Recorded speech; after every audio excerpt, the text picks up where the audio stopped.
This is Audible. Can't Get You Out of My Bed. Love and Luck, Book 6. Written by Isla Olson. Narrated by Michael Dean. Chapter 1. 11 years ago. Ben. The sound of black-eyed peas, I got a feeling, slams into my ears as Declan and I get closer to the backyard. I swear, if the neighbors don't call the cops tonight, it'll be a miracle.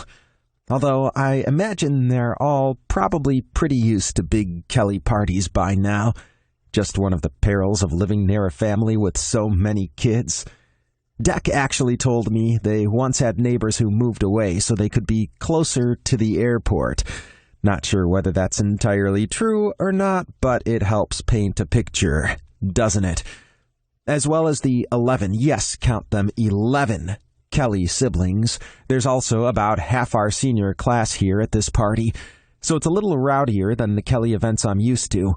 But so far, everything seems pretty much under control. For some reason, everyone seems to be having a great time. It's like they think this is a happy occasion or something, instead of one of the worst things to happen ever.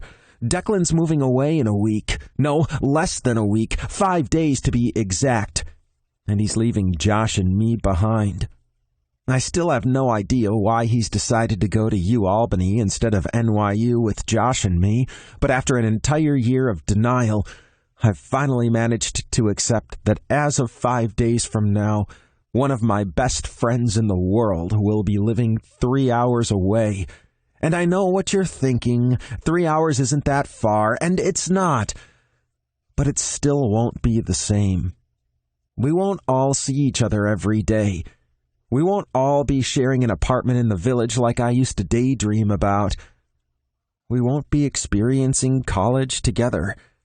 As Deck and I weave our way through the crowd of partygoers, stopping every now and then to greet old classmates, I see his oldest brother, Shay, moving toward us.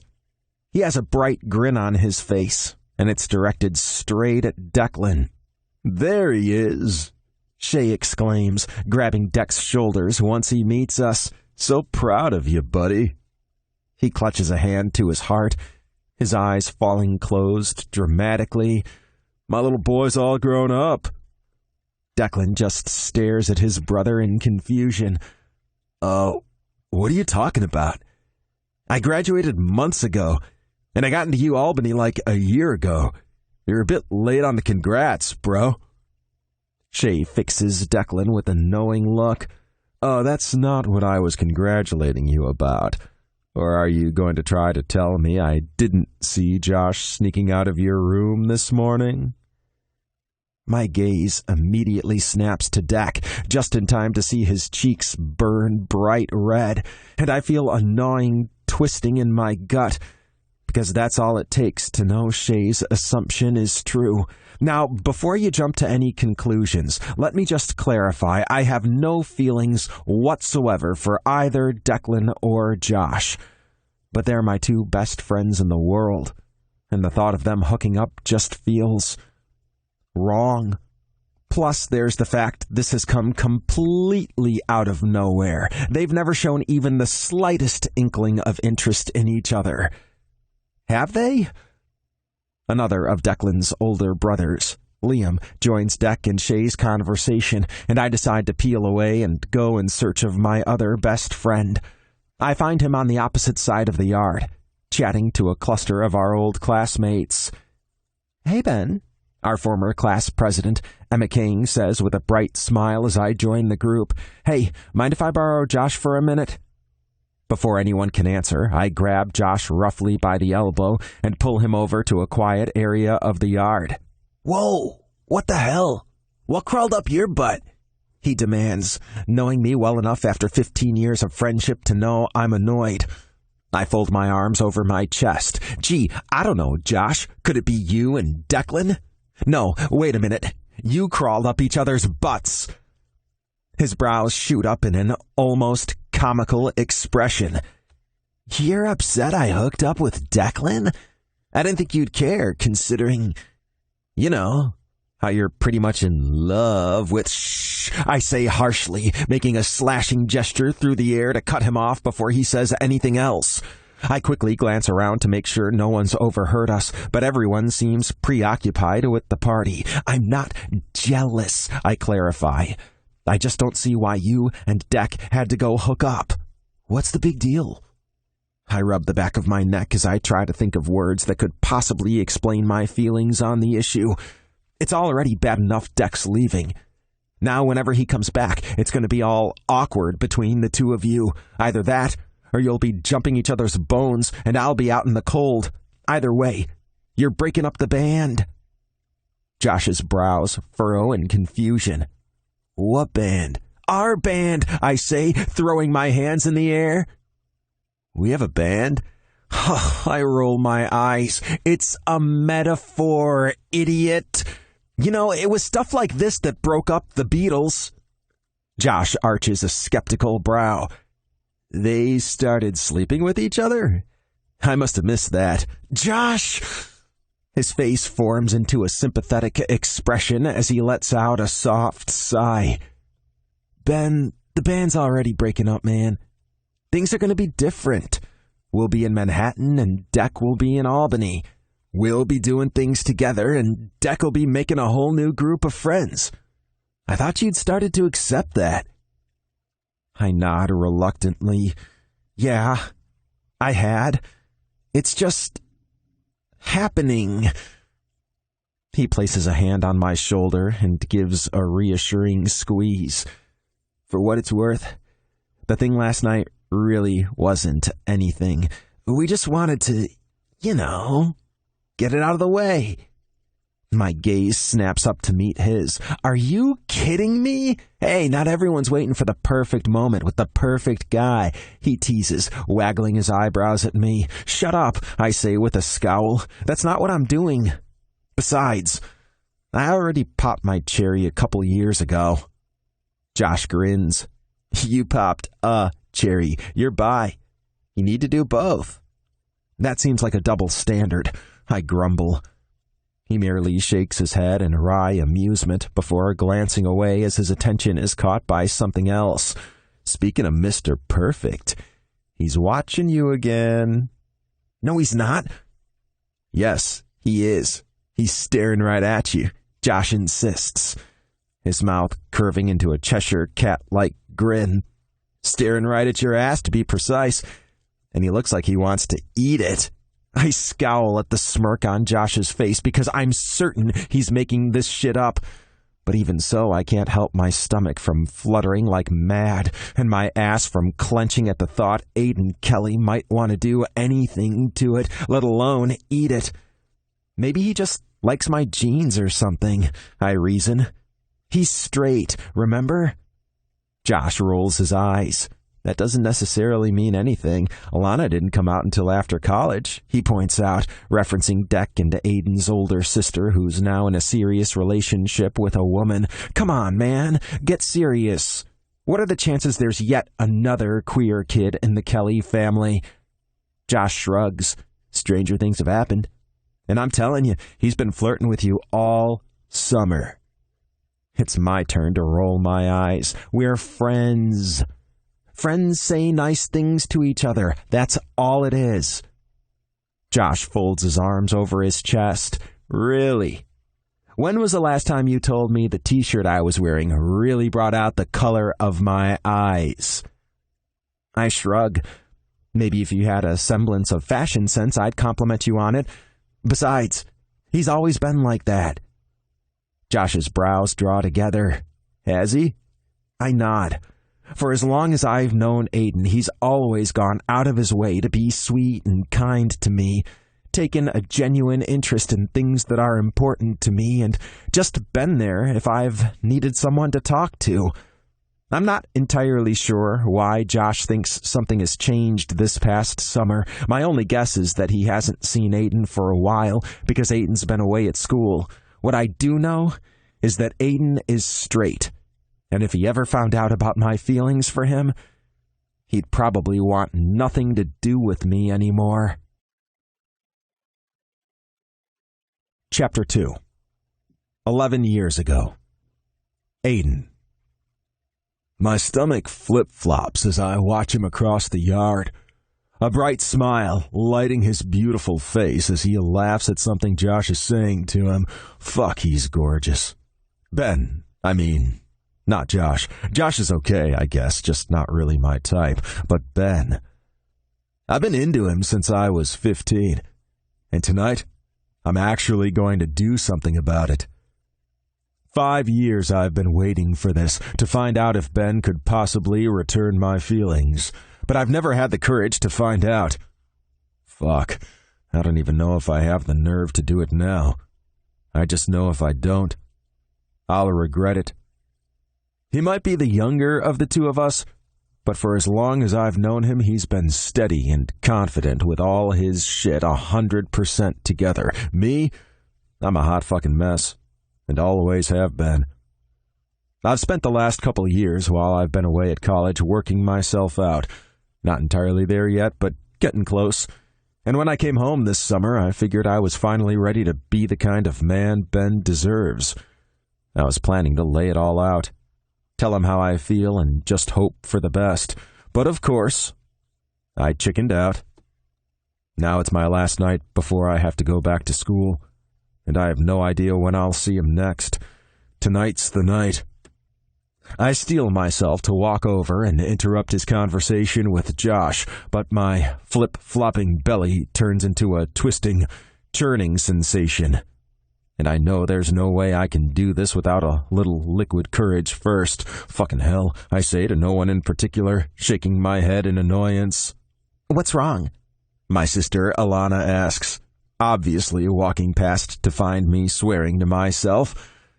I let out a heavy sigh. Ugh, nothing. It's just, I get this party is full of teenagers, and I know I'm not technically 21, but I just wish it weren't a dry party. It's fucking lame. She tosses back her head and lets out a peal of laughter. Oh, sweetie, you think this is a dry party? I glance around me at all Declan's school friends gathered in the yard. Only a handful of them actually have drinks in their hands, but the ones who do have bottles of water or cans of soda. Alana smiles indulgently. You think Shay and the others would be able to survive this thing without a few drinks? Go to the kitchen. You'll see them all guarding the pantry like it's the entrance to Fort Knox. Following her instructions, I make my way into the house and toward the kitchen, and I do indeed find my older brothers, as well as Liam's wife, Melinda, hovering around the pantry door. What's up, little brother? Shay asks upon noticing me. Alana says you have booze. Damn it. That girl can't keep a secret to save herself. I want in, I tell him. He shakes his head firmly. No underagers. That's the rule. Oh, come on. I'm not a teenager, I say, with a gesture over my shoulder toward the teens gathered for the party. You're not 21 either, Brendan says a little smugly. I narrow my eyes at him. The bastard's been 21 for all of a year and thinks his shit don't stink, while my ID says otherwise. Let me see, Shay says. I tug my wallet out of my jeans pocket and retrieve my fake ID, handing it to Shay. He studies it for a long moment before nodding. All right, this checks out. Go ahead. He steps aside and allows me to enter the pantry. Me. I'm gonna do it. I'm on a kid's bed tonight. Elliot Fox. What? Elliot Fox. Kid's bed? Aidan Kelly. Are you blind? I said kiss bed. Elliot Fox. I'm gonna give you the benefit of the doubt and assume you meant to say kiss Ben. Me. That's what I said. US flag emoji. Elliot Fox. Okay, sweetie, I think it's time to ease up on the shots. Me. I never said I was doing shots. Elliot Fox. No, you've just gotten all patriotic all of a sudden? Me. You're making no sense to me right now. Elliot Fox. That's because you're hammered. Me. I'm gonna do it. Me. I'm gonna kiss his lips with my lisp and it's gonna be magical. Elliot Fox. Facepalm emoji. Elliot Fox. I'm not sure it's such a good idea, sweetie. Me. Shut up, you're not the boss of me. Me. Magical. I slip my phone back in my pocket, deciding not to let my best friend's unhelpfulness sidetrack me. I'm going to kiss Ben tonight. And it's going to be incredible. I spy him emerging from the bathroom and manage to intercept him before he gets back out to the yard. Hey.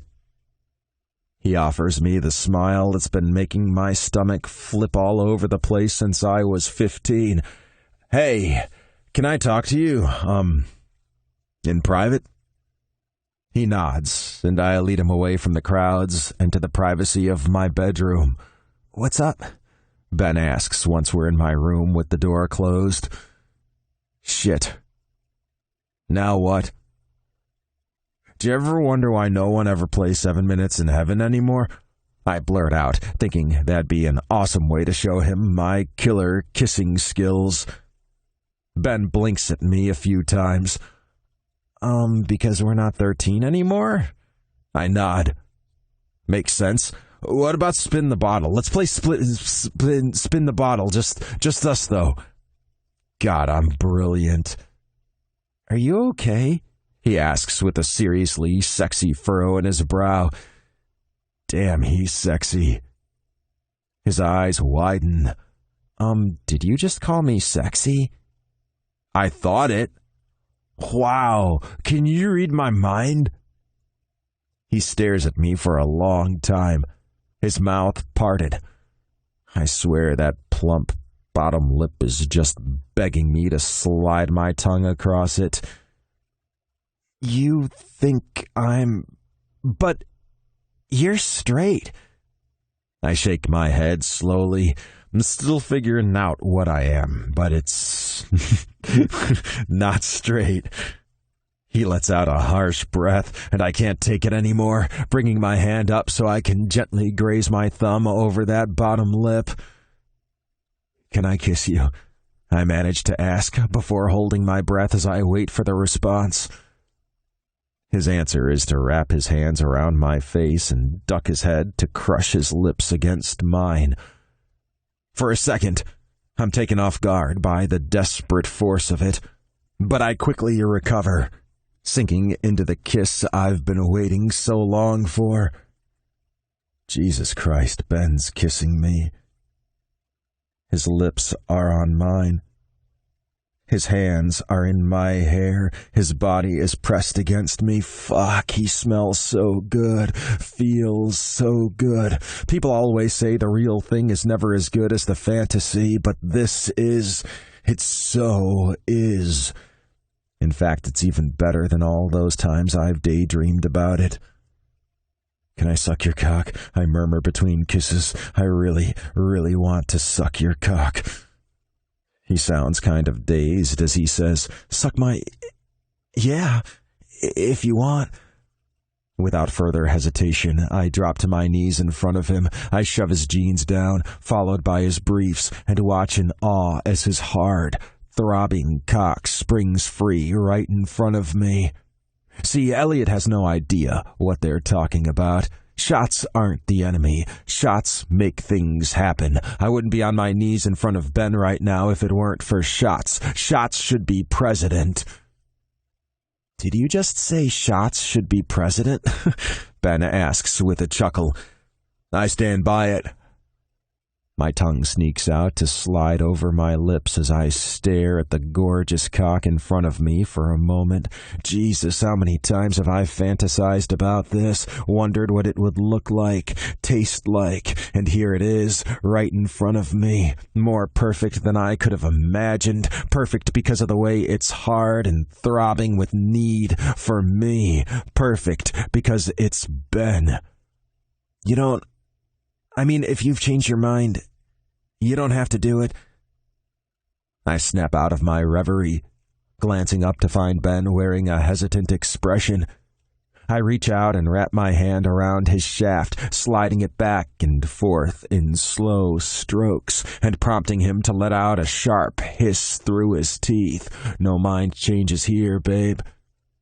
Then I bob my head and swipe my tongue over the crown of his dick, and I'm not sure what's hotter, the salty tang of his pre-cum as it hits my taste buds, or the sexy groan he loses at the feel of my tongue. All I know is I want more of both. I take him farther into my mouth, sucking around the head of his cock and letting out a groan of my own as he thrusts his hands into my hair and tugs on the strands. I always knew none of the other guys or NBs I sucked off in the past couple years would compare to Ben. Not that I wasn't attracted to them or anything. Things are just different when it's someone you have actual feelings for. But I'm glad I got in the practice, because I want to make this as good for him as I possibly can. Fuck, you're good at that, Ben says with a grunt. Oh, so fucking good. I take him to the back of my throat, swallowing around the head, and he lets out a strangled groan of approval. I pull off a little and swirl my tongue around, adding some suction and stroking the saliva-slicked shaft with my hands. Then I take him all the way back again, but this time, things take a wrong turn somehow. I'm not entirely sure how it happens. All I know is 1 second I'm swallowing his dick, and the next I'm shoving it out of my mouth and desperately trying to swallow back a tide of vomit. And failing. Before I can do anything to help it, I'm spraying bright green spew all over Ben's cock. Fuck,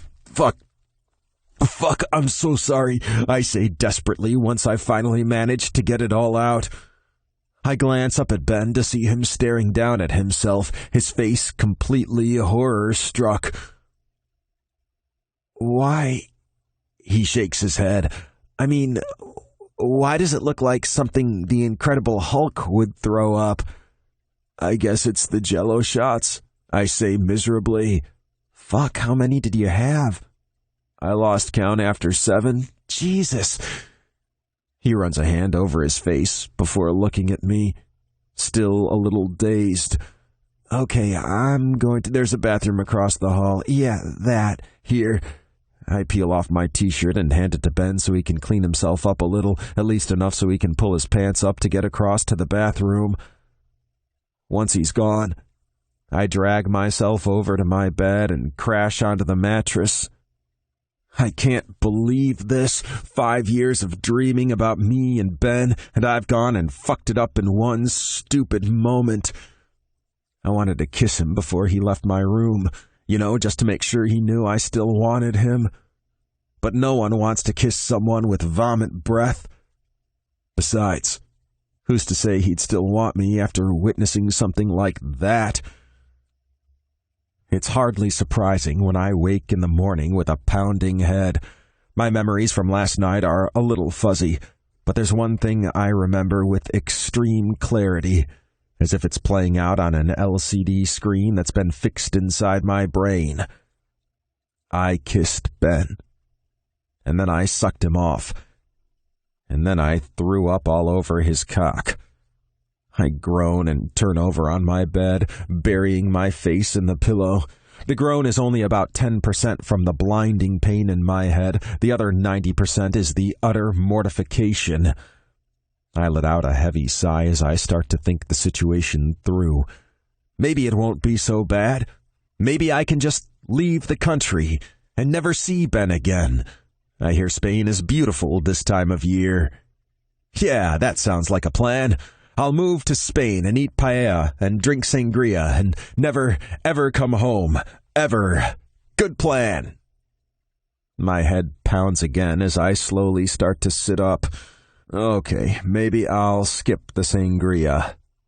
The good news is I'll be able to make a clean getaway because I'm supposed to be heading back to school this afternoon anyway, so the chances of me running into Ben before then are incredibly slim. So I'll go back to school and then book my flight to Spain. Or maybe I'll try Australia. That's farther away, and I won't need to learn a new language. Genius! I tug on a t-shirt and slowly make my way down the stairs, walking carefully because I'm feeling a little dizzy. I'm just about to turn the corner into the kitchen area when I hear a voice that stops me in my tracks. Ben is still here. So much for a clean getaway. "Hey, where the hell did you get to last night?" Brenton teases once I manage to work up the nerve to step into the kitchen. "We lost you not long after Alana got the karaoke machine out." My face screws up, and I stare at him in confusion. There was karaoke? I totally remember the karaoke. "Jesus, how much did you drink?" Shay says with a chuckle. I shake my head and then immediately press my hand to it as the sharp pain hits me again. "I don't know. A lot, I guess. I woke up in my bed, though, so I guess I got myself there somehow." Across the table, I see Ben and Josh exchange a weird look, and internally I'm freaking the fuck out because I know Ben must have told Josh what happened last night, but I keep my expression as casual and indifferent as possible, not giving anything away as I ask, in a conversational tone, "Hey, what are you two still doing here?" I know it's completely ridiculous to be acting like I don't remember anything, but my brain's clearly not functioning properly right now, and I guess I'm kind of feeling like maybe if I pretend as though I don't remember what happened, Ben will suddenly forget all about it, and then we can start with a clean slate or something. Like we'll get a do-over where our first magical moment together won't end up with me humiliating myself and ruining everything. "Not that you would know," Declan says with an eye roll.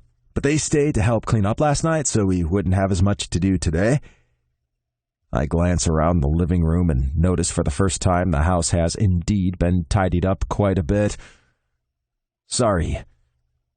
I move toward the kitchen for a much-needed glass of water. "Just for the record," Shay says, "you're banned from ever drinking in this house again." Chapter 3. Present Day. Ben. I wouldn't consider myself an expert on relationships, but my guess is that coming home from work on a Friday night to find all your stuff packed up and neatly waiting by the door isn't the best indicator that things are going well. Frowning at the boxes and suitcases that have been neatly arranged there, I step farther into the apartment and go in search of my boyfriend. I find him in the kitchen, pouring himself a glass of what I'm assuming is Merlot. "What's with all my stuff sitting at the door?" Noel glances up, but doesn't answer right away, instead taking a moment for a slow sip of the wine. I see a soft kind of sadness in his dark eyes that makes my gut twist. "I've decided to set you free, darling," he eventually says in his smooth Texan drawl. I feel my brows drawing together in confusion. "What?" He shrugs. "Now you can go back to Austin. I know that's what you really want." I shake my head. "No. I want to be here." Lie. "I moved here to be with you. I love you." Noel just shakes his head sadly. "I know you want to love me, darling, but you don't. A man knows when a man looks at him and sees someone else." I stare at him in confusion. "Did you just steal that from the notebook?" "Who are you, the quote police?" He waves his free hand in the air. "Whatever. The sentiment applies." He takes another sip from his glass before pinning me with a level look. "Tell me the truth. When we were taking some time away from each other last year, you were with someone, weren't you?" I glance away, unable to meet his gaze as the memory of what happened at my best friend's wedding last December hits me with a sharp pang. It's a memory I've been trying to erase from my brain for 8 months, despite it being printed there with indelible ink. "I thought so." Snapping my eyes back to Noel's, I say, "That was 8 months ago, and we were broken up."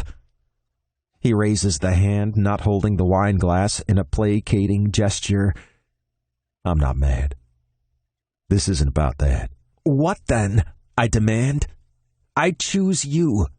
You asked me to move here with you, and I did. I uprooted my whole life, moved cities, left my family to be with you. Did you really do it because you want to be with me? He asks, sounding a little defeated. Because you can't imagine living your life without me? Because you love me more than you've ever loved anyone in your life? Because if you can look me in the eyes and convince me those are your reasons, we can unpack your shit and talk this through. But you can't tell me that, can you? I consider Noel for a long moment, taking in everything from his neatly styled hair to his tan skin to his navy polo shirt. I can't see below his waist because he's standing on the opposite side of the counter, but I know he's wearing khaki shorts and topsiders because that's his uniform for the summer months. On paper, he should be perfect for me. Handsome, smart, dependable, affectionate, all the things I should be looking for in the guy I want to spend my life with. But he's right. I don't love him as much as I might want to. Why now? I ask in lieu of answering his questions. Why after 8 months? I can't just go back to Texas. My job's here now. If you've been unhappy all this time... I haven't been unhappy, he interrupts gently, but there has been something missing. I know. I should have said something earlier. I guess I was just hoping for something to change, for you to realize you actually wanted to be here. Something stupid like that. He shakes his head and sets his glass down. Anyways, I've got that thing in the Catskills this weekend, so you can stay in the guest room the next couple days if you need. I'll be home Sunday. I nod. Okay. Thanks. And if you need to keep some of the bigger boxes in the storage unit downstairs, that's fine. There's plenty of space in there. God damn it. Why does he have to be so nice? His phone vibrates on the counter, and he picks it up, checking the text. My car's here. Moving around the counter, he picks up a duffel bag from where it sits on the kitchen table and slings it over his shoulder. Then he approaches me where I'm still standing a little dumbstruck in the middle of the living room. He presses a soft kiss to my cheek. Bye, darling. And as I watch Noel make his exit without a backward glance, I'm filled with a mix of sadness, remorse, and relief. And of course, it's that last one that makes me feel like the world's biggest asshole. I blink my eyes a few times, completely disoriented in my half-asleep state and confused by the unfamiliar surroundings. And then it hits me. Noel dumped me last night, and I slept in our guest room. No. His guest room. It's no longer our apartment. It's all Noel's, and I'm just a guest that needs to be gone by the time he gets home tomorrow night. I slump back against the pillow, my hands reaching up to scrub over my face. What the fuck am I going to do? The chances of finding a decent, affordable, available apartment in Manhattan are slim at best. The chances of finding one within the space of one weekend are non-existent. There's only one thing I can think to do right now, and it's called the one person who has the power to make me feel marginally better, even if she doesn't have the power to fix my situation. I grab my phone from the nightstand and pull up my sister's contact details, hitting the option for a FaceTime call. She answers after a few rings, and I can't help smiling as soon as her scowling face comes up on the screen. What have I told you about FaceTiming me before at 8 a.m.? Maddie grumbles. I don't have any makeup on. I chuckle. Well, it's nearly 9 here, and you look beautiful anyway. You don't need makeup. She merely rolls her eyes before saying, Hang on a second. She turns her attention away from the phone to yell into the background, Katie, stop pulling on Jelly's ears. He doesn't like it. How would you like it if I kept pulling on your ears all the time? I'm already shaking with silent giggles as I picture the scene. and it turns into outright laughter when I hear my niece's little voice asking, "Can I still pull his tail?" "No," Maddie says firmly. "Just leave him alone. He's trying to sleep." "He's being boring," Katie whines. "I want him to play with me." "He can play with you after. Why don't you come say hi to Uncle Ben?" I see a blur of movement in the background, and then my 3-year-old niece is popping up in front of the screen, dressed in her pale blue Elsa pajamas, her dark hair a complete tangle, and a bright smile on her face. "Uncle Ben!" "Hey, princess," I say with a fond smile. "You have hair on your face," I chuckle, countering, "Well, you have hair on your head." She rolls her eyes in a way she could only have learned from her mother. "I'm supposed to have hair on my head." "Are you being good for Mommy?" I ask. She nods adamantly. "But she says I can't play with Jelly's ears."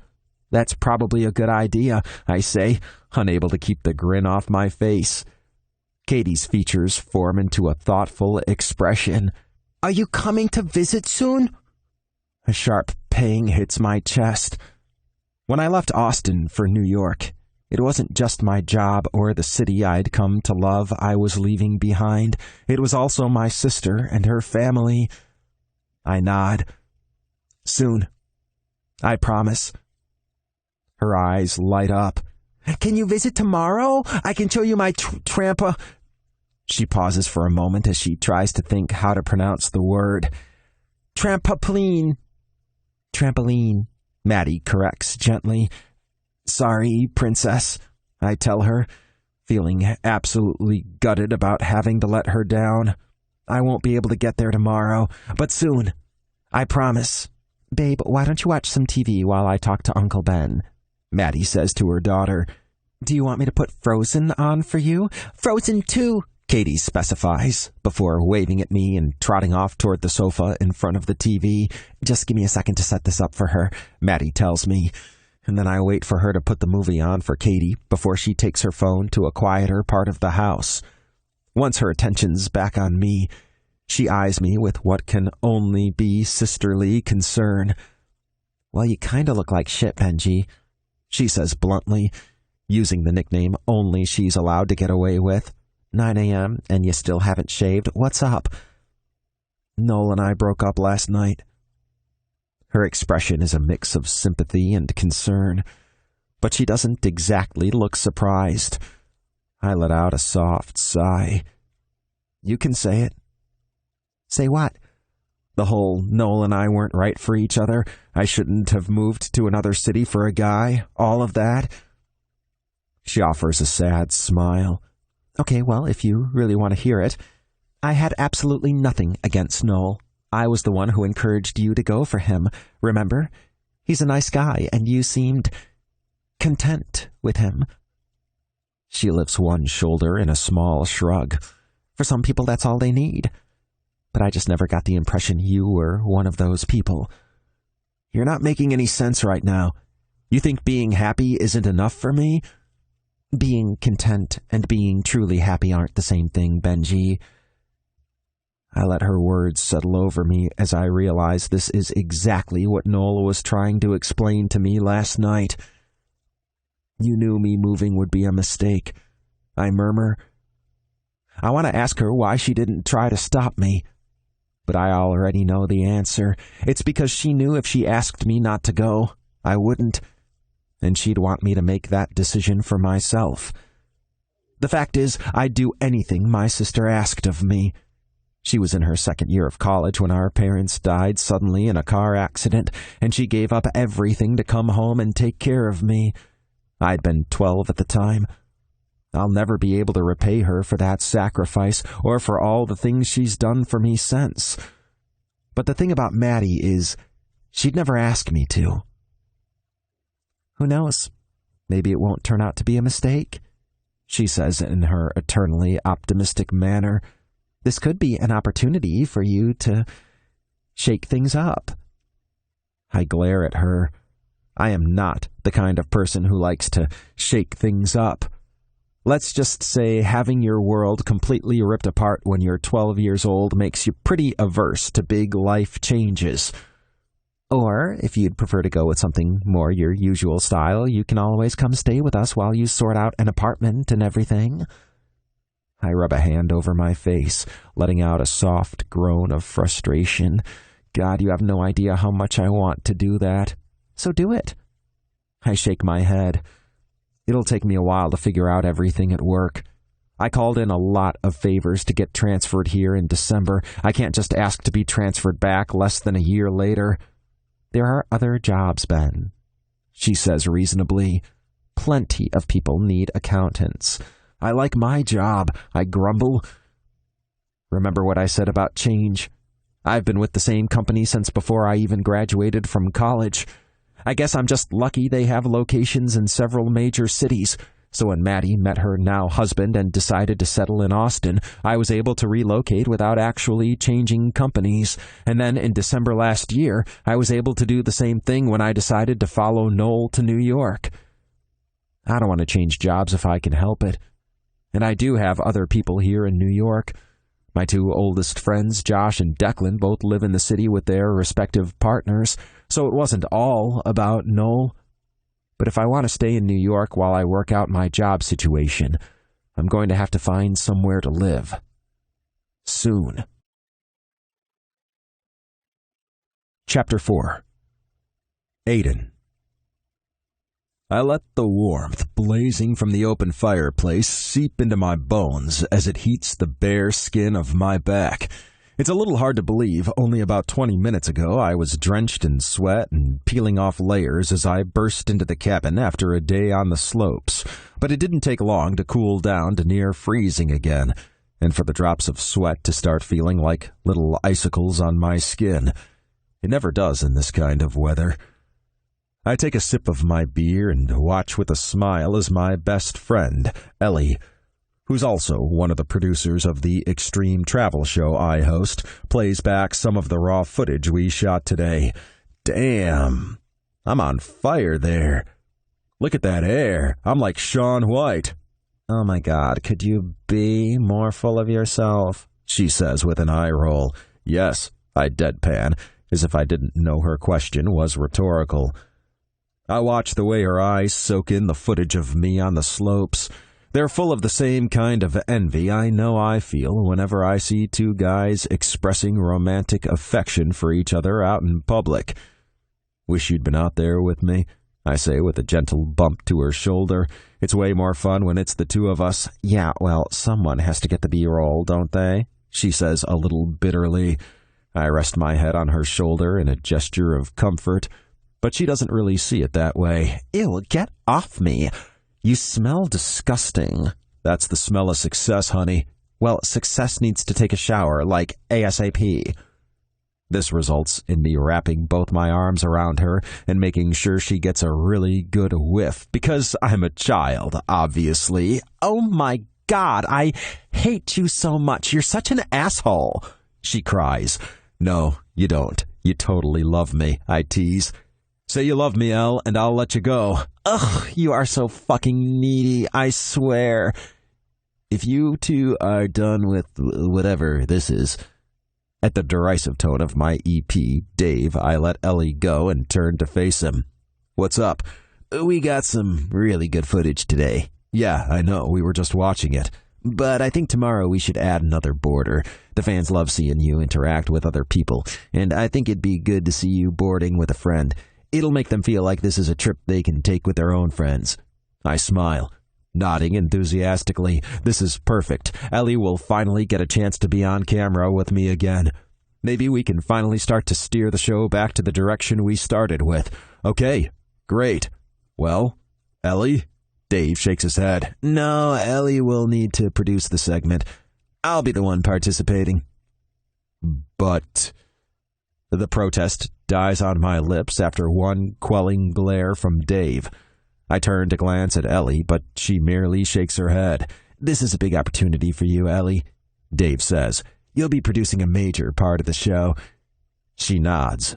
Thanks, I appreciate it. With the matter seemingly settled, Dave exits the room. Fuck that, I say, taking a fortifying sip of my beer. Aidan, just leave it. She sounds so defeated, it makes my heart ache. No way can I just leave it. Not happening, gorgeous. I set my beer down and drag my aching body out of its sitting position. Then I go in search of Dave. I find him in the kitchen, waiting for something to heat in the microwave. When he sees me, he gives an annoyed shake of his head, but says nothing. What the hell was that? I demand. I mean, no offense or anything, but you know damn well Ellie's a way better snowboarder than you. Hell, she's probably better than I am. Dave just shrugs. The segment's going to be about you teaching me the ropes. It makes sense to have someone less qualified. Bullshit. That's so not the reason. He finally turns away from the microwave to fix me with a steely look. Ellie's not on-camera talent anymore. You both just need to get used to it and stop acting like fucking divas every time something like this comes up. I'm grinding my jaw so hard I'll probably crack a tooth. I swear, this fucking guy.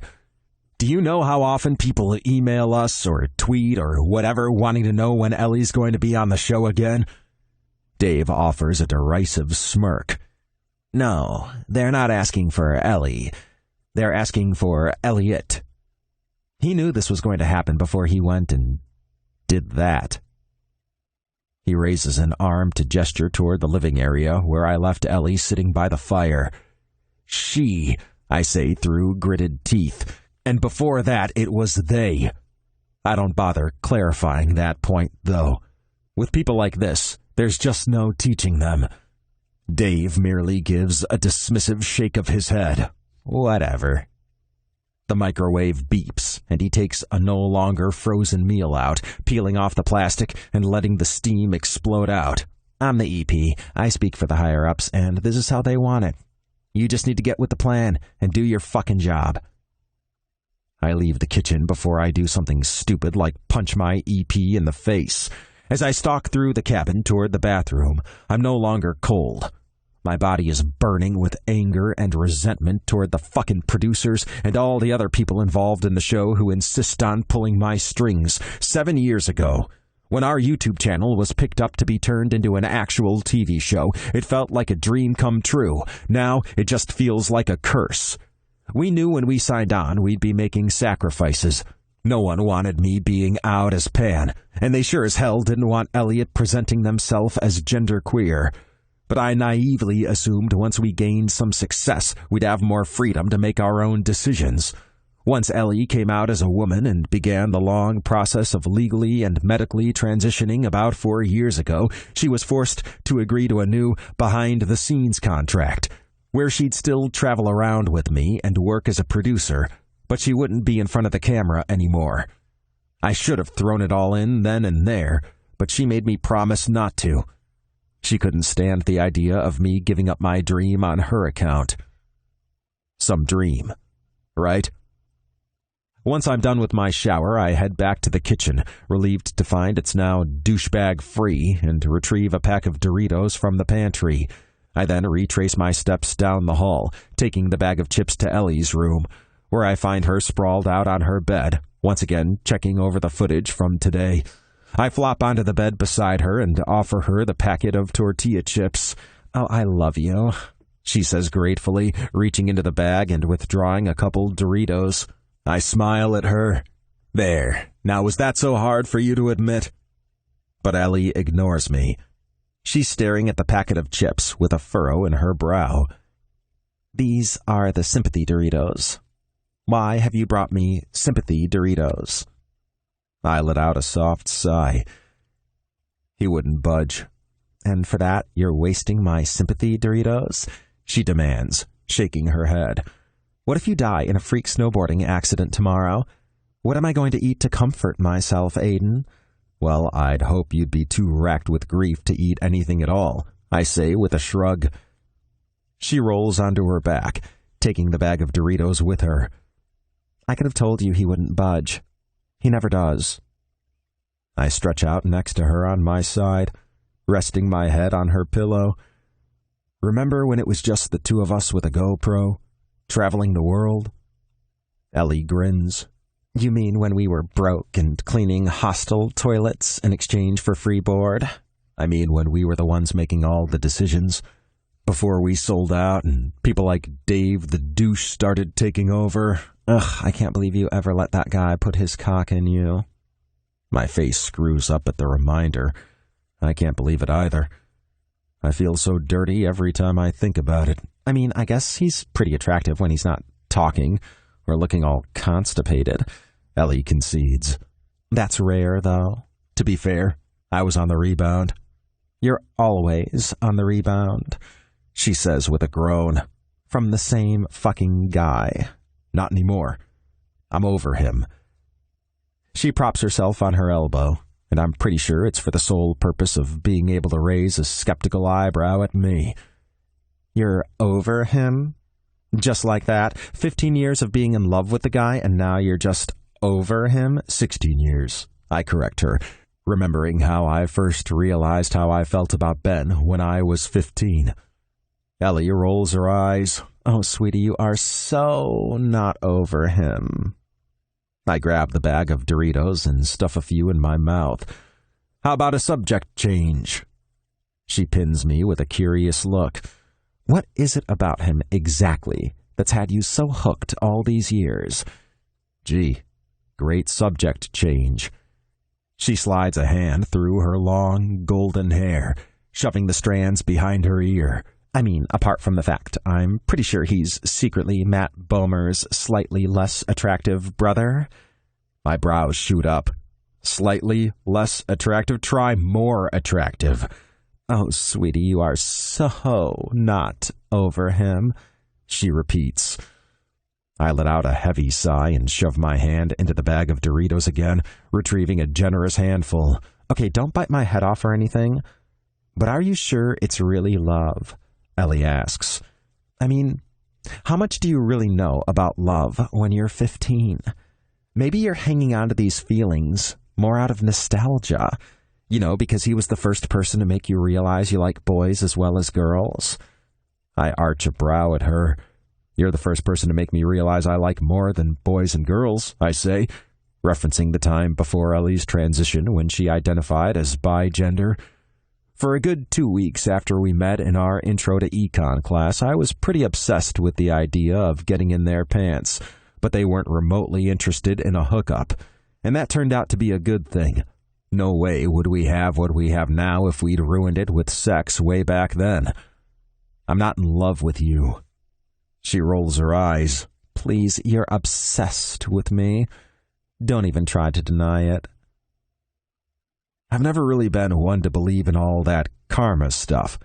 But as I'm watching the EMTs loading Dave into the emergency chopper, I have to admit, the thought crosses my mind that maybe this is his assholery coming around to bite him. That's kind of bad, right? I mean, I shouldn't feel any kind of pleasure in seeing someone in pain, but if anyone deserves it, it's definitely this guy. And he literally brought it on himself. If he'd actually followed my instructions instead of going off all half-cocked, trying to show off for the camera, he wouldn't be on his way to a Chilean hospital with a shattered femur right now. What are the odds of them sending a half-decent EP to replace him? Ellie muses as we watch the chopper take flight. I shrug. We only have a couple episodes left to shoot. I wouldn't be surprised if they decide to wrap early rather than fork out the cash for a new EP. Chapter 5. Ben. Damn it, why did you give up your apartment? I demand of Josh the second he answers my call on Sunday morning. Needless to say, my apartment search yesterday didn't go well. He pauses for a moment, and I hear him murmur something, presumably to his boyfriend, Connor, who he decided to move in with a few weeks ago. Then he says to me, because I wanted to move in with the love of my life? And you couldn't have just waited an extra few weeks to do that? I don't blame him for wanting to move in with Connor and their little blended family, but the knowledge that I missed out on taking over his lease by a mere few weeks is grating. The fact that his old apartment is the one we used to share back when we were at NYU together makes it sting even worse. I'm sorry, man. I don't have any precognitive powers that would have allowed me to see your boyfriend would kick you out mere weeks after I gave up my apartment. He didn't kick me out, I say defensively. I mean, not technically, anyway. He's letting me stay here this weekend, isn't he? Ben, you came home to find your stuff all packed up and sitting by the door. What else would you call it? He was decluttering. I don't know what I'm gonna do. I groan and toss my head back against my pillow. I've put in for a transfer back to Austin, but I kind of used up all my favors to get transferred here at the start of the year, so it's going to take a while. No way can I stay at a hotel indefinitely, because I've already decided that's where I'm going tonight, and maybe for the next couple days. But hotels in New York are expensive, and even though I'm not exactly broke, I'm not rolling in cash either. Hey, you know who has a great apartment and is hardly ever even in New York? Josh suggests. I know who he's talking about without him having to even say the name, and I toss my head back and forth in adamant denial. Nope, no way, no. I'm not staying at Aidan's. Beggars can't be choosers, Ben. Well, I'm not that desperate just yet. There's no fucking way I can stay in that apartment, not after what happened last December at Declan's wedding. A year ago, I'd have been hesitant, but probably could have sucked it up. Now, though, no fucking way. Are you ever going to tell me what happened with the two of you at the wedding? Josh asks for about the millionth time, his voice tinged with exasperation. Nope. I know he's worried about the fact I haven't told him what happened, especially considering he's the one person I've told basically everything else to regarding this me and Aidan saga from the time I first started crushing on him back in high school. But I can't tell him this. It's all still so raw. I start to apologize, but Josh cuts me off. Yeah, Ben, I've got to go. My fiancé just got out of the shower and he's got this I want to fuck you into the mattress look on. What? Did he just say what I think he said? Wait, fiancé? Yep. Oh, and thanks for the birthday wishes, by the way, he says with obvious amusement in his tone. Okay, now I feel like an absolute jackass. Oh, fuck, sorry, man. I was a little preoccupied. Like the nice guy he is, Josh just laughs it off. It's fine. I'll forgive you if you promise not to bother me for the whole rest of the day. I have other plans. Gotcha. I end the call and throw my cell onto the bed beside me, deciding not to let my mind drift toward what plans Josh and his super hot fiancé have for today. For a brief moment, I consider calling Declan, but decide against it for the same reason I didn't text him on Friday night like I did Josh. If he knows anything about my situation, he'll go into fix-it mode, and will either offer for me to stay in his and Heath's guest room, or will want to foist me onto one of his many siblings. Considering Aidan is one of those many siblings, I'm not taking the chance of that suggestion coming up. And as for staying with Deck and Heath, well, I've been around them enough to know they can hardly keep their hands off each other in public. I don't really want to be a witness to what goes on behind closed doors. I managed to drag myself out of bed and go take a shower before getting to work on changing the sheets in the guest room and cleaning the kitchen. I might not have a place to go to yet, but I know I won't be staying here after today, and the least I can do is make sure I leave everything as tidy as possible for when Noel comes home. I'm just returning from taking some trash to the chute when I hear the sound of the apartment's buzzer. Yep, it's me and Heath, Deck says, prompting me to let out a frustrated sigh because I know Josh must have told them what's going on. Fine. Come up. I let them in, and a minute or so later there's a knock at the door. Oh, thank God. I really need to piss, Heath says, pushing past me and rushing toward the bathroom the second I let them in. Sorry, Deck says, offering a little shrug. I told him the venti wasn't a good idea. So I guess Josh told you? I ask wearily. Connor, actually. Well, that makes sense. Connor is yet another of Declan's many siblings. A horrifying thought occurs to me. and I rub a hand over my face, letting out a groan. Oh God, please tell me my love life isn't the current subject of your family WhatsApp chat. Deck chuckles. No, the hot topics are still Brendan and Wade's adoption, and Kate and Jeremy finally admitting how they feel. And I'm guessing Connor and Josh's engagement will knock them both aside once that gets out. He offers a smile and reaches out to gently rub my shoulder. Trust me, your love life's low-level news, man.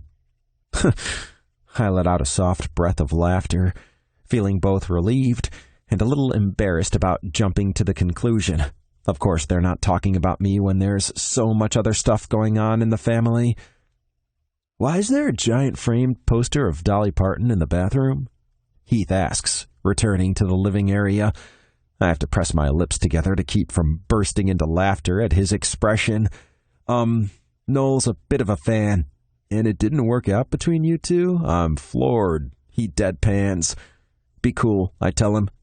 Dolly's an American icon.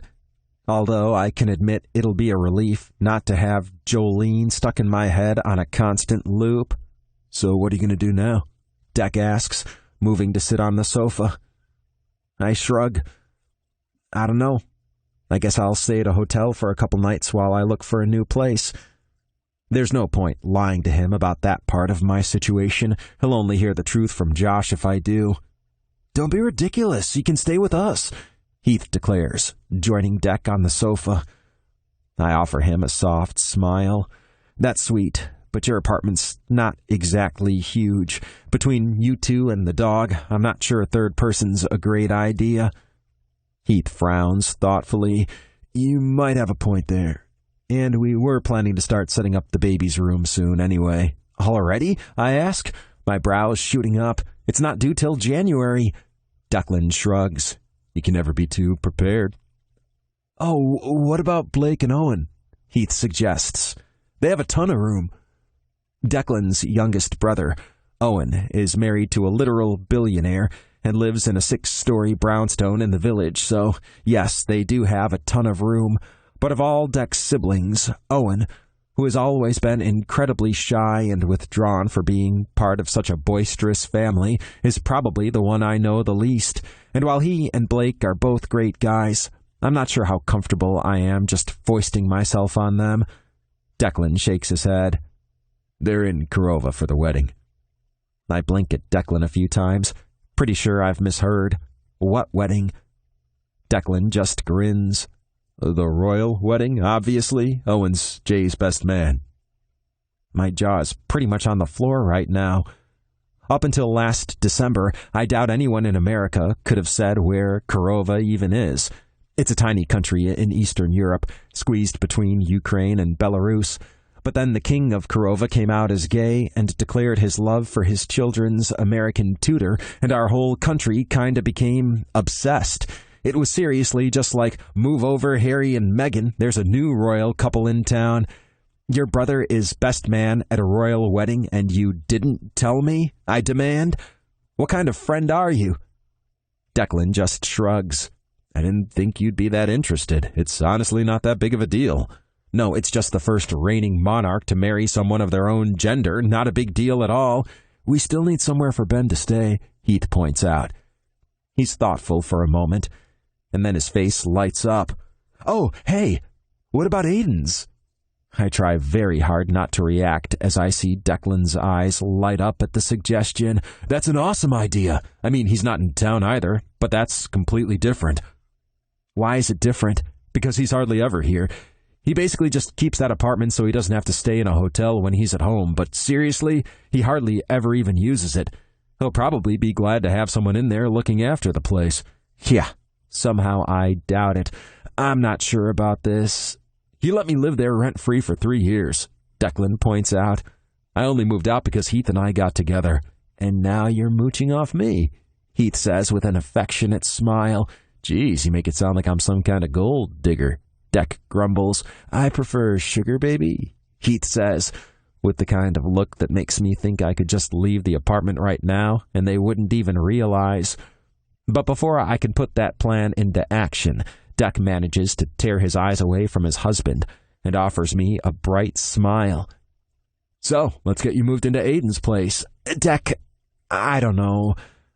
I feel my face screw up with hesitation. I just don't know how I feel about staying there without him knowing.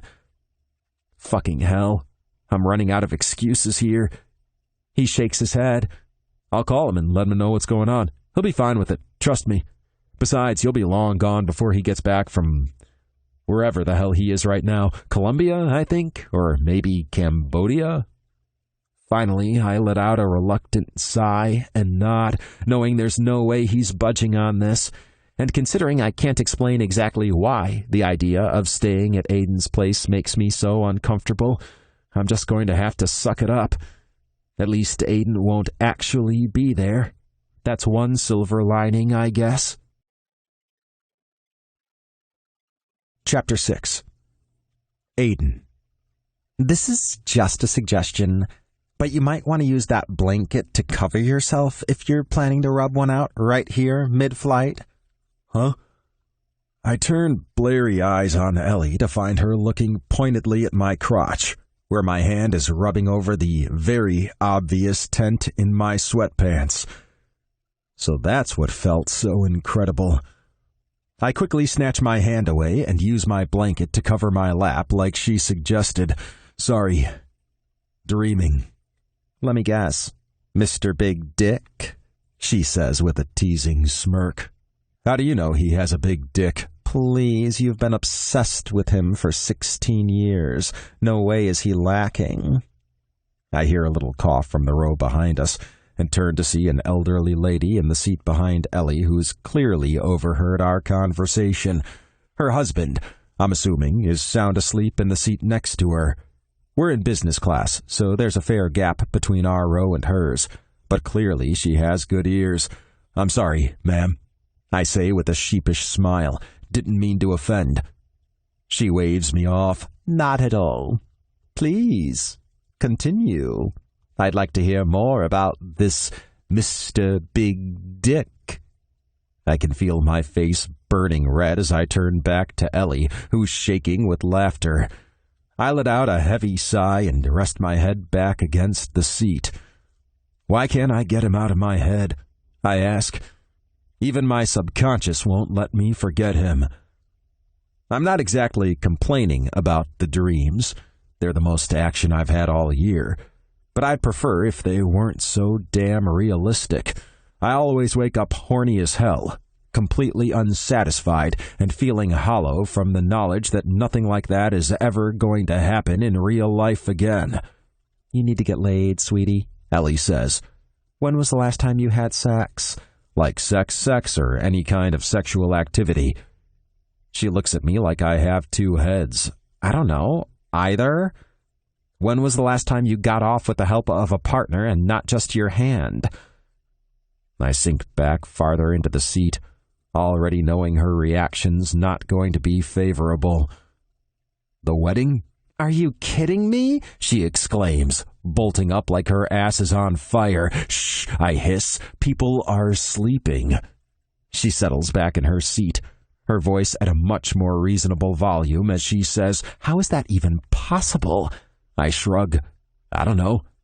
I just haven't met anyone I feel like doing anything with. She arches a skeptical brow at me. Aidan, you're pan. You can literally be attracted to anyone, and you're telling me you haven't met a single person this whole year you've wanted to mess around with? Do you know how many beautiful and interesting and friendly people we've met this year? Yeah, I know. I just haven't really been interested in anyone. She lets out a heavy sigh. Sweetie, you're never going to get over Mr. Big Dick if you don't at least try to move on. Will you please stop calling him Mr. Big Dick? Are you saying he doesn't have a big dick? I seriously hate you, I grumble before putting my eye mask back on and attempting to get some more sleep. Once we land at JFK and clear customs, I pull Ellie into a fierce hug before she trots off to find her gate for her flight to Charlotte, while I head toward baggage claim. I'm so tempted to follow after her and join her for her visit home. I know she's not exactly looking forward to it, considering her family are tolerant at best about her transition, and she could use some moral support, but I also know my mom will likely disown me if she learns I'm in the States and haven't come straight to New York. So as much as I'd like to avoid the city now that a certain someone has moved back here, it's not really an option. And I know what you're thinking. Why would I want to avoid him so badly if I want to be with him? Well, the harsh truth is, it doesn't matter what I want, because he's made it pretty damn clear he doesn't want to be with me. All I want when I get to my apartment is to drown under a blazing hot shower for about an hour and then sleep for at least 3 days. I give Maury, my building's nighttime desk clerk, a wave as I pass through the lobby. He starts to call after me as I head toward the elevators, but I brush him off. I'll catch up on everything tomorrow, man. As I ride up the elevator, I adjust my pack over my shoulders, wondering how the hell I managed to hike up mountains with it on my back when it now feels like it weighs about 1,000 tons. Not going to lie, as much as I love my job and all the traveling I get to do, I'm looking forward to not living out of a backpack for a little while. It takes me a while to get the door open when I get to my apartment, mainly because it's been so long since I've been back, I've forgotten which key I'm supposed to be using. The sleep deprivation doesn't exactly help matters either. I eventually manage to get it open, though, and have just stepped inside when I feel my head split open with pain as something hard is brought down on it with quite a bit of force. What the fuck?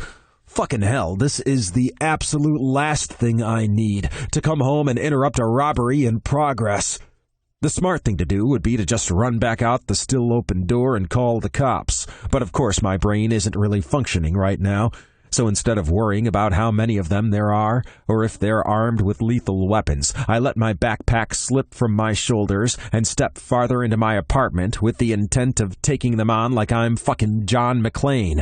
I reach out and grab the guy who hit me, and as we struggle, I manage to knock whatever weapon he was using out of his hand, and it drops to the carpeted floor with a soft thud. Okay, at least that didn't sound heavy enough to be a gun. Not that I have all that much experience with guns, to be honest, but my attempts to overpower him and kick his ass become futile because he clearly has a fair bit of height and muscle on me. After a minute or so of struggling, he manages to pin my arms behind my back and drag me to the floor so I'm face down, with his larger body straddling me from behind. "Who are you? What are you doing here?" he asks in a sexy growl I've heard several times before. And it's now I'm realizing I must have fallen asleep in the cab or something, because this is all clearly a dream. Of course it is. Wow. My subconscious is getting very creative. It even feels like my head is actually hurting right now. "Answer me," he growls, fisting my hair and pushing my face into the carpet in a way that's making my cock painfully hard. "What do you want?" "For you to put that big cock in me," I say with a groan. "What?"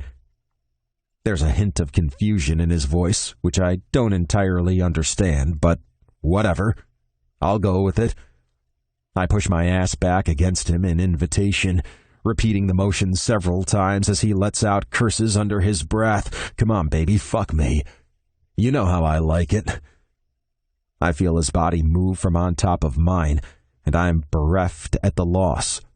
But then I realize he's probably getting supplies so he can fuck me nice and hard, just how I want. My dreams usually skim over the prep bit, but this one's particularly vivid, so I guess it makes sense. Bright light suddenly floods the room, and I curse myself for waking up so quickly. Fucking hell. "I missed the good part," I grumble. "Aidan?" I hear Ben say in a wary tone. And it's then I realize that even though I'm awake now, I'm still lying face down on carpet, and my head is still splitting, and Ben is still here. Oh no, no, no, no, no, no, fuck, this cannot be happening. I slowly turn around so I can look up to where he's standing by the door, arms folded over his broad, bare chest. Please tell me this is still part of the dream. He shakes his head, and the fucker has the nerve to look mildly amused while I'm lying here dead from mortification. No dream. Fucking hell. Why couldn't it have been gun-wielding burglars? What are you doing here? I say in a gruff tone that I'm hoping will mask my embarrassment as I finally get to my feet and head toward the kitchen for some much-needed aspirin. What are you doing here? He asks, following after me. I live here. But you're supposed to be in Colombia or Cuba or something, he says, clearly trying to hide his distress that I'm not in one of those places. It was chilly, and we wrapped early. My producer broke his femur, and the powers that be decided it'd be too expensive to send out another EP for the last few episodes, so we're just working with what we have. I toss a couple aspirin into my mouth, wincing as I throw my head back to swallow them down with some water. Sorry about that, he says, motioning to my forehead. I thought you were a burglar with a key. I arch an eyebrow and then force myself to look away as an embarrassed blush tints his pale cheeks. You still haven't said why you're here. Declan was supposed to call you and let you know I was in the air. I haven't checked my messages yet. Oh, okay. Well, it's not a big deal. The only reason Dex suggested it is because he thought you'd be away, but I can find somewhere else. It's not a problem. I finally glance back up at Ben, and I can see the hesitance and vulnerability in his piercing blue eyes. It's a look I haven't seen for about 7 years, a look he hasn't let me see. And I know that no matter what bullshit he's saying right now, there's no way under the sun he'd be here in my house if he had anywhere else to go. It's fine. You can stay. I decide not to ask why he can't just stay at his own apartment, the one he shares with the guy he went running back to after what happened. I'm not sure I really want to know the answer. He lets out a breath of relief. Thanks. And it'll only be a couple days, just until I can figure something else out. I shrug. No worries. Stay as long as you want. Mi casa es su casa. Ben's brows shoot up in clear surprise. Okay. Thanks. Considering I've spent the last 8 months avoiding coming home just so I wouldn't have to see this man, I know letting him stay here is a bad fucking idea.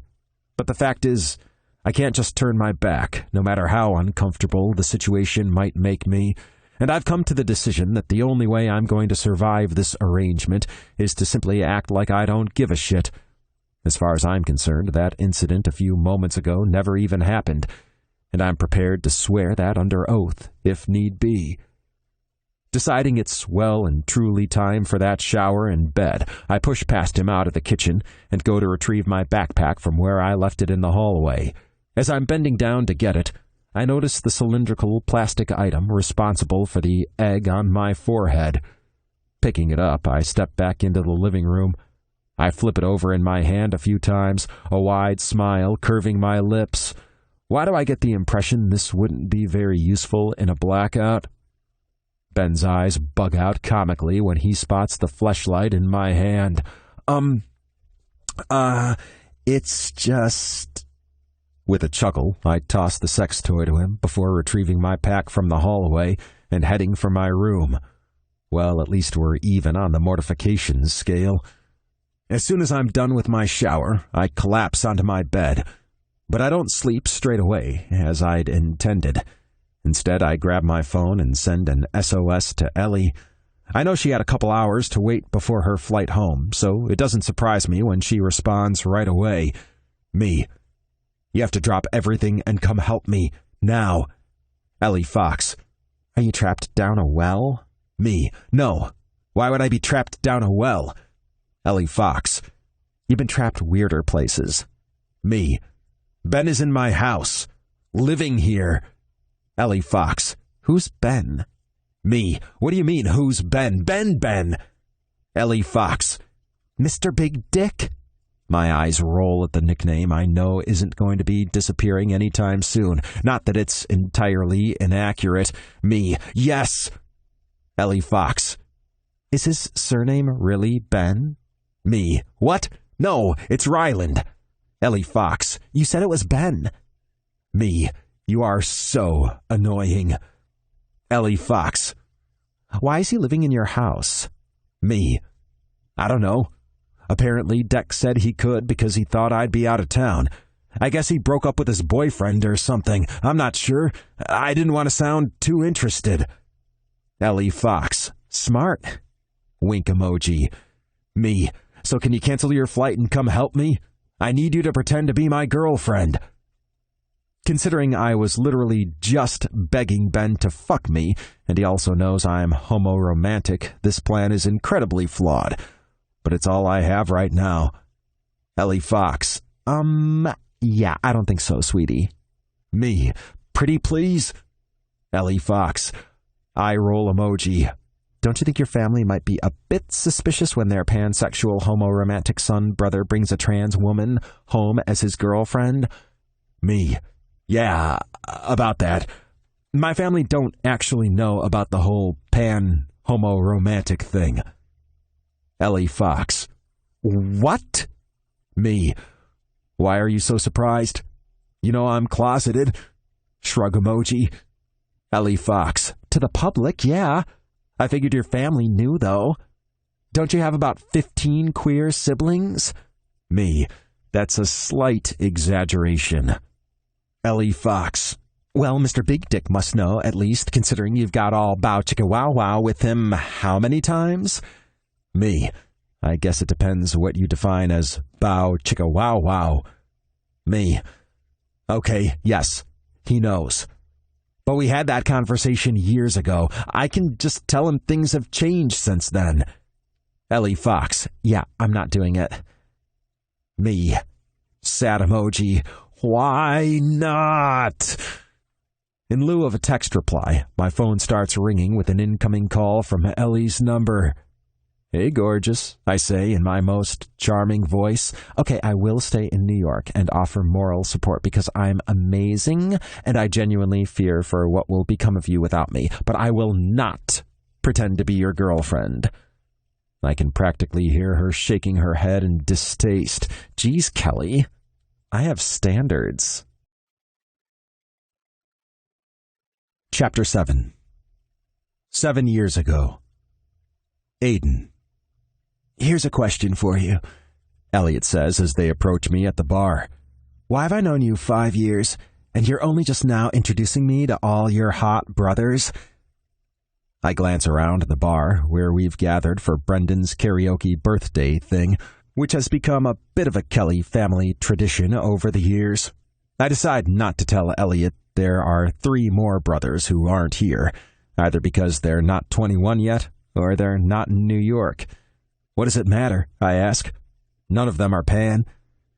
2 of my brothers, Shay and Declan, are gay, but while some assholes won't acknowledge it, there's a big difference between men and NBs who were assigned as male at birth.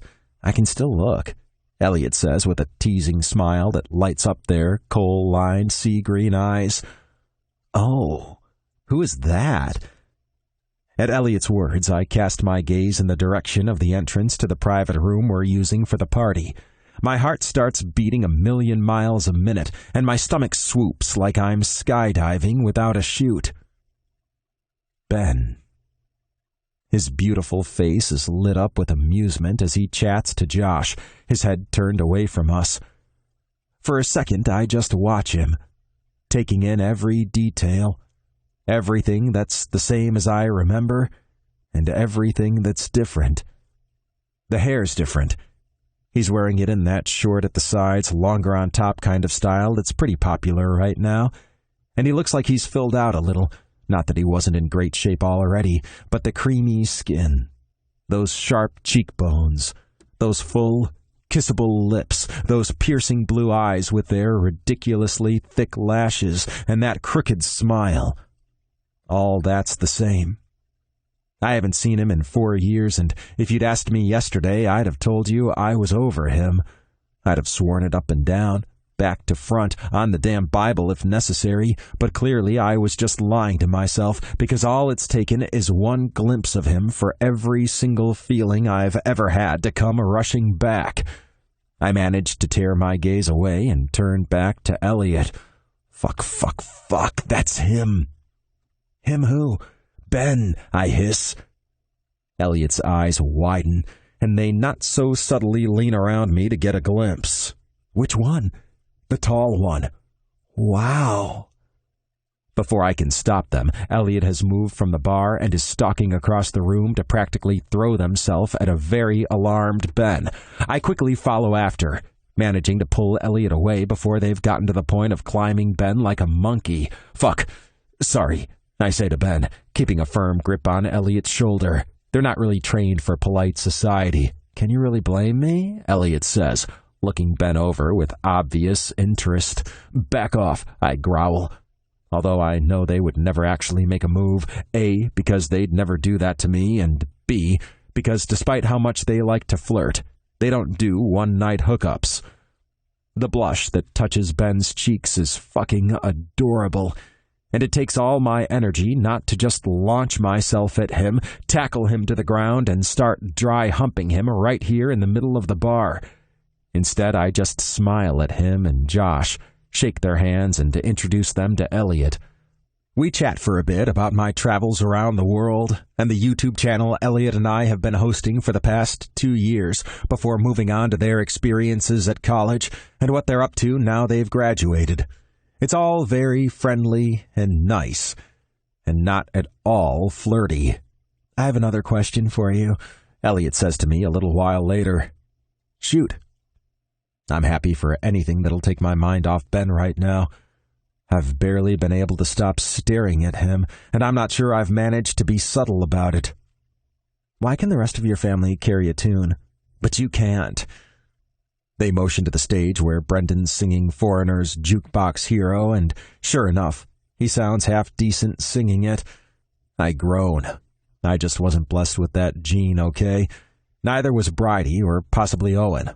Although no one's ever heard him sing, so it's hard to tell. To clarify, my siblings aren't exactly sopranos, but at least when they sing, it doesn't sound like someone's swinging a bag of cats against a wall like it does when I do. Interesting. So, what are we going to sing? They ask, flipping through the songbook that had been sitting on the bar, as if we weren't just talking about my horrible voice. No? I don't sing at these things. Well, you've never had me here at one of these things before. They reason. I shake my head adamantly. It's not happening. Completely ignoring me, they say, oh, look, they have Elton John's Blue Eyes, and there's Behind Blue Eyes. Or, ooh, how about Pink's You Make Me Sick? I reach out to cover Elliot's mouth with my hand so they can't spout off any more song titles. For fuck's sake, if I sing with you, will you stop? They nod their heads slowly in agreement, and I let go of their mouth. Then they offer me a teasing smirk. Knew you'd come around. Okay, how about Ain't No Mountain High Enough? I shake my head adamantly. Nuh-uh, no way. Their brow furrows. Okay, fine. I've had the time of my life. Stop picking songs with such challenging vocals, I growl at them. I don't think you're comprehending how bad my voice is. Hey, I've heard you sing before. It's not... They shake their head. Okay, it's pretty bad. But this is karaoke, not Idol. It's supposed to be bad. Pick something else. They let out a heavy sigh. Okay, fine. What about I Got You, Babe? They suggest. You could pretty much talk the sunny parts if you wanted to. Fine, I relent, knowing full well Elliot's not going to give up on this duet thing. I can hear the groans from my siblings when I get up on the stage, but it only takes a few moments of watching Elliot prancing around singing Cher's part of the song for me to loosen up and ignore the teasing. It's later in the night, when everything is wrapping up and we're all getting ready to leave, that Elliot comes rushing up to me with a beaming smile on their face and seeming very proud of themselves. Good news. We don't need to go back to that crappy hostel tonight. I feel my brows drawing together in confusion. Why? Did you know Josh and Ben have a place right here in the village? They ask, their tones seeming suspiciously innocent. They're going to let us stay with them. I see Josh and Ben approaching us, and I yank Elliot's elbow, drawing them close to me so I can hiss in their ear, "What did you do?" They smirk at me, I'm giving you an opportunity." "I hate you," I mutter so Ben and Josh can't hear as they draw closer. "Please, you love me." "You guys ready to go?" Josh says, smiling at us. "I should probably warn you, we only have one air mattress, so one of you will have to take the couch." "Dibs on the mattress," Elliot cries, prompting me to shoot them an annoyed look that only seems to make them more amused. When we get to Ben and Josh's, they set up the air mattress for us and provide us with linens before each disappearing into their respective bedrooms. I settle on the sofa and attempt to get some sleep, but that proves impossible when Elliot keeps punching me in the shoulder. "What?" I finally answer after the fourth or fifth punch. "What are you doing?" "I'm trying to sleep. So if you could stop punching me, that'd be great. I didn't maneuver this whole thing so you could just sleep on the couch," they say in a surprisingly quiet voice. "Why aren't you sneaking into Ben's room? Because I'm not a creeper?" "You don't have to do anything, although I'm not sure why you wouldn't want to, but don't you at least want to talk to him? You said you guys used to have these long, deep conversations. Don't you miss that?" I do miss that. So fucking much. We've exchanged texts every now and then over the last 4 years, but we've always kept things light and very much surface level. He used to be someone I'd confide things to that I wasn't comfortable telling anyone else, and I like to think it went both ways. I'm not sure if that's what happened 4 years ago, or the amount of time that's elapsed since then, or that I have Elliot now, or the fact I've been so determined to get over him. But for some reason, we've lost that closeness, and I really want it back. "Just go talk to him," Elliot prods.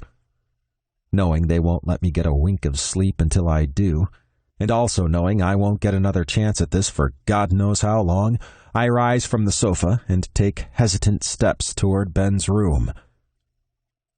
"Aidan?" His voice is full of confusion as I step inside and close the door behind me. "Hey, what are you doing?"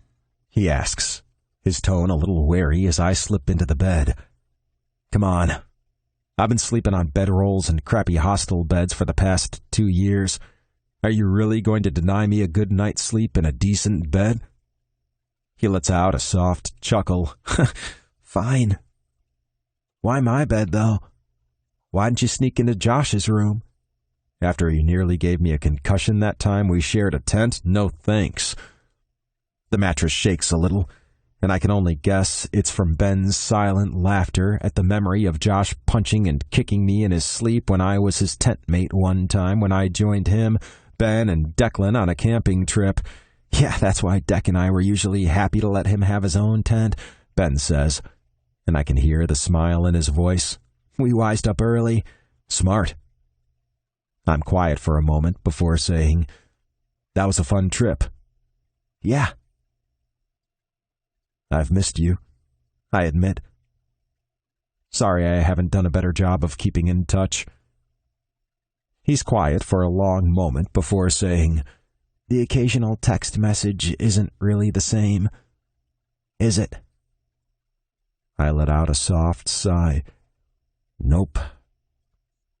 I shift my hand a little farther to the left until I find his. I hold my breath for a moment as I hesitantly slide my fingers between his, but he doesn't pull away. He squeezes gently and holds on. "So, you and Elliot seem, are you guys—" I chuckle at the undisguised curiosity in his tone. "No, definitely not. Yeah, I can admit I find them very attractive, and meeting them and thinking that is definitely what tipped me off about being pan, but—" "You're pan?" he cuts in, and I feel his fingers twitch against mine. "Yeah. Well, sort of. Ish."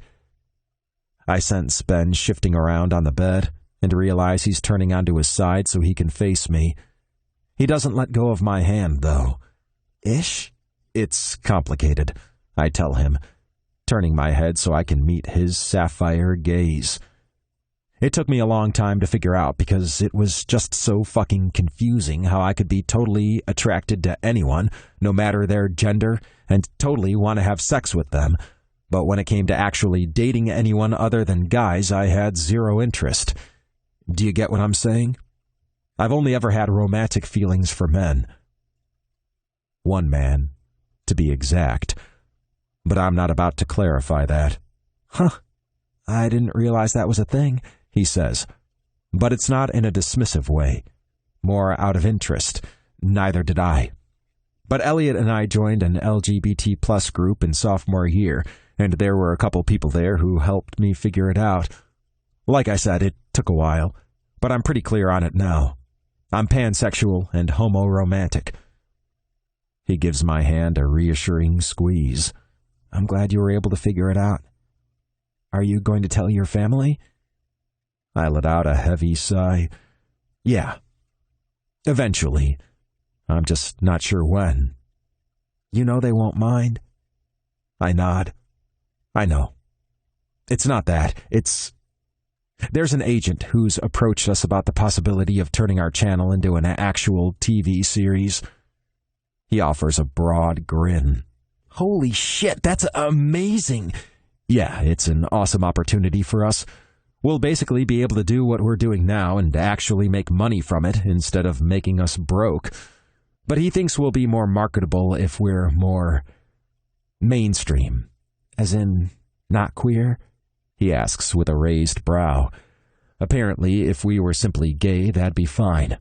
But a pansexual, homo-romantic guy and a genderqueer person would be too complicated for audiences to get their head around. Ben lets out a heavy sigh, and I can tell he's trying to keep his judgment at bay. Aidan, this agent doesn't sound like the best guy. What would you do if someone was willing to hand you your dream? And it's not like it'd be forever. Who knows if the show will even get picked up? And if it does, who knows if it'll be a success? And if it is a success, well, we'll have leverage. His sapphire eyes are full of concern. I just don't like the idea of you compromising yourself. I bring our joined hands to my lips, gently kissing his knuckles. I like that you care so much. I watch as his tongue sneaks out to slide over his plump bottom lip and barely manage to contain a shudder of desire. Honestly, my memory of the last time we, is a little fuzzy around the edges. But one thing I know with certainty is I fucking loved kissing those lips, and I'm desperate to taste them again. Can I kiss you? I ask in a raspy voice. He nods, and I lean forward to touch my mouth to his. Jesus, his lips are so fucking soft.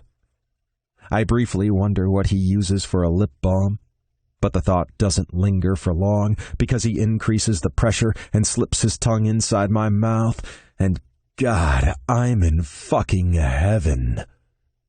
I end up on my back with Ben on top of me, pinning me down with his larger body. As I glide my hands over his back, I just can't get enough of all the hard muscle that's developed over the past 4 years.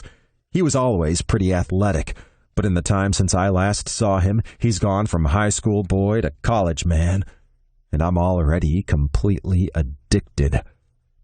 I groan against his lips as he thrusts his hard cock into mine. Gah, fuck yes! Fuck, do that again! He obliges, and we continue to rut against each other, exchanging hungry kisses until I'm so fucking desperate I can't hold it in anymore. Fuck, I want your cock in me, I groan. You sure about that? He asks with a teasing smirk. Fuck yeah, want you deep in my ass, baby. He slams his mouth back against mine in a harsh, greedy kiss. Fuck, you're sexy when you're begging for cock. What are you talking about? I'm sexy all the time. That's very true, he murmurs. Well, except for when I'm hurling all over your cock, I say with a chuckle. That couldn't have been all that sexy.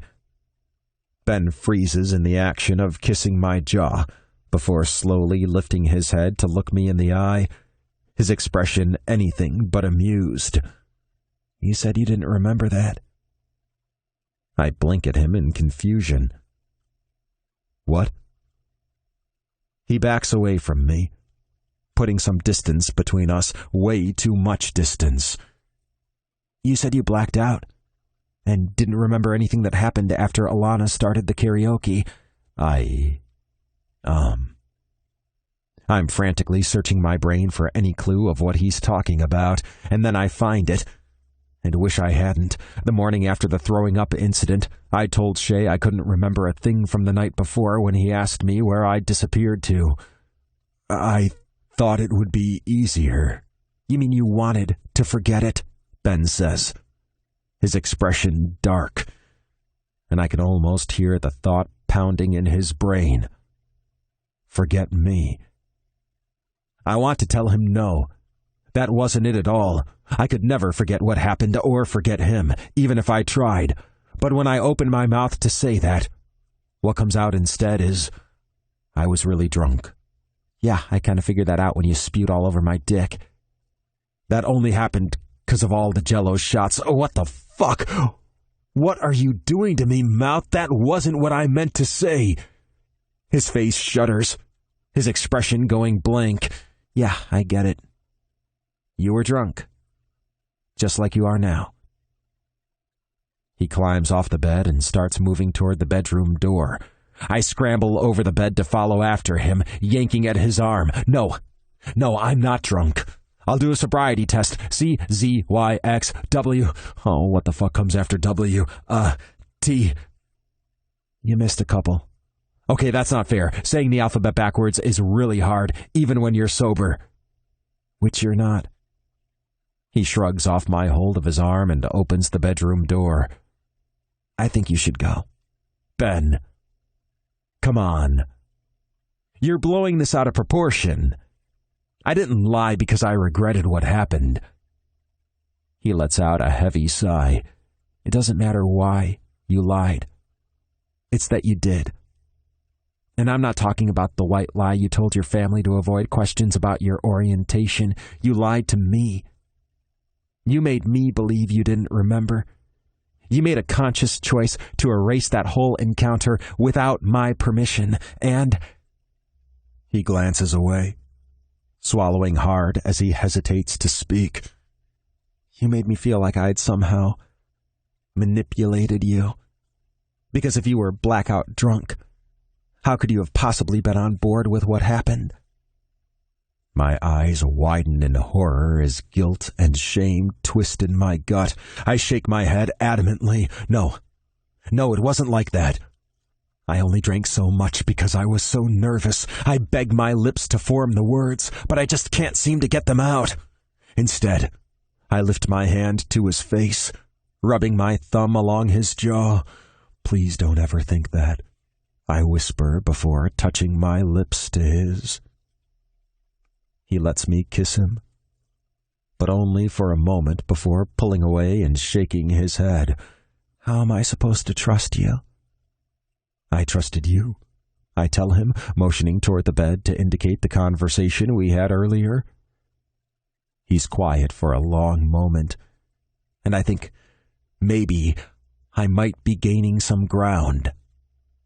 But then he says, I need you to go. Ben, please. If you respect me, you'll go.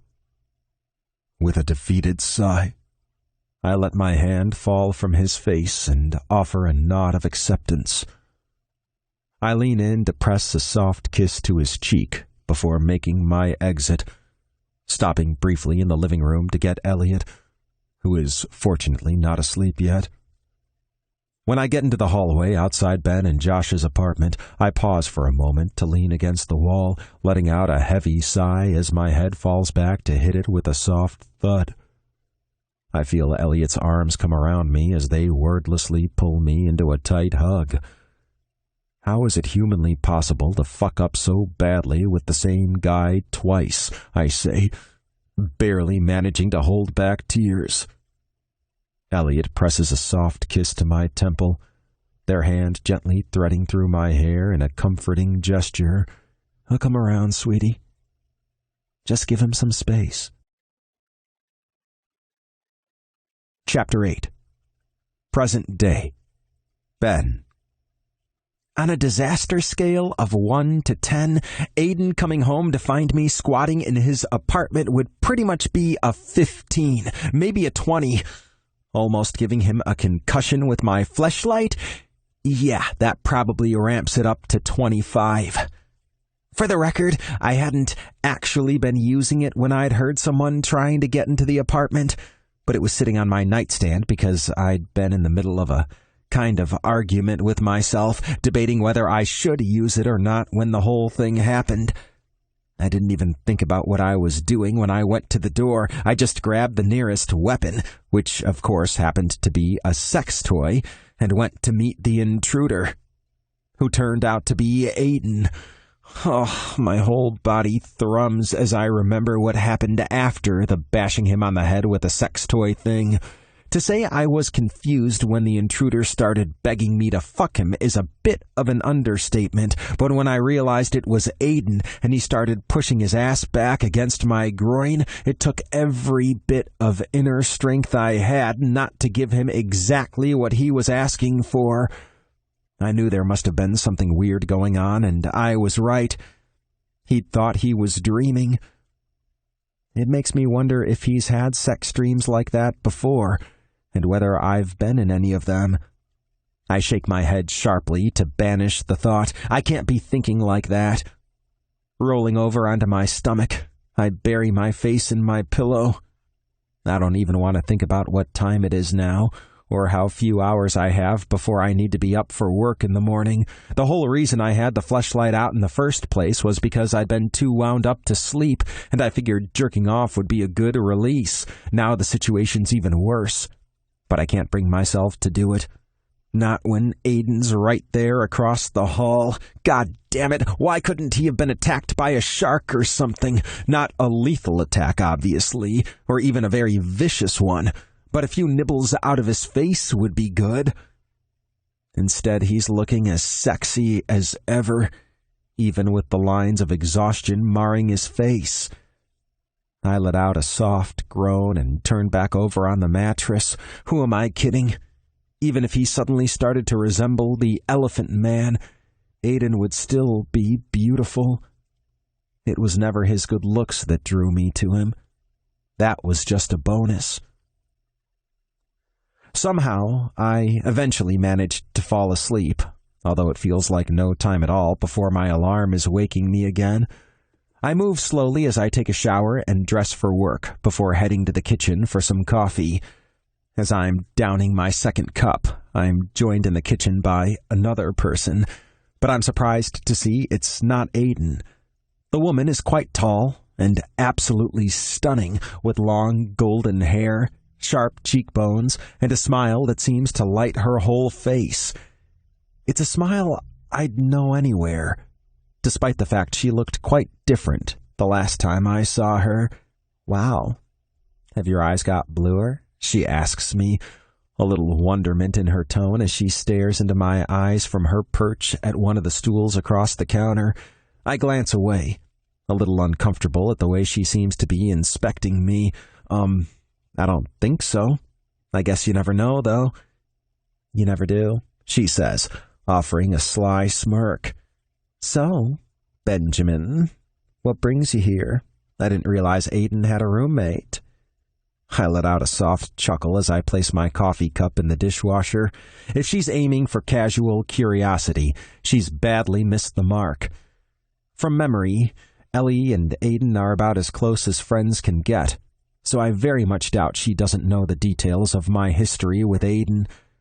Declan went into fix-it mode when he found out I needed somewhere to stay, I say with a shrug. It won't be for long, though. Just until I figure something else out. She offers me a knowing smile, and I decide it's time to make my exit.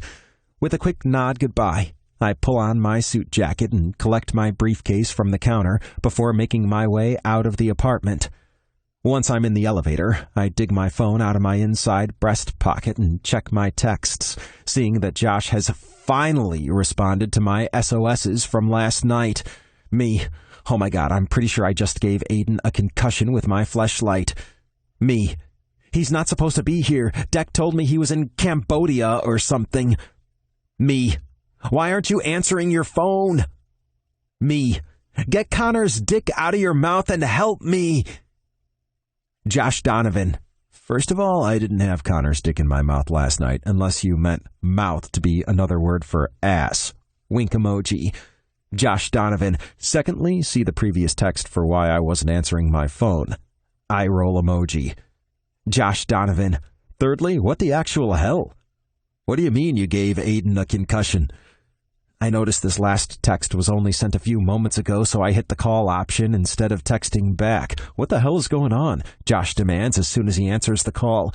I don't think it was an actual concussion, I clarify, as I burst onto the bustling Manhattan sidewalk. But I got him pretty good on the forehead. I thought he was a burglar trying to break into the apartment, but he was just having trouble with the key. You gave him a key to your apartment? What? No, of course not. It's his apartment. I'm so confused right now, Josh says, and I can just picture him shaking his head in bafflement. Well, Connor told Declan about me and Noel breaking up, and then Declan, of course, tried to fix everything, and I ended up at Aidan's place last night, I explain. I thought you said you weren't desperate enough to stay at Aidan's, he points out, quoting our conversation from yesterday morning. Yeah, well, I couldn't exactly say that to Deck, could I? I growl into the phone as I dash across the road and down into the subway. Besides, he was certain Aidan wouldn't be home, but apparently they've wrapped the show early or something, so he'll be home for a while now. Huh, interesting. It's not interesting, I grumble. It's the opposite of interesting. Josh lets out a bark of laughter. To you, maybe. Not to anyone else who knows the story, which is basically just you and Ellie, I say, stepping onto the crowded train. Who's also at the apartment, by the way. Jesus, it's like a real-life reboot of Three's Company. That's exactly what it feels like. Although, at least with Ellie there to serve as a buffer, things might not have to be so weird between Aidan and me. Chapter 9. Aidan. When I drag myself out of bed on Monday morning and make my way to the kitchen, I find Ellie sprawled on the sofa watching TV. But fortunately, Ben is nowhere in sight. Of course, it's mid-morning on a weekday, so it would have been unlikely to find him home. But the same thing could be said about finding him here when I got home last night, so I guess you never know. I fix myself a bowl of cereal and join Ellie on the sofa, noticing she's watching some kind of TV special about the Corvin royal family. No doubt whatever network this is building up the hype in the lead-up to the big wedding this weekend. This is still really weird, I say, stuffing a spoonful of Cheerios in my mouth. Why? My brother's best friend is marrying a king. Owen's going to be best man at a royal wedding that'll be televised all around the world. How is that not weird? Ellie just shrugs. Honestly, I think it's weirder no one had even heard of this country until the king decided to marry an American. Was it like Wakanda, hidden under a secret dome or something? I chuckle. I don't think so. I just think we're not that great at geography, and it used to be part of the USSR. A lot of people have trouble keeping track of all those countries. We should go there, she says excitedly. You have an in with the royal family now. Yeah, I'm not sure Kurova is a huge destination for extreme sports or adventure activities, I say dryly, reminding her of the whole point of the show. She frowns. It'd still be pretty awesome to meet the first openly gay reigning monarch. The viewers would love it. I let out a bitter laugh. Yeah, just try telling the producers that. Later in the day, I decide to go visit my little sister, Kate, who had a baby in January that I haven't had a chance to actually meet yet. I also need to meet my brother, Connor's son, but I know he works from home on Tuesdays, so I'll leave that for tomorrow. Oh my God, I can't believe you're here, Kate says, wrapping her arms tightly around me the moment she lets me into her Brooklyn apartment. What are you doing here? When did you get back? Why didn't you tell anyone you were coming home? She finally lets me go, stepping back to pin me with an annoyed look. Wait, does everyone else know and I've just been kept out of the loop for some reason? It's good to see you too, Katie. I say with a chuckle, giving her an affectionate pat on the shoulder before slipping past her into the apartment. And don't worry, you're not out of the loop. No one else knows I'm back yet. Why not? I didn't get back until late last night. I didn't want to fuss. Kate offers a wry smile. You've been gone for 8 months. People are going to fuss. She wanders into the kitchen and starts fiddling with the coffee machine. Glancing around the apartment, I can see several obvious signs of baby. Toys, a high chair, a pack-and-play, but no actual baby. Where's the rugrat? He's down for a nap. He should be awake soon, though. I'm sorry I wasn't here for the birth, I tell her. I should have tried harder to get back. Or at all, but let's not go there right now. Kate lets out a little snort, shaking her head. Don't worry about it. Mom and Da weren't there either, so you're definitely off the hook. I spend most of the afternoon at Kate's, and while I'm getting to know my baby nephew, she regales me with the story of how she met and ultimately fell in love with her boyfriend, Jeremy. Apparently, they couldn't stand each other when he first moved into the apartment next door, but I guess there's a fine line and all that. I guess I'll have to meet him soon, I tell her as I'm preparing to leave. See if he passes muster. She grins. Well, I took him to Shay's birthday last month, and he didn't run for the hills after meeting everyone, so I guess that's a positive sign. Sounds like a keeper.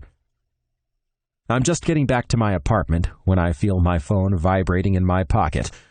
I withdraw it to see a notification from our family's WhatsApp chat and can't help smiling.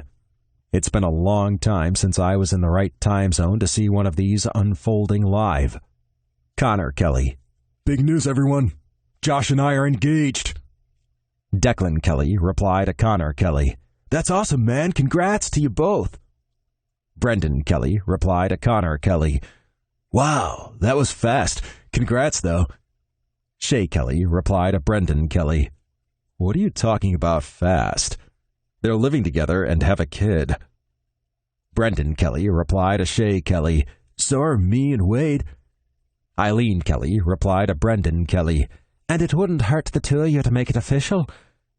Brendan Kelly replied to Eileen Kelly. Yeah, that's not going to happen, Mom. Although things are moving forward with the adoptions. Alana Martin Kelly replied to Brendan Kelly. Adoptions? Plural? Brendan Kelly replied to Alana Martin Kelly.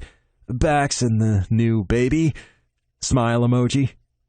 Aidan Kelly replied to Brendan Kelly. That's awesome, Bren. Congrats. Aidan Kelly replied to Connor Kelly. You too, Con. So happy for you guys. Aidan Kelly. By the way, I'm home in New York and will be for the foreseeable future. We wrapped filming early. Eileen Kelly replied to Aidan Kelly. And I'm only hearing about this now? Aidan Kelly replied to Eileen Kelly. Calm down. I only got in last night. Declan Kelly replied to Aidan Kelly. Did you get my message about Ben? Aidan Kelly replied to Declan Kelly. No, but I figured it out when I found him in my house. I decided not to mention the part about him attacking me with the sex toy, and I can only hope he'll keep the part about me begging him to fuck me to himself as well. Declan Kelly replied to Aidan Kelly. My bad. Gritted teeth emoji. Aidan Kelly replied to Declan Kelly. It's fine. Smile emoji. Kate Kelly replied to Declan Kelly. Why is Ben staying at Aidan's place? Declan Kelly replied to Kate Kelly.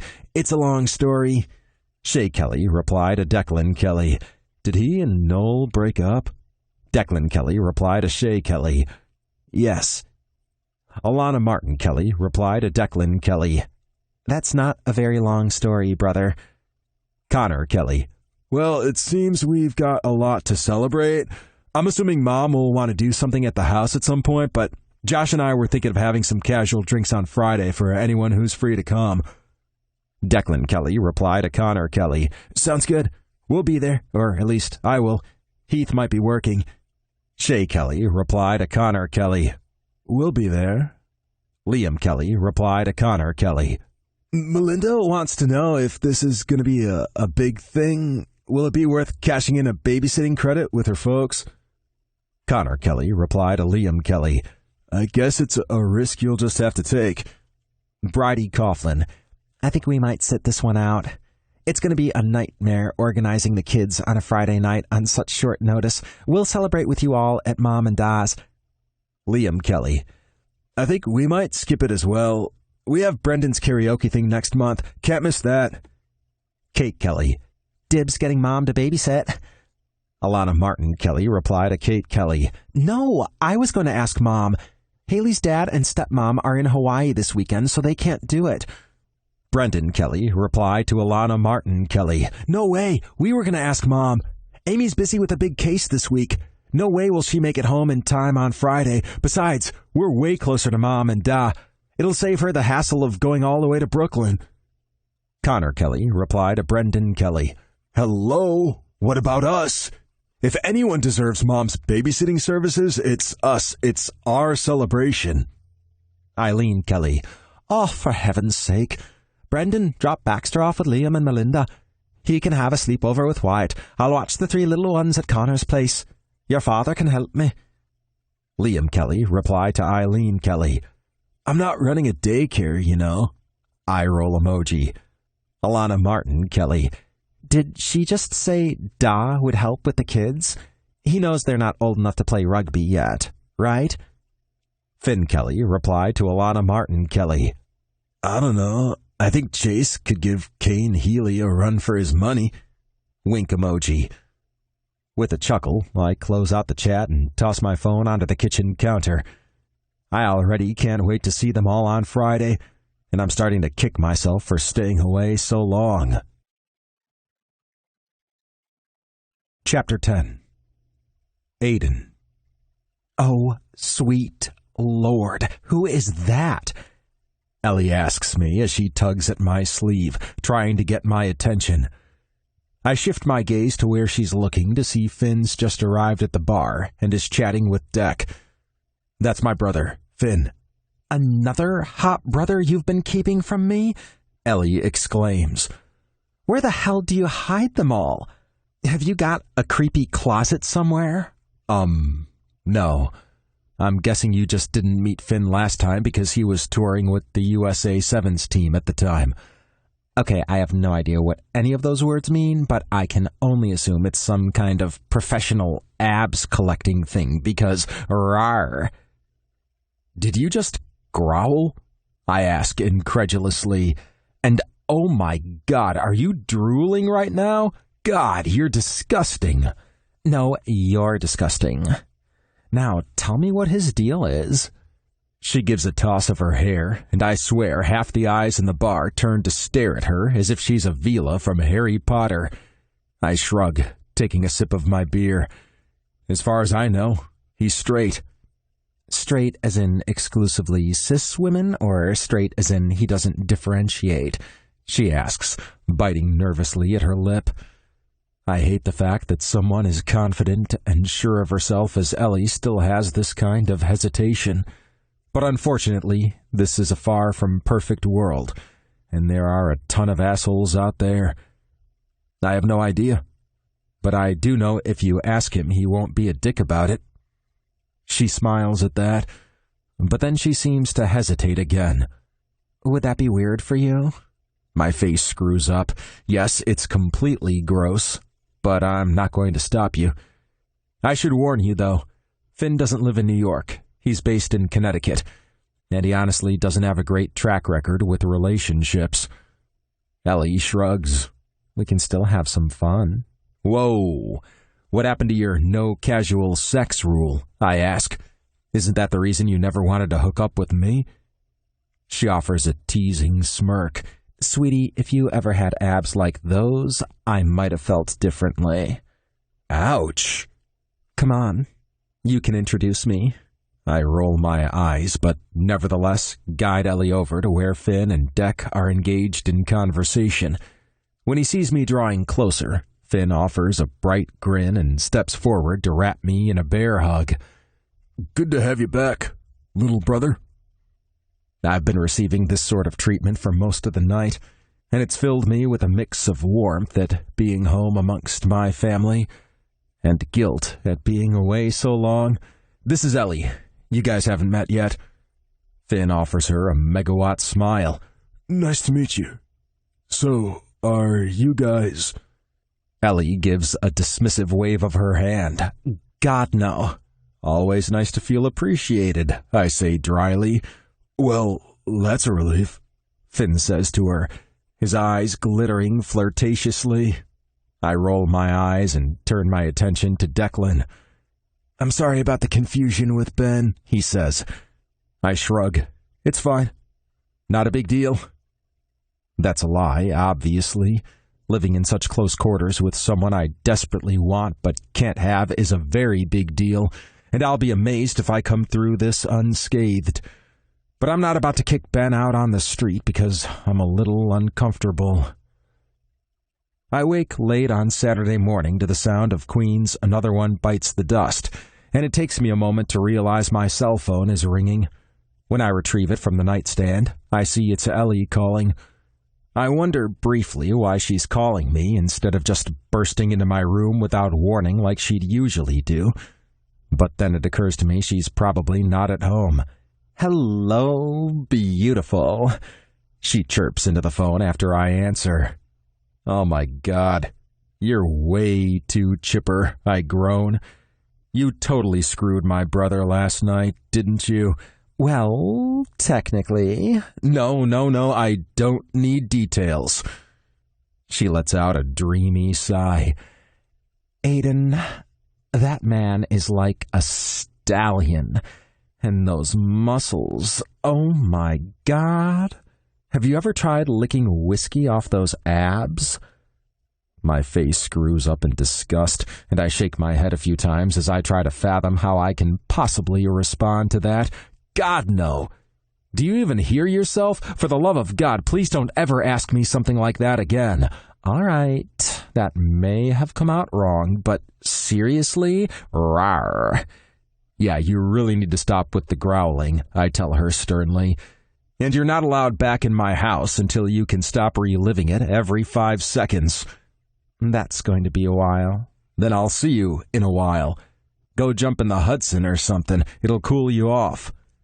I end the call and toss my phone onto the bed.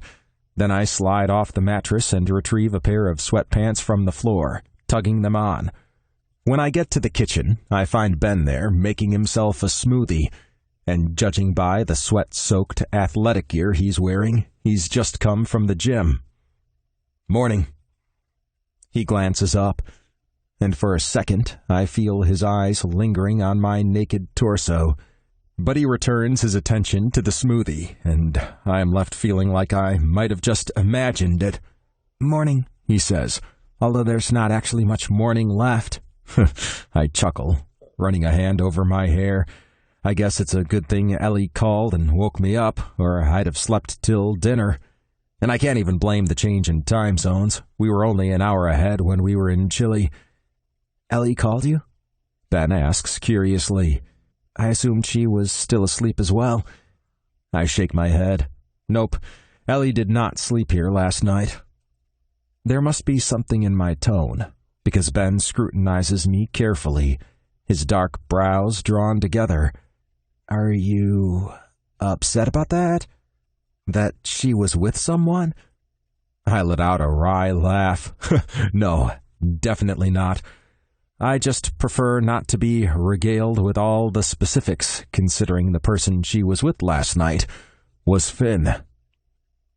Ben. In the wee hours of Sunday morning, I manage to drag myself out of bed and into the living room. When I get there, I'm surprised to find the TV is already on, and Ellie is curled up on the couch in front of it. "Has anything good happened yet?" I ask her. "No, they're just replaying interviews and bio packages. But they're going live to Vlayland soon." "That's the capital, right?" I ask as I sink into the sofa next to her. "That's where the palace is?" She nods. "Yeah, it's apparently really lovely." I remember Aidan's brother, Owen, telling me about his trip to Vlayland's at Deck's wedding last year.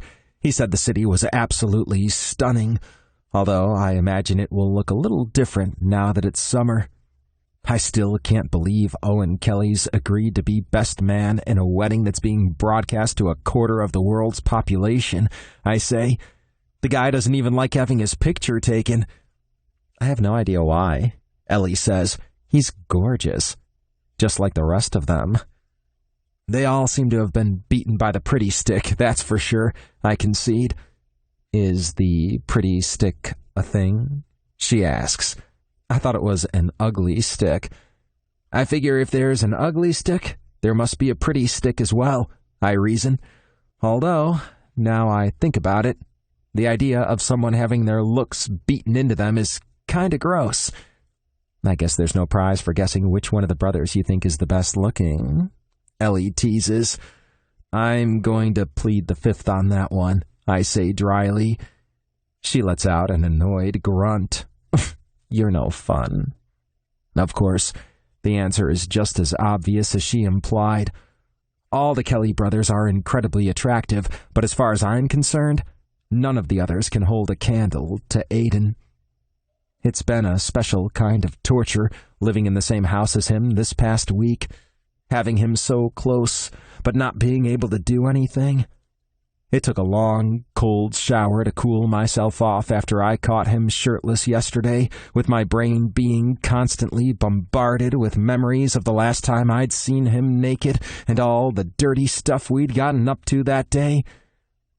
But I know nothing good would come from giving in to that temptation. Nothing's changed since our last disastrous encounter, and let's face it, nothing ever will. If I were the kind of person who could do a casual fling, maybe we'd be able to find a way to let off some steam and deal with this attraction. But I'm not. That's just not me. So the only thing we can do is accept it's not going to happen for us and maybe try to salvage some remnant of the friendship we used to have. What's going on? It's Aidan's voice, and I look up to see he's emerged from the hallway and is crossing the living room toward us. We were just talking about how gorgeous all the Kelly brothers are, Ellie says. And thank God it's dark in here, because my face must look like a tomato right now. Aidan lets out a soft chuckle. Well, naturally. He turns to glance at the TV. Has it started yet? No, but the guests have started to arrive, so it won't be too long, she tells him. Come sit down. I bet Owen will be on soon. I'm expecting him to sit on Ellie's other side, but he doesn't. He sits right next to me. As the heat of his body seems to radiate against me, I can only think one thing. At least he's wearing a shirt this time. Chapter 11. 5 years ago. Ben. He's the last person I expect to find on the other side of my apartment door on a Friday evening in late October, and I'm speechless for a moment as I just stare at him, not entirely sure he's actually real. Sorry, Aidan says a little awkwardly, tugging at the hem of his t-shirt. I hope this is okay. Deck gave me your address. I can go if you want. I finally managed to snap myself out of my stupor, giving a sharp shake of my head. No, it's fine. Just a little unexpected. That's one word for it. I haven't heard from him for 2 years, not since that night we fell out, I guess you could call it. To be fair, I haven't tried to contact him either. I was never sure what I would say. What are you doing here? I don't mean for my tone to be harsh, but I think it comes across that way because Aidan flinches a little. Work. We're shooting an episode here in Austin. My brows shoot up. Seriously? He nods, the corner of his mouth curving up in a way that hits me right in the heart. Rodeo. He shakes his head slightly. Well, I guess that part's not technically being filmed here. There's a competition a couple hours away that we're going to tomorrow, but the other part of the show we're doing here. I nod in understanding. His show is usually broken up into two parts. The adventure part, where he and Elliot do some kind of daring adventure sport, like scuba diving or parasailing or something like that. And the part that's more like your standard travel show, where they meet the locals and try the cuisines and talk about the customs and all that. I can definitely see why Austin would have been chosen for that segment. So, you're going to ride a bull? I ask. Not sure if I'm successful at keeping the horror out of my voice or off my expression. Aidan chuckles. Not a real one. Apparently that's too dangerous, even for my extremely comprehensive insurance. We're going with a mechanical one instead. And that's actually why I'm here. It is? He nods. Yeah. I thought you might want to come and watch, if you're not busy on Sunday. There's a good chance I might fall off and break an arm. Figured you might want to see that. His tone is full of levity, but I can't help wondering if he's actually serious. Does he really think I'd enjoy watching him hurt himself? I decide to brush past it, though, taking his lead and keeping the conversation light. Sounds interesting, and I'm free on Sunday. It's then that I realize I'm still just standing in the doorway with him outside. Fuck, I'm rude. Do you want to come in? I haven't eaten yet if you want to grab a pizza or something. He offers a soft smile. I'd love to, but I actually have a ton of work to do for tomorrow. But I'll see you Sunday? I nod. Yeah, just text me the details. Once he's gone, I close the door and rest my forehead against the cool, polished wood. I draw in a deep breath and let it out slowly. For 2 years, I've regretted the way we left things the last time we saw each other. I'd been hurt and upset, and I'd felt betrayed, but none of that made my feelings just magically go away. I kept waiting to hear he'd come out to his family, but he didn't. Instead, I heard he'd signed with that jerk agent who wanted him to stay closeted, and I couldn't help thinking maybe if I'd been more understanding, maybe if I hadn't pushed him away, he wouldn't have done that. But that's just me being selfish, because if Aidan hadn't signed with that guy, he probably wouldn't have the success he does now. He wouldn't be living his dream.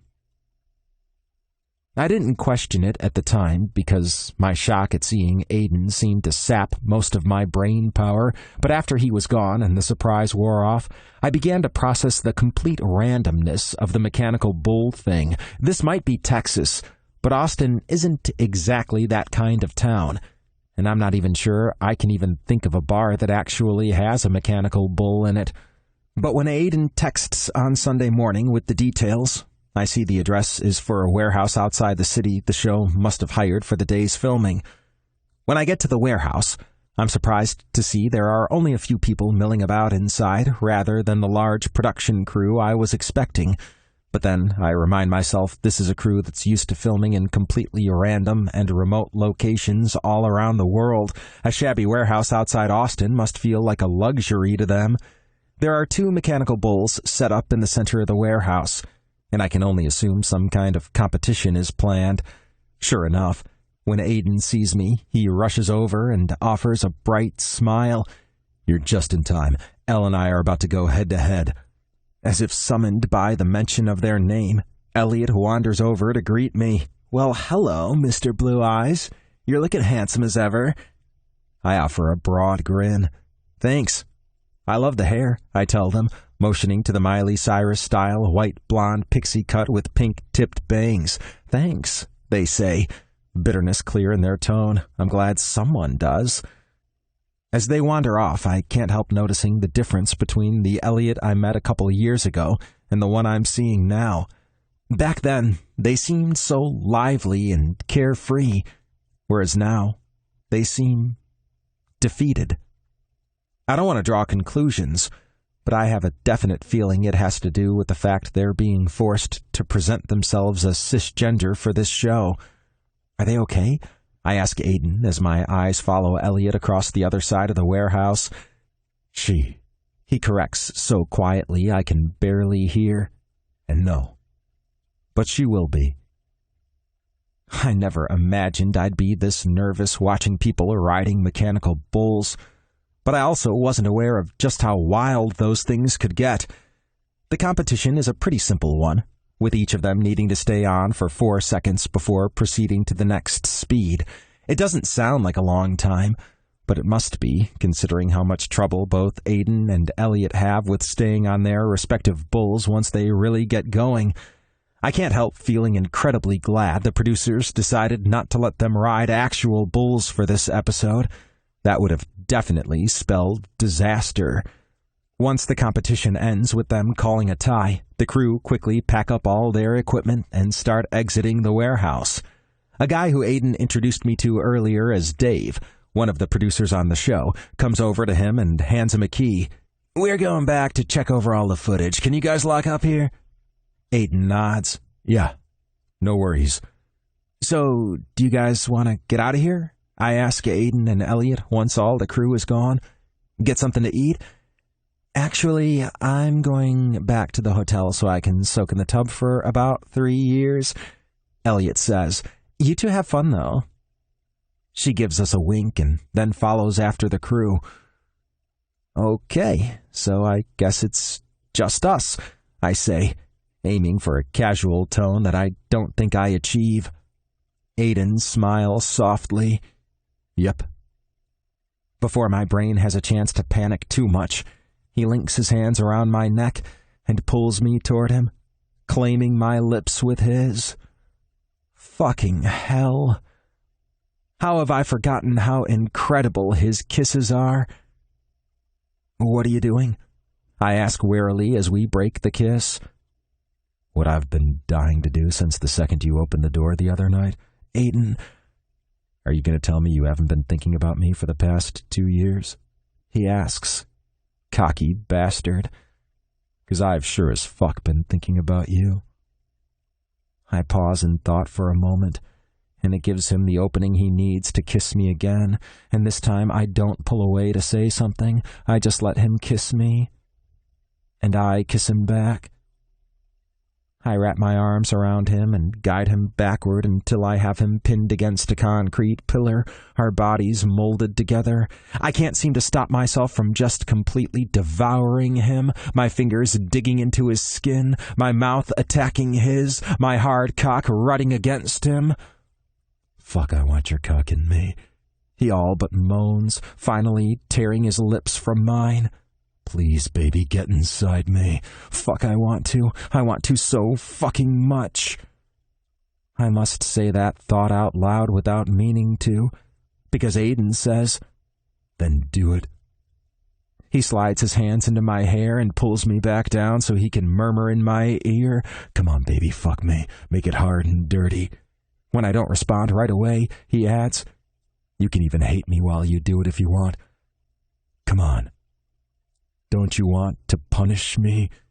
My hands fly back to grip his wrists, and I pin them to the pillar above his head. I stare at him for a long moment, convinced I'm about to step back and just walk away. That's what I should do, of course.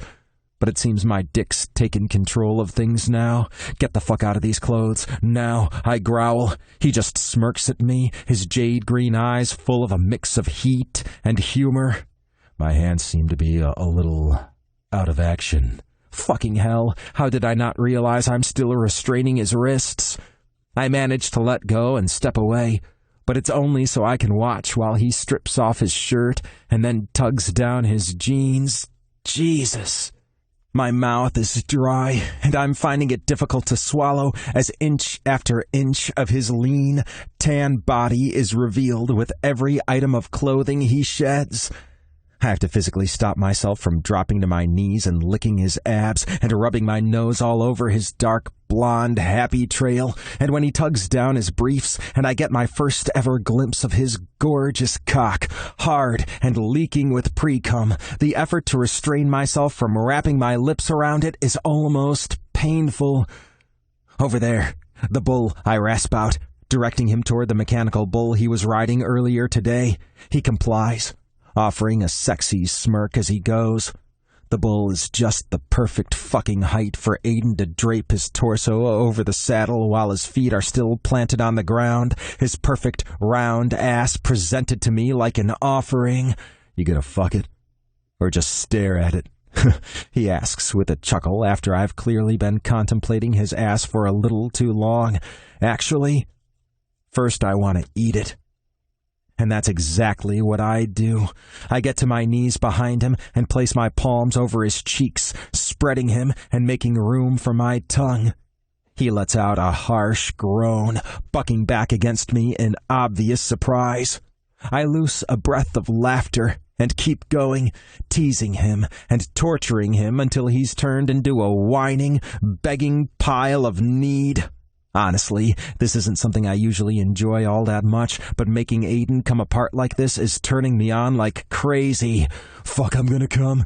I draw my mouth away as soon as I hear the words. Not yet, you're not. He lets out a grunt of frustration, but I ignore it, getting to my feet and withdrawing my wallet from the back pocket of my jeans. I take out a condom and a single-use package of lube, and then I quickly unzip my jeans and free my straining cock, rolling on the condom and slathering on some lube. You need any more prep? I ask him. Just get your fucking cock inside me, he growls, pushing his ass back toward me and wiggling it a little. Fucking hell! I lean over him so I can whisper in his ear as I line myself up. Just remember, baby, you asked for it hard and dirty. And then I thrust into his tight hole, bottoming out in one hard stroke. I take a rough grip of his hip with one hand and place my other firmly in the center of his back, shoving him farther into the saddle of the bull as I fuck him in hard, deep, relentless strokes. The groans of pleasure and the words of appreciation falling from his lips have to be the sweetest sounds I've ever heard. And the creaking of the bull as it rocks a little with every hard thrust has to be a close second. Fuck yes, Aidan gasps out. So good, make it fucking hurt. I move my hand from his back, bringing it down with a hard smack across his ass cheek. Aidan lets out a strangled groan at the contact before shouting, "Fuck yeah, again!" Fucking hell. All those times I used to daydream about my first time being with Aidan Kelly, I never could have imagined anything as hot as this. Well, this is far from my first time with a guy, but it's doing a pretty good job of erasing all those other experiences from my mind. Jesus Christ, I'm in trouble. This is supposed to just be a one-and-done kind of thing. I'm supposed to be able to walk away once we're finished here and put the whole thing out of my mind. Fuck, Ben, I need to come. You don't come until I let you, I tell him. He lets out a keening whimper that hits me right in the balls. No, please, baby, please, I need to... I grab a fistful of his hair and tug tight, leaning over so I can growl in his ear. Not until I let you. As it is, I'm barely holding my own release back. Being inside him like this just feels too fucking good. But despite his taunting words from earlier, I'm not using this as a way to work out my hate and anger. That'd be kinda hard, considering I don't feel any hate or anger toward him. There are only two people in the world I could forgive any crime, and one of them is this man right here. So if anything, I'm more angry and frustrated at myself for letting him have that kind of influence over me. I feel the pressure building and building to the point I can't hold it back any longer. I pull out and rip off the condom just in time to paint that perfect ass with my cum as I hurtle over the edge. Once I'm completely spent, I grab Aidan by the waist and spin him around so his back's against the bull. Before he has a chance to comment, I'm on my knees, taking his thick, pulsing cock in my mouth all the way to the back of my throat. I suck him hard, swallowing around the head and swiping my tongue over the shaft. I can feel when it's about to happen, with his cock pulsing even harder in my mouth. It's just as well, because Aidan's attempted warning of "fuck, coming" turns out to be a little redundant. I swallow every single drop of his cum, lapping at his cock until he's completely spent, and then I let it fall from my mouth, feeling a tad regretful about having to do it. Because that's it now. It's over. I drew it out as long as I could, but we've both come, rather spectacularly, and now it's time to let common sense take control again. Fuck, Aidan says through heavy breaths as he slides down to collapse on the floor. Please tell me you have more condoms. Okay, so maybe common sense can stay on the back burner for just a little longer. Chapter 12. Present day. Ben. Oh my God, are you Aidan Kelly? At the sound of the excited female voice, I pause in my tracks and snap my head toward the other end of the grocery aisle where I'd left Aidan scanning the shelves of cereal while I ventured off to get some fruit and vegetables. Shopping together definitely wasn't my idea, but considering we're basically roommates now, I'm still not entirely sure how that happened. I didn't see the point in making a big deal out of it. I'm not sure things are entirely normal for us. Not that I really know what normal for us is anymore, but we're at least amicable, so I guess that's a start. Aidan turns around at the woman's question, flashing his megawatt smile to someone who is no doubt a fan. Hey, how's it going? The woman's eyes get even wider than they already were, and she starts bouncing on the balls of her sneakered feet. Oh my God, it's really you. I'm such a huge fan of your show. It's hard to tell because she's wearing makeup, but I'd put her age at about 40, so it's honestly a little embarrassing to witness her bouncing around and fawning all over Aidan like a tween at a One Direction concert. Thanks. I appreciate it, Aidan says genially. I grab a random packet from the shelf behind me and pretend to be studying the box while I watch the interaction between Aidan and his fan. Super spy, right here. Can I get a selfie? She asks. Aidan shrugs. Sure. She holds up her phone and they take a picture in front of the shelves of cereal. I really just love your show, she reiterates once they're done with the photo. But I've got to say I really miss Elliot. What happened to him? Is he going to come back? I see Aidan's jaw tense at the barrage of questions about Elliot, and he visibly flinches at the woman's use of the he pronoun. She doesn't seem to notice, though, as she continues with her stream of both praise for Aidan and the show and disappointment about Elliot's departure. After a few more moments of Aidan politely nodding along while she chatters away, he's able to extract himself when another shopper approaches to view the cereal selection. The megafan disappears via the other end of the aisle, while Aidan makes his way toward me. Something you want to tell me? He asks, smirking at the box in my hand. Confused, I glance down to find I'm holding a box of pregnancy tests. I quickly replace it on the shelf behind me and continue down the aisle. Why the hell is that in the breakfast aisle? I grumble. And why would someone need 6 in a pack? You're the one who was reading all the instructions, you tell me. I send him an annoyed look, but don't comment, instead focusing on selecting my vegetables. Does that happen a lot? I ask quietly. Being recognized, I mean. He shrugs. Depends what you mean by a lot, I guess.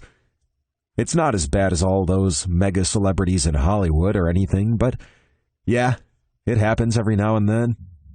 I have a sneaking suspicion he's underplaying it, but I decide not to comment. And asking about Elliot?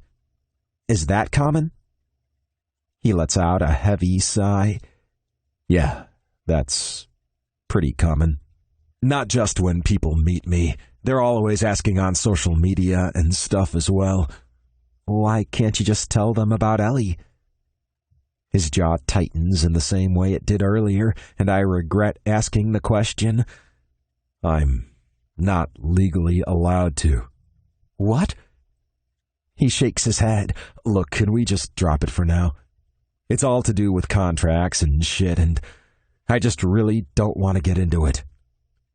I hold up a placating hand. It's fine. We don't have to talk about it. I get back to selecting my vegetables, and he does the same. After a few minutes, our companionable silence is broken when he asks, "Why are you glaring at the tomatoes?" "I'm not glaring," I counter. "It just always annoys me when I see tomatoes sorted with the vegetables when they're actually a fruit." He clutches a hand to his heart, loosing a dramatic sigh. "Oh my. Pregnancy tests in the cereal aisle, tomatoes in the vegetables section. What is the world coming to?" I let out an annoyed groan. "You're the worst." Aidan. "Oh my God, there's a pile of dog shit in the kitchen." At my sister Bridie's frantic cry, I share a confused glance with Ellie and Ben before beelining toward the backyard, making sure to avoid the kitchen. My confusion is compounded when Owen brushes past us without so much as a hello, a crazed expression on his face as he heads in the direction of the kitchen. It doesn't take long for the bafflement to clear, though.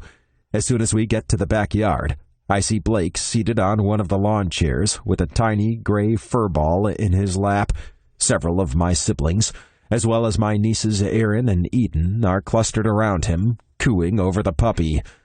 We're at my parents' place today for the official family celebration of Connor and Josh's engagement. But if we're being honest, it's really just an excuse to all get together and catch up. "Who's this little guy?" I ask, approaching Blake. He glances up at me, offering a gentle smile. "She's a girl. Her name's Em." "Em, like Emily or Emma?" "Like MJ." Declan provides with a hint of exasperation in his tone. Blake lets out a soft sigh. "Okay, officially her name's MJ, but Owen and I have agreed that I can call her Em. It's a win-win." Okay, things are starting to make sense now. I can only assume the puppy was adopted from the shelter in Brooklyn where Declan and Owen both volunteer. They have a kind of tradition there where all the dogs are named after Marvel comic characters, so I guess that's where MJ comes from. Blake's insistence on calling the puppy M can only stem from his James Bond obsession. Jesus, if you can't even agree on what to call the puppy, what the hell are you going to do when you have kids? I ask. Blake chuckles. "We'll cross that bridge when we come to it. But I think the puppy is enough to be dealing with for now." "Can I hold him, Uncle Blake?" asks a little voice belonging to Baxter Anderson, the 6-year-old son of Brendan's boyfriend, Wade. Trotting up alongside him is his partner in crime, Liam's 5-year-old son, Wyatt. "Actually, I think she's pretty much done with her nap and wants to play," Blake tells my nephews. "Why don't we go on the grass and I'll show you some of the games she likes." Both boys nod eagerly and scamper off to play on the grass, Blake following after them with the puppy held under one arm. I take advantage of the opportunity and slump into Blake's abandoned seat, which puts me next to Shay. "Can I ask you something?" he says, leaning closer to me, somewhat conspiratorially. "What?" I ask warily. "What's going on with Finn and Ellie?" I follow his gaze to where my brother and best friend are engaged in what appears to be very flirtatious conversation. I have no idea. They hooked up a couple of weeks ago, but I don't know what's happened since then. "Do you think it could get serious?" I shrug. I don't know. It's Finn, so I doubt it. Shay eyes me curiously, taking a sip of his beer. "Would it bother you if it did?" My brows shoot up at that. Why would it bother me? I mean, apart from having to listen to Ellie's way too graphic recaps. I don't know. I thought maybe you and Ellie... I let out a burst of laughter at the ridiculous notion. Definitely not. It'd be like you and Blake getting together. Shay's face screws up in distaste, and I laugh even harder. See? Yes, but you're talking about my boyfriend's father, he points out, and my brother's husband. I roll my eyes. Please, he was your best friend way before he was either of those things. True, Shay admits. Or, well, I guess he was technically Jamie's father before we became best friends. He just didn't know at the time. He takes another long sip of his drink before turning his attention back to me. So, not Ellie then. Is there anyone else? I shake my head. Nope. No one else. No one who will have me, anyway. Chapter 13. 3 years ago. Ben. I got my hair done yesterday. Thanks for noticing, by the way. I glance over at my sister to see her flick a sliver of her long, dark hair out of her face. As far as I can tell, it looks exactly the same as it did when I saw her a week ago. It looks nice. Thanks. She takes another sip of the non-alcoholic eggnog we're all putting up with again this year because apparently alcohol's still a big no-no while breastfeeding, and Maddie's husband, Jared, and I thought it would be a good idea to show our support with the non-alcoholic stuff. I can't remember why we ever thought that now. Anyway, Rita, that's my hairdresser, was telling me about her cousin who's finally ready to start dating again after a breakup a while back. He sounds like a really sweet guy, Benji, she adds with an encouraging smile. Why are you telling me about your hairdresser's cousin? I ask, as if I don't already know the answer. I'm actually a little surprised we got all the way through the gift opening and Christmas dinner before she finally brought up the topic of my love life. She's the most amazing person I know, but sometimes I'm incredibly tempted to throw nearby objects at her head. Because he sounds like he'd be a good fit for you. She gave me his number to pass on to you. So she's just giving his number out to random strangers? That's creepy. Maddie fixes me with an imploring look. Ben, come on. I know you've been focused on work and everything, but you need to have some balance in your life. I roll my eyes, slumping back farther into the sofa. You're making it sound like I have no life outside of work. It's not like I don't go on dates. Yeah, but the people you date are always so wrong for you, she points out, her face screwed up in annoyance. It's like you're deliberately sabotaging yourself or something. I think you're being a little paranoid there, sis, I mutter. Oh, really? When was the last time you got beyond the first date with someone? I think about it for a moment before lifting a hand in triumph. Erica, we were together for like 6 months. Maddie rolls her eyes. Oh, please. She was a regular booty call. You guys never actually dated. I shrug. Maybe that's all I want right now. Her expression clears into a soft smile. If I actually believed you, I wouldn't be pressing this so hard. The baby starts squawking from the nursery, and Maddie moves to go to her. But Jared moves quickly from where he'd been leaning against the kitchen counter behind the sofa. I've got her, he tells Maddie, touching a gentle hand to her head to keep her in place on the couch. You should at least just give Noel a chance, Maddie reasons. Who's Noel? She lets out a sigh of frustration. My hairdresser's cousin. Shaking my head in exasperation and knowing this conversation won't end until she gets her way, I decide to concede a little ground. I'll think about it. And if I do decide to act on it, I'll get you to set it up through your hairdresser. I'm not just going to take his number when he might not even know it's been given out. Maddie nods in satisfaction. That's all I ask. A moment later, Jared returns to the living room with my beautiful 6-month-old niece in his arms. I think she's hungry, Mommy. Watching as Maddie reaches for the baby girl she named for our mom, I'm hit with the overwhelmingly aching sensation that my sister's right. I'm never going to be happy just messing around with someone. I want it all. The problem is, I have no idea how to go about getting it when the only person I've ever loved isn't someone I can have it with. Hey, remember that time you fucked me over a mechanical bull? I slam the brakes so hard, I skid and almost run us into a pile of snow that's been plowed to the side of the road. To say I was surprised to show up at the Kelly family house on Staten Island for a long-planned New Year's weekend trip to find Aidan there is putting it mildly.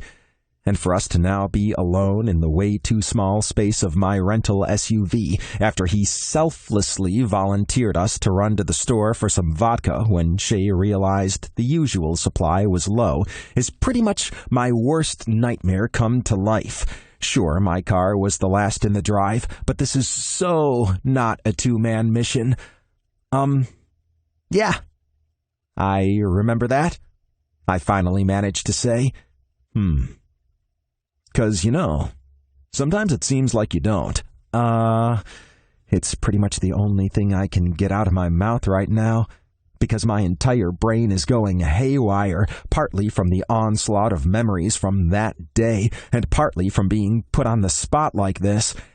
Yeah, I figured with how you've been ignoring my texts for the past 2 years, you must have just forgotten the whole night happened. Probably forgot who I was as well. Aidan. So you do remember my name, he says dryly.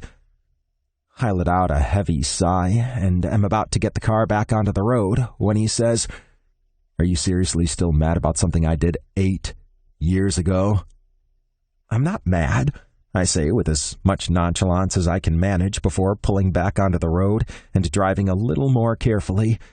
I'm not too worried about the conditions of the road. The streets have been thoroughly plowed. But I know Aidan far too well to know he's not going to drop this, and to say the conversation is distracting is an understatement. So you've been avoiding me for fun, then? He asks, and there's a hint of something bitter in his tone. Fucking hell. How can I possibly explain the only way I've been able to maintain my sanity regarding this situation is to just cut him off cold turkey? Why haven't I responded to any of his texts or emails? Because I delete them before I even read them. And it's not because I'm mad at him for something he did when he was 20 years old. It's because I value self-preservation. Thinking about all the what-ifs and maybes and if-onlys surrounding my relationship with Aidan physically hurts. So I don't let myself go there. Ever. But he wouldn't understand that. He'd be happy with a kind of same-time, next-year arrangement where he could just fly in whenever it was convenient for him, have some super hot sex, and then leave as soon as his next adventure called. And I just couldn't do that. I can't live my life as someone's standby. I want the whole fucking package, and that's something he'll never be able to give me. I've been busy, I say lamely. Seriously? You're going with that? He huffs. I pull into a quiet side street and park the car. Then I turn to him. What do you want me to say, Aidan? Fuck, I don't know. He thrusts a hand through his hair in clear agitation. You could start by admitting you're mad at me and telling me how to fucking fix it. Is it still about me lying to you? Or is it some other thing I've done to piss you off that I don't know about? You haven't done anything. Fucking hell, I'm not mad. Well, you seem mad. I'm mad that you keep telling me I'm mad. So you are mad, he says triumphantly. Oh, for fuck's sake. I'm not really sure how it happens. It's like someone else has control of my body as I unclasp my seatbelt and hurtle over the center console so I'm straddling Aidan's lap and attacking his mouth with my own. Okay. Wow, this is... What? He stutters out after we break the kiss. It was the only thing I could think of to shut you up. Oh. Okay. Good plan. Seriously, shut the fuck up, I growl, slamming my mouth back against his. This is bad. This is so bad. I'm going to regret this so much later, but right now, with his tongue clashing with mine, and his hands gripping my shoulders, and his thick erection pressing into me. I can't bring myself to care.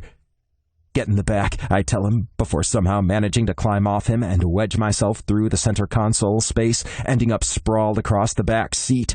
I hear the click of Aidan's seatbelt coming undone, and then he's following after me, crawling onto my lap and reclaiming my mouth. I can't help groaning against his lips as he rolls his hips around, making sure our cocks grind against each other with the most unbelievable, intense friction imaginable. Fuck, we need to stop. We're rapidly reaching the no-going-back point, and we need to put an end to this before we get there. Just one more kiss. Just one more. Need you in me? He murmurs against my lips as he continues to rub his groin against mine. Want this big, fat cock inside me so fucking bad. Fuck. Well, the point of no return has officially been reached, and I can't even bring myself to care anymore. I don't care that it's broad daylight, or that this car is parked on a public street. I don't even care that only a few minutes ago I was trying to convince both myself and him there's nothing between us anymore. All I know is right now I need him like I need air to breathe. And I'll deal with whatever consequences come my way later, because there will be consequences. I'm sure of that. Up, I tell him. Face the back. He does what I ask, climbing off me and positioning himself so he's kneeling on the seat with his back toward me. I quickly unfasten his jeans and tug them and his briefs down, bearing that perfect ass I've tried so hard to forget about.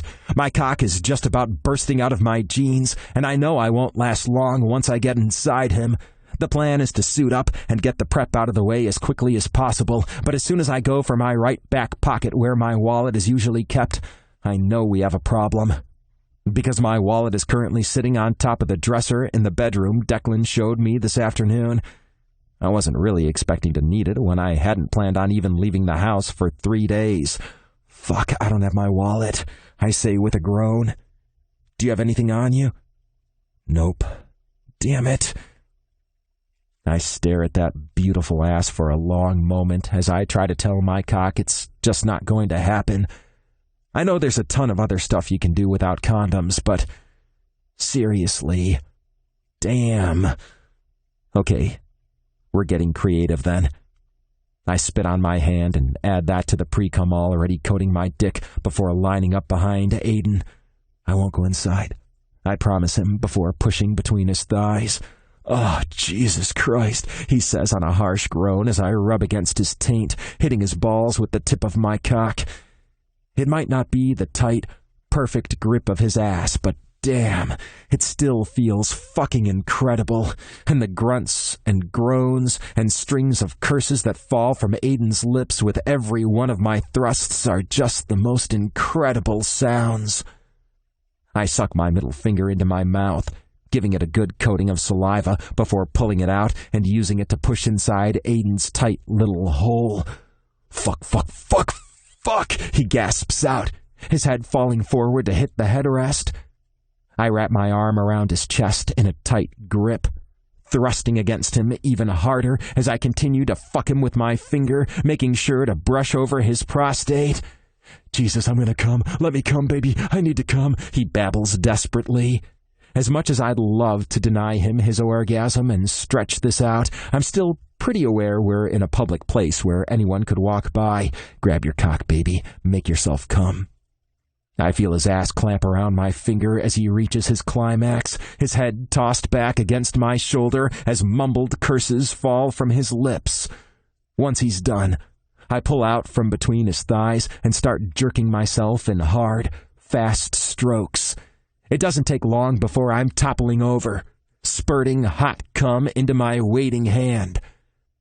I glance around the car for something to clean my hand with, but there's nothing, so I ultimately settle for just wiping it on the upholstery of the back seat. Seriously? Aidan asks with a quirked brow, holding his own cum-covered hand in the air. I shrug. I'll get it cleaned before I take it back to the rental place. Okay, then. With a shrug, he adds his own cum stain to the one I just made. We both adjust our jeans and cover up before sitting and taking a beat. Well, I've got plenty of supplies in my room we can make use of later, Aidan says, breaking the drawn-out moment of quiet, although I'd be more than happy to just get creative again.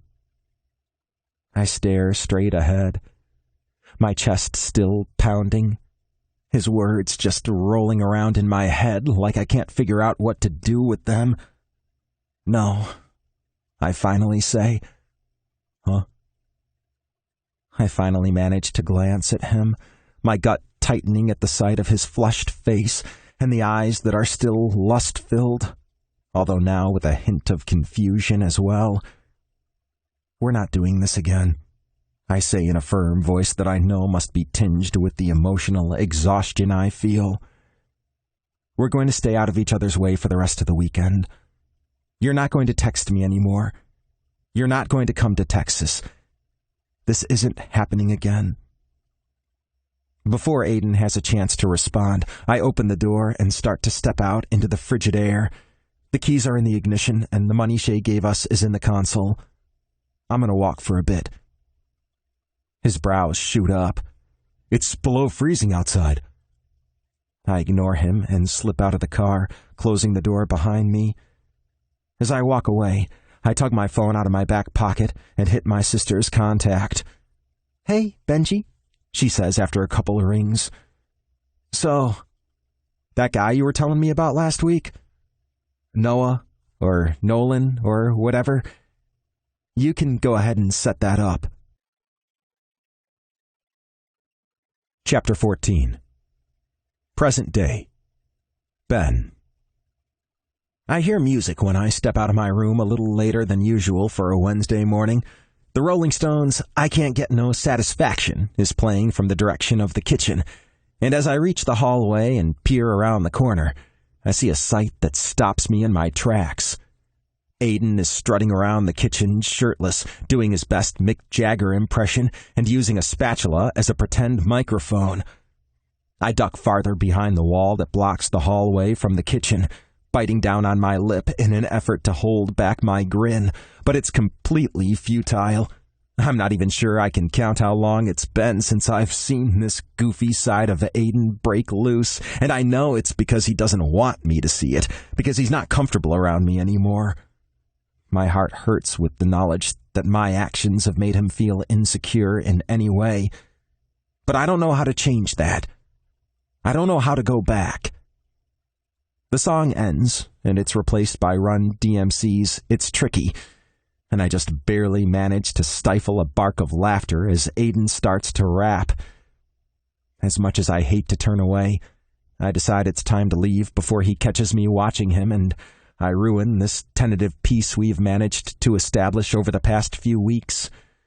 I'd planned to grab my lunch from the fridge before leaving, but I figure it's best to let Aidan think I've already left for the day. I can just buy a bagel or something on my break. As I turn to head for the door, I spot Ellie, who's watching me with a shit-eating grin on her face. "Busted," she says in a quiet sing-song. "Don't tell him I saw," I murmur. She arches a brow. "Why not?" "I think you know why." She offers a soft smile and nods, and as I walk past her and toward the door, I hear her muttering, "Fucking hell, the two of you are going to send me to an early grave." I shake my head with amusement as I exit the apartment before making my way down to the busy street. I have a meeting downtown at 9:30, which is why I'm leaving so late. I figured there wasn't much point going into the office beforehand when it's completely out of the way. After my meeting, I head straight back to my company's building, and as I stroll across the 24th floor toward my tiny office, I'm surprised to be intercepted by the secretary I share with 3 other CPAs at the firm. "Gavin's waiting for you," Jenna tells me. "In your office." I stare at her for a moment, taken aback by her words. He's waiting? How long has he been waiting? She gives a quick shake of her head. "Not long. He came down to talk to you, and I told him you were on your way back." She gives a little shrug. "He decided to stay and wait." Still a little baffled, I move past her and into my office, where I find Gavin Dawson, one of the senior partners at the New York branch of our firm, leaning casually against my desk. "Gavin! Hey, I'm so sorry. I hope you weren't waiting long." He waves me away as he straightens to a standing position. "Not long at all. I just wanted to talk to you about your transfer request." "Oh, I thought HR would be handling that." He nods. "Yes, but I wanted to discuss your options." "Okay." I shrug off my jacket and hang it on the coat rack behind my desk. Then I take a seat at my desk and gesture for him to sit opposite. "So, tell me, what are my options?" He crosses one leg over the other and places his hands in his lap before he starts talking. Neither his expression nor his tone instill me with much hope, if I'm being honest. "Well, I'm just going to say it because I don't think there's any point dragging it out. Austin's not one of them." I let my eyes fall closed for a moment, taking a second to master my disappointment before refocusing my attention on Gavin. I know he's not telling me all this to be a dick. If anything, it's the opposite. He was my boss back when I first started working here about 9 years ago, and while I could never consider us friends, there's definitely a high level of professional respect there. "I'm sorry," he says, and there's genuine sympathy in his expression. "But it's just not possible. It's not common knowledge yet, but it will be very soon. There are a number of cutbacks being made at several of our smaller locations, and Austin's one of them. To be honest, it was a good thing you got out when you did." "Shit," I mutter under my breath, thinking of all my former colleagues, any one of whom could be losing their job soon. "But that's not happening everywhere," Gavin says, clearly eager to put a good spin on things. "So, if you wanted to change your transfer request, I can see that it gets approved. Atlanta might be a good option," he suggests. "Or Cincinnati. They're making some changes there, too. A lot of the old guard are moving on. It could be a good avenue toward a partnership for you." I can't lie. The thought of a partnership is obviously tempting, but I'm not going to Cincinnati to get it. I offer Gavin a warm smile. "I appreciate it, but it's either here or Austin. I won't be moving anywhere else." His brows shoot up in curiosity. "So the request wasn't because you're unhappy here?" I shake my head. No, that's not it. It's... the personal circumstances that brought me here last year have changed, so I was looking to move back home. That's all it is." "Well, for what it's worth, I hope you'll seriously consider staying here," he says, getting to his feet. "Thanks." I spend the rest of my workday in a bit of a fog.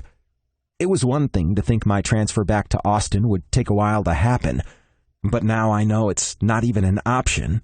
I somehow can't help feeling both boxed in and out of control at the same time. I know I'm overthinking things. Starting at a new firm if I moved back to Austin wouldn't be terrible, even if it did put a halt to my career progression for a little while. I've never been all that obsessed with corporate climbing anyway, and likewise, it wouldn't be the worst thing to get my own apartment and settle permanently in New York, this time on my own terms, although it would mean staying far away from Maddie and her family. For the life of me, I just can't seem to figure out where to go from here. Chapter 15. Aidan. As soon as I walk through the door of my apartment, I'm hit with the sweet scent of cookies baking. And not just any cookies. Madeline's. I do a quick mental check, making sure it's definitely still September and we haven't somehow time-jumped to late November without me noticing. Then I pad down the hallway and make my way to the kitchen, taking a seat on one of the stools at the counter. Ben offers me a cursory glance to acknowledge my presence, but doesn't actually say anything before returning to carefully folding flour into the whipped egg mixture for what I'm guessing is another batch of cookies.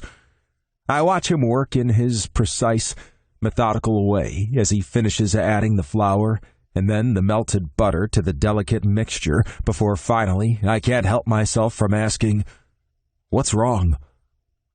He pauses in the motion of gently stirring the now silky mixture before getting back to work, asking, "Why would you think something's wrong?"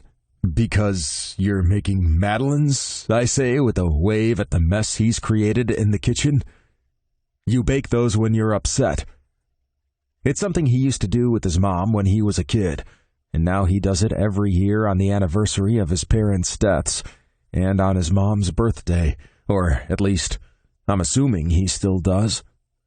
Neither of those special dates apply to today, however, so there must be something else going on here. Ben finally lifts his head to look at me, and I see his jaw tick, as if he's mad at me for remembering this about him. I merely arch an eyebrow in challenge, prompting him to deflate a little as he lets out a soft sigh. "I'm not upset. I'm just frustrated. This is helping me think." I nod. "Do you want me to go? So you can think?" He shakes his head. "It's fine. You can stay." "Can I have a cookie?" He lets out a soft chuckle and waves toward the wire rack sitting on the stovetop where a bunch of the freshly baked cake-like cookies are cooling. "Yeah, have at it. I haven't sugared them, though." I slide off my stool and rush around the counter to grab a couple madeleines. I know one's not going to be enough. Once I'm seated on the stool again, I bring one to my lips and take a bite, my eyes just about rolling back in my head as the airy, buttery sweetness explodes into my mouth. "Oh my God," I say with a groan. So fucking good. At first, I think it's my imagination. The change in the energy around us as the air seems to crackle with electricity, but then I see the way Ben's looking at me, with a familiar heat in his piercing eyes that makes my heart speed up and every nerve in my body thrum with anticipation. I deliberately sneak my tongue out to collect some stray crumbs that have gathered on my lips, and as I do, I see Ben visibly swallow, the hand holding the wooden spoon clenched tight. Blood rushes to my cock as I remember how fucking incredible that fierce grip of his could feel digging into my hips, or yanking on my hair, or shoving down against my back. That, of course, leads to thoughts of him fucking me, and all I want to do is scramble across the counter and beg him to bend me over and make it hurt. Yanking his gaze from mine, Ben clears his throat and returns to stirring the batter. "So, what did you do today?" It takes me a moment to answer the question because my imagination is still running wild. But then I slam back to reality and issue a harsh reminder to myself that nothing like that is ever going to happen with us ever again. We're just friends now. Or friends adjacent, I guess would be more accurate. I went to Owen and Blake's. The puppy peed on the carpet at least 5 times while I was there, and thankfully that image is enough to help deflate my cock. Ben looses a soft chuckle. "Yeah, they do that." He covers the bowl of batter with cling film and takes it over to the fridge. I'm not surprised when he retrieves another cling film-covered bowl and brings it to the counter. I remember back when he was a teenager, he'd spend those 2 days each year making 4 or 5 batches of these things, and then bring them over to our place for all us Kellys to devour. "So, what are you frustrated about?" I ask as he spoons the chilled batter into the madeleine pan. Ben shrugs, muttering, "It's nothing." "Seriously?" I ask skeptically, waving my hand around the kitchen before bringing another cookie to my lips. He lets out a huff and glances up at me. Okay, fine. My transfer request was rejected today, so I need to decide whether I want to stay in New York permanently or leave my company and get a new job in Austin. The delicious cookie suddenly becomes all stodgy in my mouth as it hits me how badly he must want to leave if he's resorting to this method of dealing with his frustration. I want to beg him to stay, but I know how much he loves Austin. I saw it plain all over his face that time I visited, and his family's there. It's his home. Besides, who am I to be asking him to make sacrifices like that? We're just friends. Ish. Nothing more. And it's not like I'm going to be around much once shooting starts again and I'm back on the road, so it's a moot point anyway. Well, whatever you decide, you're welcome to stay here as long as you need, I tell him. He offers a soft smile. Thanks. I decide to leave it at that, heading into my bedroom to change into some workout clothes before hitting my building's gym. When I return from my workout, I see the kitchen is empty, but my bedroom's not. Ellie is sitting on my bed, munching away on a plate of Madeleines. Can I help you? These are the best things ever, she says, moaning around a bite of the cookie. I mean, is it a cookie? Is it a cake? Who the hell knows? We've always called them cookies, but I'm honestly not sure. Why are you lurking in my bedroom, exactly? Her mouth forms into a frown. I'm not sure I like the word lurk. It makes me sound creepy. But I was waiting for you. Why? She offers one of those charming smiles. Do I need a reason? I arch an eyebrow at her. Now we're getting into creepy. She tosses her half-eaten Madeleine at my head, and I manage to catch it, leveling her with a stern look. Not cool, Ellie. We do not waste Madeleines. What are you going to do about Ben moving back to Texas? She asks bluntly. The hand holding the Madeleine to my lips drops like lead to my side, my eyes staring desperately at Ellie. He told you he's going back? He's decided? No. He said he's still trying to figure it out. But we both know that's where he wants to be. Her face scrunches up in confusion. I don't get why he didn't just go back there after he broke up with his boyfriend. He didn't want to leave his company, I explain. He's never actually told me that, but I know that's the reason. He's not great with big changes. Ellie lets out a wry laugh. Yeah, that doesn't surprise me at all. I grab some fresh clothes from my dresser and disappear into the en-suite for a shower. When I return to my bedroom, now feeling fresh and clothed in a pair of old sweats and a t-shirt, I'm not surprised to see Ellie is still on my bed, and that the plate of Madeleines is half as full as it was before my shower. So, she presses. So what? So, what are you going to do about Ben? I let out a heavy sigh and flop onto the bed next to her, stretching out so I can lie on my back with my head at the foot of the mattress. What can I do? If he wants to go, he should go. It's not like I can ask him to stay. We're not together, in case you haven't noticed. You could go to Austin, she suggests. I let out a choked sputter of laughter. You're joking, right? What? You liked Austin that time we went there. You seem to be forgetting the part where he told me never to come to Texas again. That was ages ago, she says with a dismissive wave. Things are different now. Things are bearable now.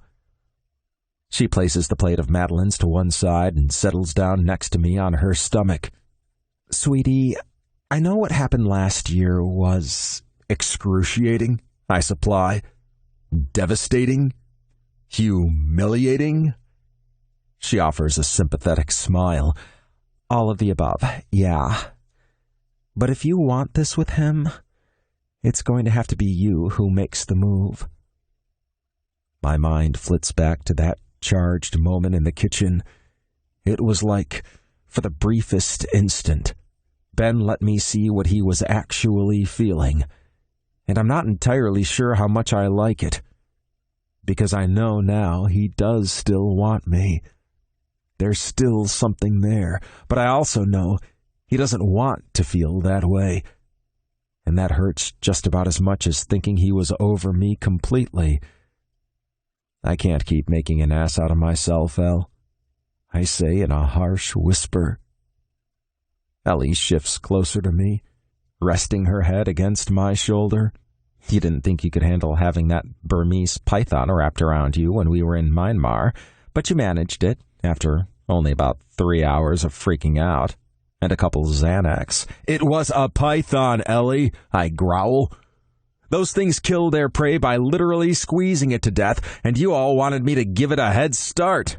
My point is, you didn't think you could do it, but you did, and you survived.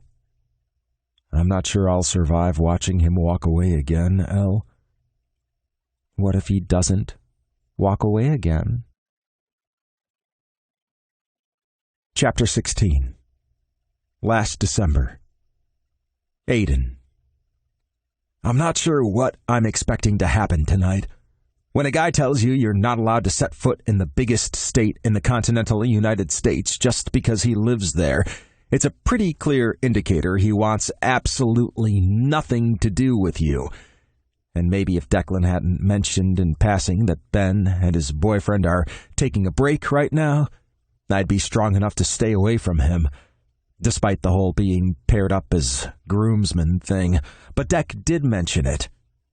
And now that relentless optimism that's kept me hooked on the same guy for 15 years is back in full force. I finally managed to free myself from my mom's pre-ceremony family photo shoot to find the wedding guests have all arrived and are mingling in the room that's been set up for the ceremony.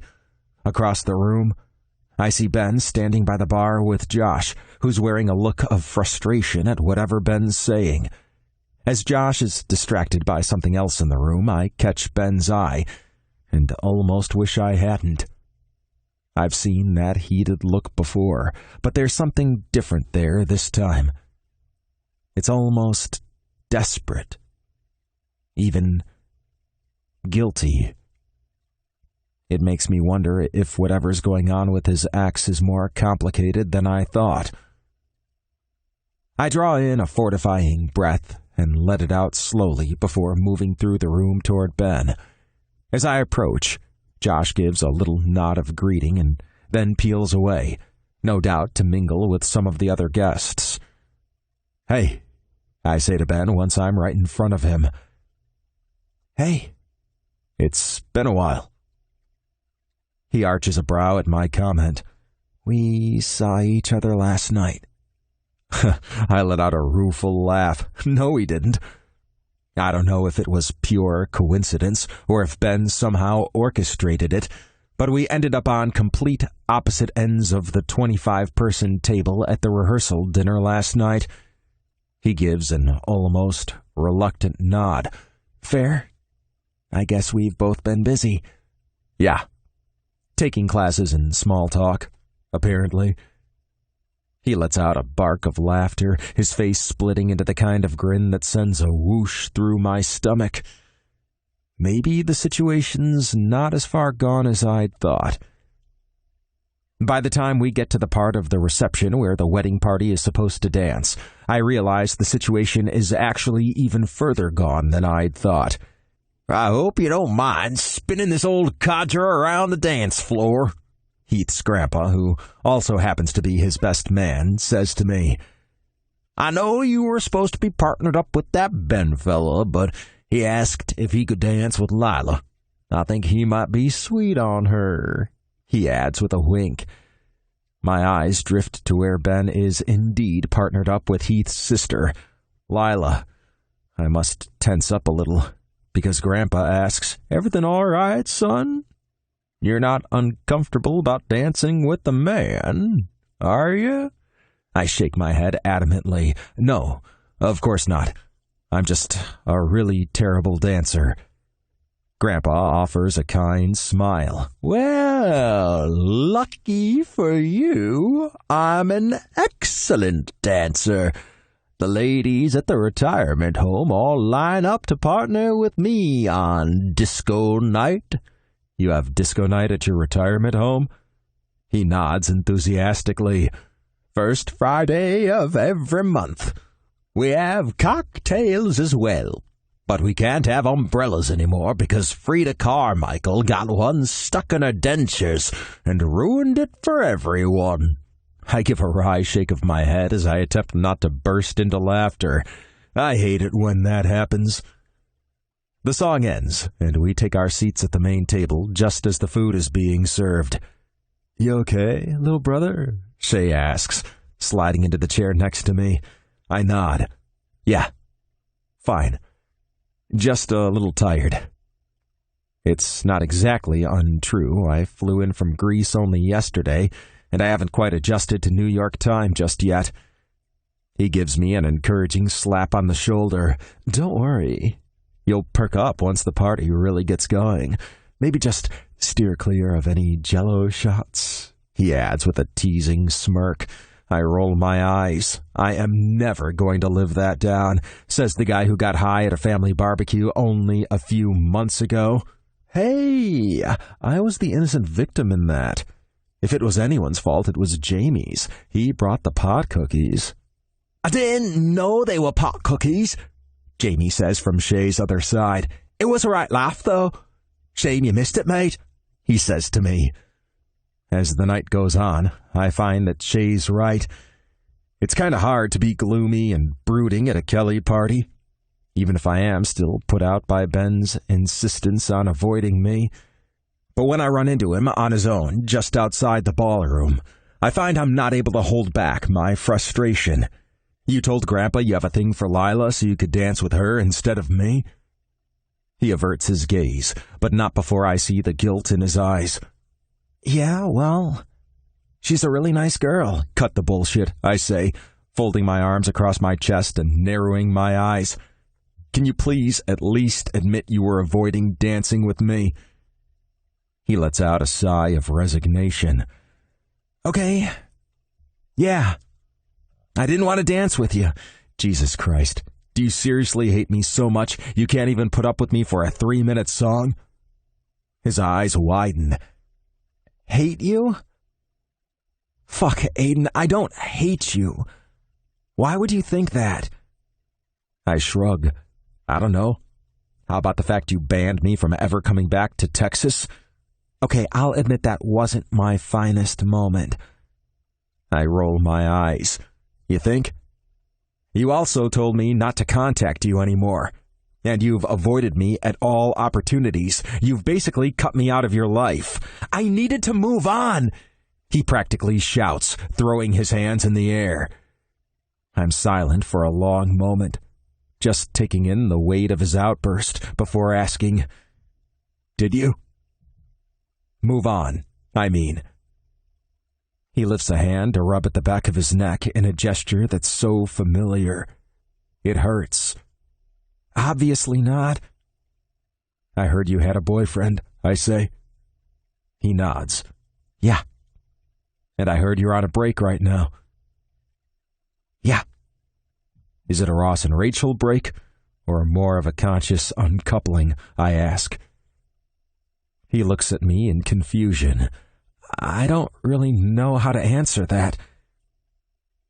I step closer to him, looking deep into those gorgeous eyes as I say, "I guess I'm asking, if I kissed you right now, would it be cheating?" He stares at me for a long, drawn-out moment, his throat bobbing as he hesitates on the answer. "No," he eventually says. "It wouldn't be cheating."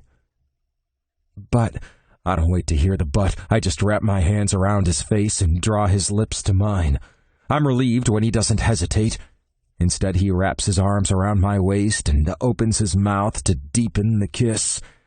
After what feels like both a lifetime and not nearly long enough, we break apart, both breathing heavily. "We should probably... someone might see," Ben says. Let them, I want to say. I'm so over hiding this.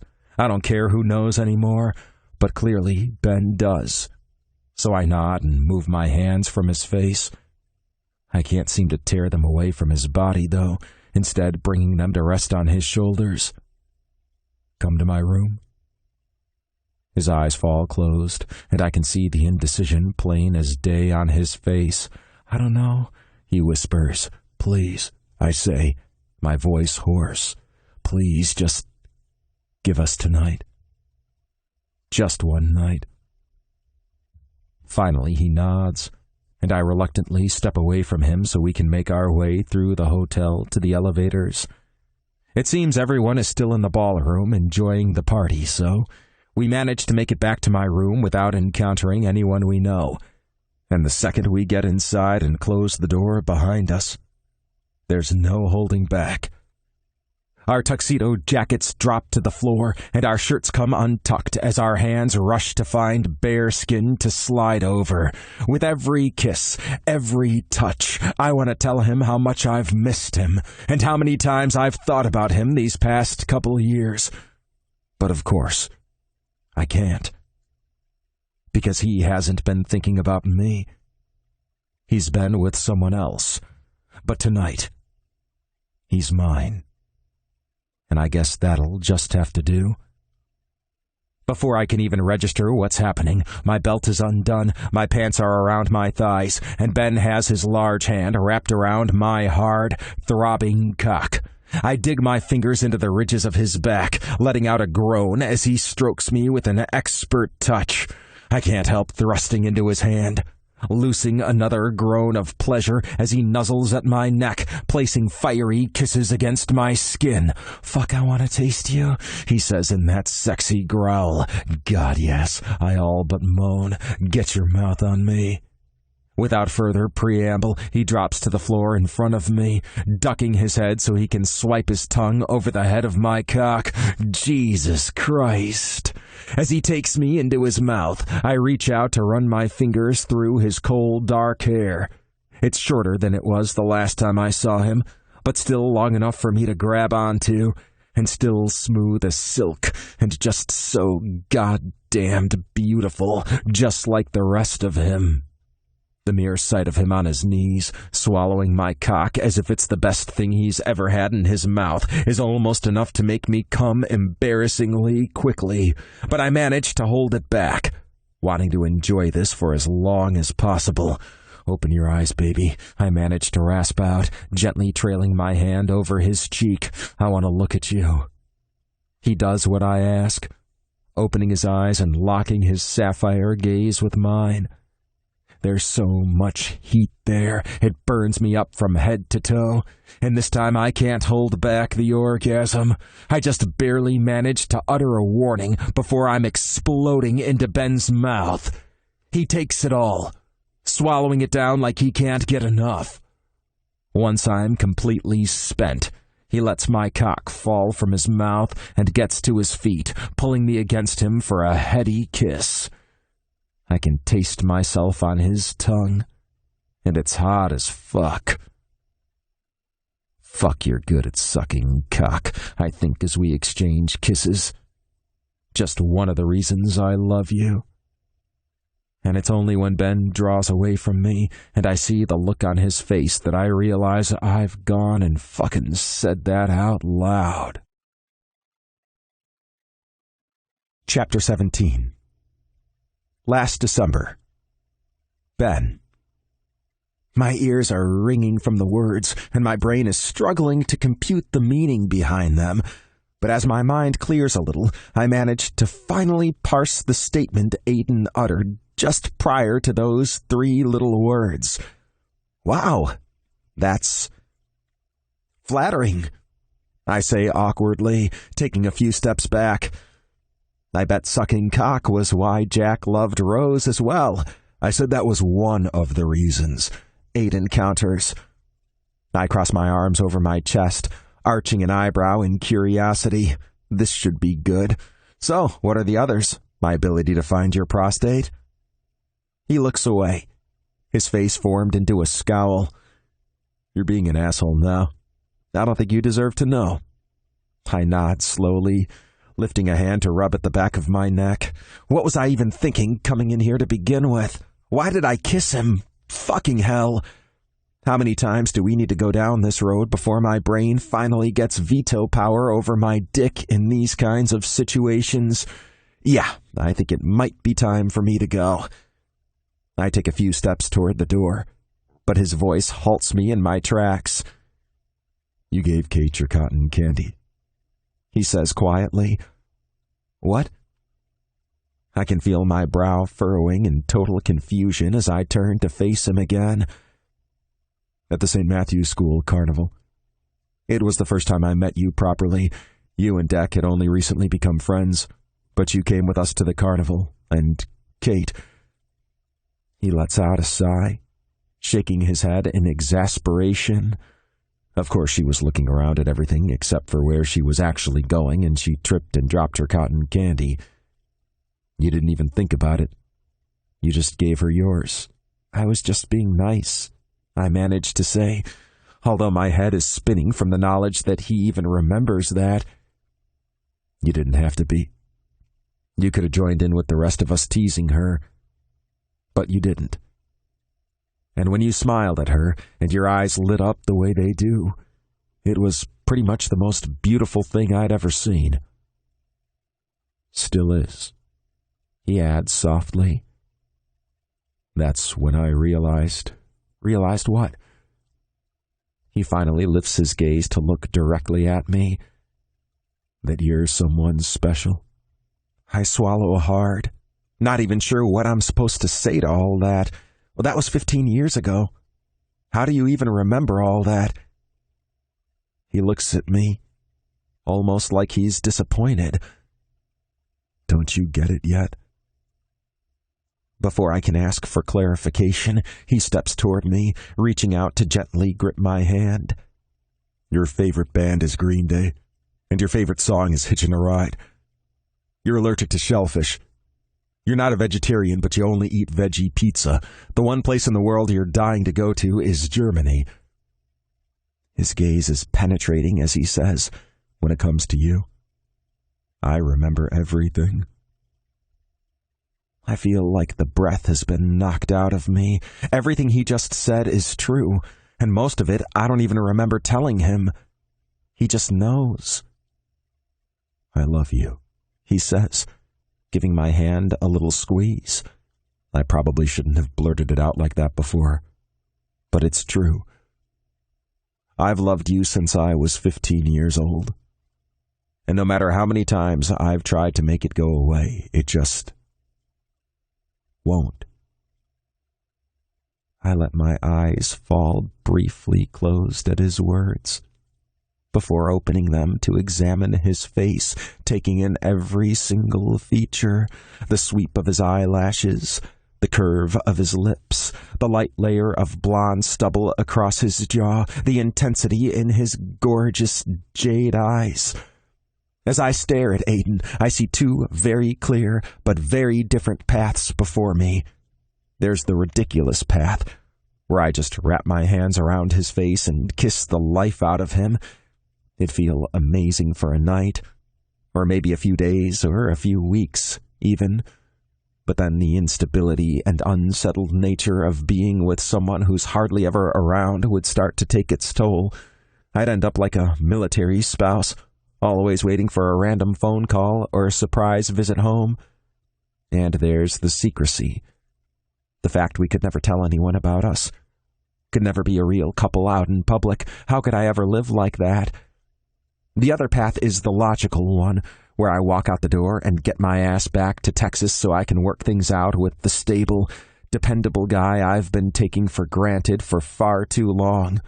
We may not have the electrifying chemistry I have with Aidan, but I've been happy with Noel, and I could be again, even if that means moving my life to New York. We could have a life together, one without all the complications. I pry my fingers from Aidan's and bring my hand up to brush over his face. Leaning down, I place a gentle kiss to his cheek before stepping back, out of his reach. I have to go, I finally say, turning for the door. Ben, I glance back, but regret doing so as soon as I see the hurt and remorse lingering in his beautiful green eyes. It hits me right in the gut, and it's a miracle I manage not to stumble over. I'm sorry. It's all I can manage to get out. And it's true. I am. I don't like hurting him, but it's better this way. There's no way we'd ever actually work. I bend to swipe my tuxedo jacket from the floor and make myself place one foot after the other in the direction of the door. Ben. His voice is a hollow rasp, desperate and pleading, but I don't turn around this time. I keep walking for the door as I try to convince myself my heart's not shredding into pieces. I manage to make my way back to my own hotel room, and as soon as I get inside, I make a beeline for the bathroom and drop to the floor in front of the toilet, heaving up the contents of my stomach. With shaky hands, I strip out of my tux and turn on the shower, standing under the scalding water for a good half hour. I press my forehead against the smooth, tiled surface of the shower wall as the water pounds against my back. I take in a deep breath of the steamy air before letting it out slowly. I could still go back. I could make a different choice. I could step out of this shower right now, get dressed, go knock on Aidan's door, and just take him in my arms and make love to him. But of course, I'm not going to. Nothing's changed. Nothing ever changes with us. Aidan. Wow, someone had a big night last night. My head throbs at the sound of Brendan's chirpy voice as he comes to join me in the line for the breakfast buffet. I narrow my eyes at the knowing smirk spread across his face. My hackles rise at the thought of how much he might know about what happened. What are you talking about? Why would you say that? His brows creep into his hairline. Because it looks like you didn't even get to bed? I bite down on my jaw and don't bother responding, pushing past him toward the buffet. Contrary to whatever scenario my brother's cooking up in his head right now, I did manage to get to bed last night. I just didn't manage to get very much sleep, and not for the reason I'd been hoping for this time yesterday. I fill my plate up with food and join Brendan at a table with Connor and Kate, my stomach churning as I fix my gaze on the door to the restaurant, waiting to see if Ben will walk through it. I don't know if I want him to or not, to be honest. Part of me is pretty sure I never want to see him again, but the other part thinks if we can just talk through this properly, he'll change his mind. Finally, I've had enough. I'm not hungry anyway, and my siblings are starting to irritate me. I decide to get out of there before I do something rash, like throw a plate of food across the restaurant. I make my way back up to my room and am just swiping my key in the lock when I hear Heath and Deck emerging from a room across the hall and a little farther up. So what? He just left? Heath is saying, clearly affronted. Without saying goodbye to us? The grooms? That's kind of rude. I guess he had to get home, Deck says in a more reasonable tone. Apparently he's decided to move here, though, so I guess he's working things out with Noel. I slip into my room without greeting them, not exactly in the mood for a sassy comment from Heath right now. I lean against the closed door, letting my head fall back with a soft thump. I bring my hands up to scrub over my face, letting out a heavy sigh. So, I guess that rules out the talking it all through thing. It'd be hard to do that with Ben back in Texas with his ex. Or current, I guess it would be if Deck's assumption is accurate. I pad over to the bed and flop down onto the mattress, reaching out to retrieve my phone from the nightstand. Me. What are the chances of me convincing you to ditch your family Christmas this year and come away with me? Ellie Fox. Hi. You know I hate being around my family. Me. Excellent. Pack your bags. We're leaving tomorrow. Ellie Fox. What? Ellie Fox. What's going on? Me. It's a pretty long flight to Australia. I'll catch you up on the way. Ellie Fox, Australia? Wait a minute, are you telling me we're about to enact your getaway plan? Me, yes. Ellie Fox, shocked emoji. Ellie Fox, just so I can prepare, are we ever planning on coming back? You were always a little sketchy about that part of the plan. Despite still feeling completely gutted about what happened with Ben and the knowledge he's gone running back to Texas, I can't help grinning at Ellie's texts. God, I love this girl. I have no idea what I'd do without her. Me. Let's call it a play-it-by-ear kind of thing. Chapter 18. Present day. Ben. Josh stares at me with a look of absolute horror on his face, and I can see the judgment brewing in those hazel eyes. This is exactly why I've held off telling him what went down at the wedding for the better part of a year now. That's what happened at the wedding?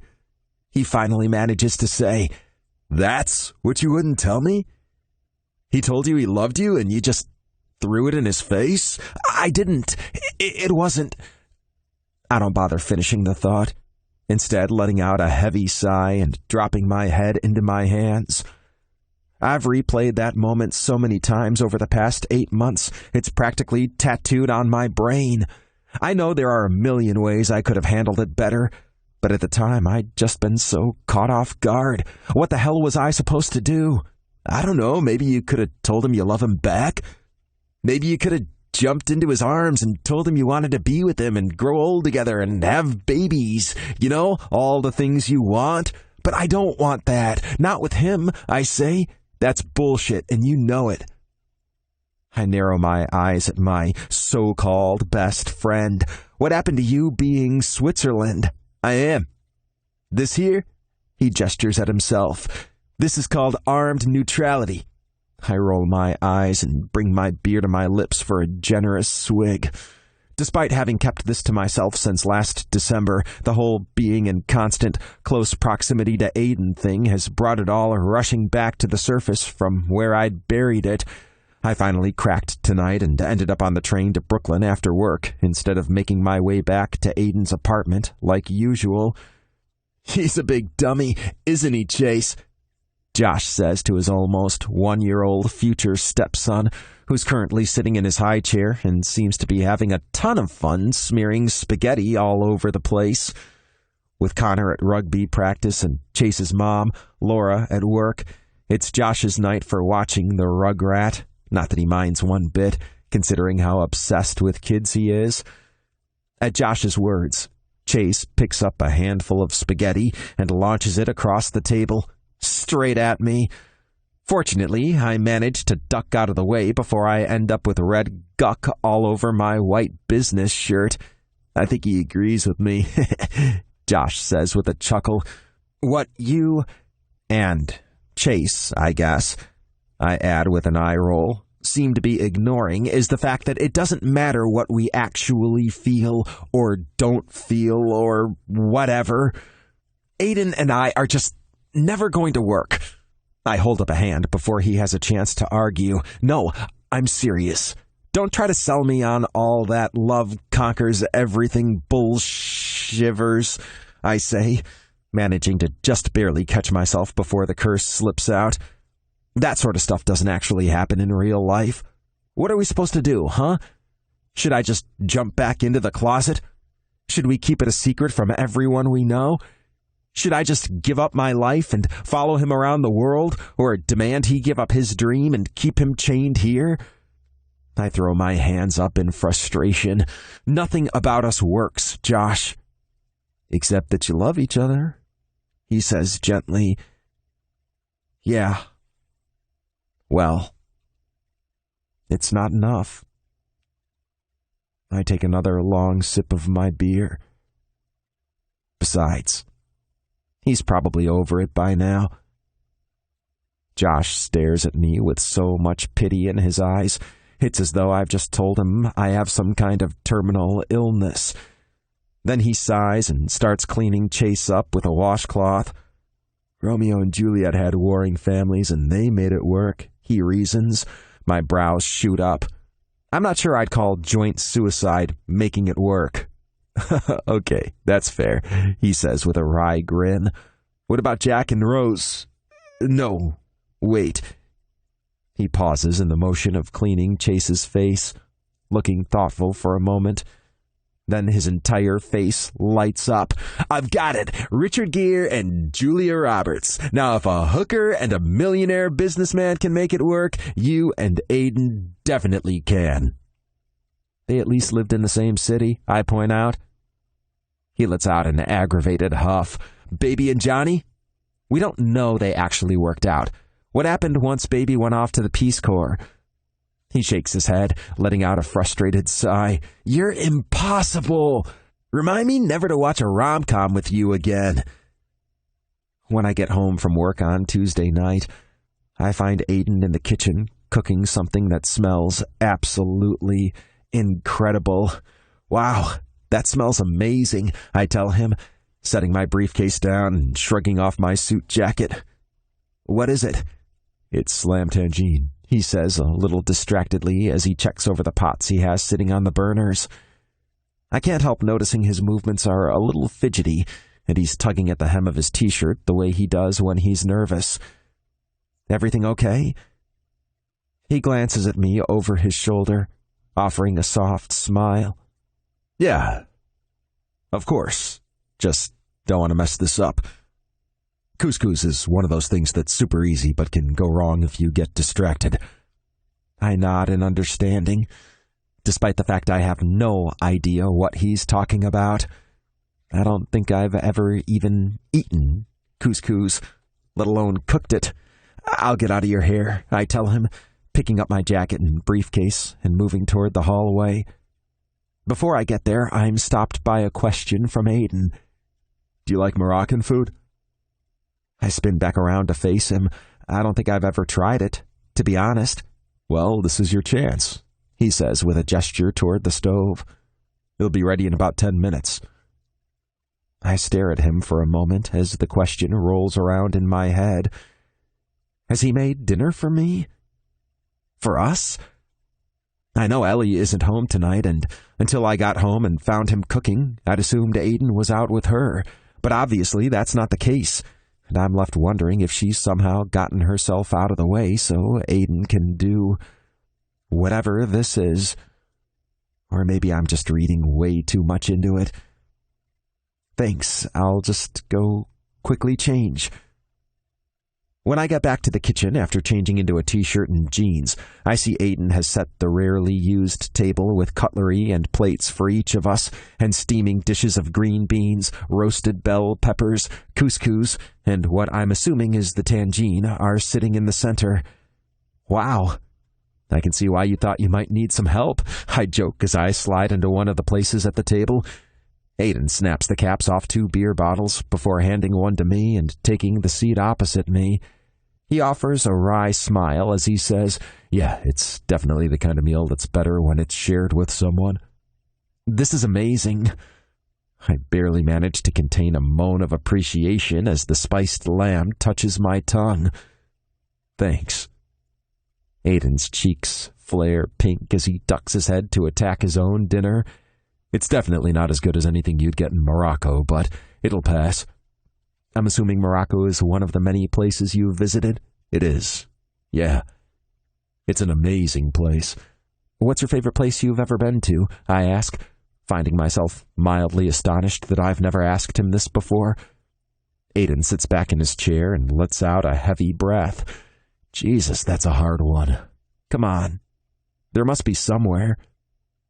After a long moment of thought, he finally says, well, if I have to choose one, I guess the Himalayas were seriously amazing. Oh, and Egypt was incredible, too. God, diving in the Red Sea. I can't even begin to describe it. And Vietnam? I cut him off with a burst of laughter. I thought you were going to pick just one. He shrugs. What can I say? You set me on an impossible task. What about somewhere that wasn't for the show? I ask. Somewhere you loved just because. He shoves a forkful of food into his mouth, contemplating the question. Then finally, he answers, Tunisia. My brows shoot up. Really? The only thing I really know about Tunisia is that it's where the Arab Spring started, I say. Oh, and that Harrison Ford got dysentery while he was filming Raiders of the Lost Ark there. Aidan's face splits into a broad grin.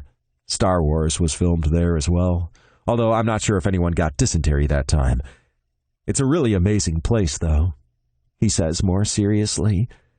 There's so much natural beauty there, incredible desert oases, and ancient rock formations and vast salt flats, and the sunset over the desert. It's absolutely stunning. It's easy to see why he's such a popular TV personality. He's so passionate about all the places he's been. It's completely enthralling, even for someone like me, who's not overly interested in world travel. Hearing him talk with such awe and fascination almost makes me want to pack my bags and jump on a plane. But you didn't go there for the show? He shakes his head. No. Ellie and I spent a few weeks there after we finished up in Morocco. I tried to convince the producers to add it to the list for future episodes, but they thought we'd already done enough of Northern Africa. You must think I'm pretty boring, I say quietly. His brows draw together in confusion. Why? I shrug. I've never even been out of the States, and I don't really have much interest in travel, except for Germany, he says, cutting me off. He offers a warm smile. Bavaria, right?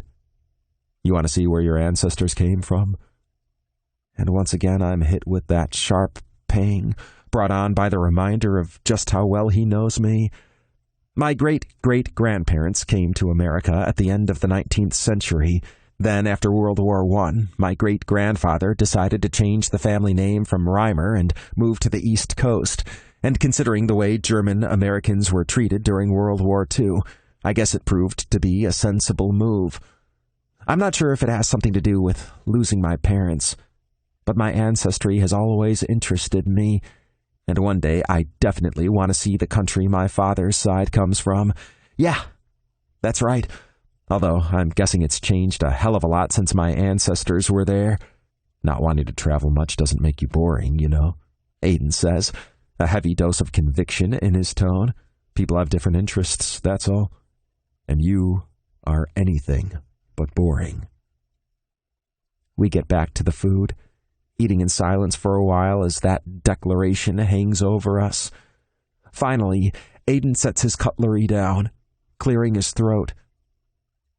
Nothing's changed for me, you know, he says, those jade-green eyes boring into me with the kind of intense desperation that takes my breath away. Everything I told you last year, it's all still true. Chapter 19. Aidan. The bungee freefall from Blokren's Bridge was nothing compared to the squirming anticipation I'm now feeling as I wait for Ben's response. He's quiet for a long moment before saying one word in the kind of pained tone that makes it feel like the bungee cord is snapping back and pulling all my insides along with it. Aidan. Before I have a chance to respond, he's shaking his head slowly. His features formed into an agonized expression. Don't do this. Please don't start this again. Start what? Ben rises from his chair and starts pacing around the carpet, the hand rubbing at the back of his neck, a sure sign of his agitation. This, he says, as if that somehow explains everything. All this stuff about you loving me, I can't do it again. Is it really that horrible for you to hear how I feel about you? I ask a little bitterly. Do you hate me that much? Jesus Christ, I don't hate you, he growls, almost as if he's angry at me for even thinking he could. Then what is it? Why don't you want to hear this? I ask, almost at the point of desperation now. He lets out a heavy sigh, his eyes falling closed for a long moment before they open to look at me intensely. Aidan, this. Us. He waves a hand between us. It can never work. You need to accept that. Why not? I demand. Because you've made it impossible, he cries, throwing his arms up in frustration. Perhaps sensing how much his outburst has shocked me, he lets out a heavy sigh and steps slowly toward me, his voice gentle as he says, I'm sorry. That wasn't fair. But Aidan, you haven't even told your family you're queer. That's complicated. He nods. I know. And I'm not saying you have to come out to prove something to me or anything like that. It's your decision when to come out. I'd never make it an ultimatum. He shakes his head sadly. I just find it hard to believe you could ever put us above your career when you haven't even been able to do that for yourself. He moves so he's right in front of me. Placing his palm against my face, he gently grazes my jaw with his thumb. His piercing eyes are so gentle, it hurts. I care for you, Aidan, I really do, and I always have. But we both know this will never work. It was never going to. I shake my head in stubborn refusal. We don't know that. Ben's hand slips from my face, and he starts to move away, but I don't let him. I can't let him. In a desperate effort to keep him close to me and to somehow prove what I know is possible between us, I tug him toward me and slam my lips to his. Fuck, his lips are so soft. And so fucking familiar.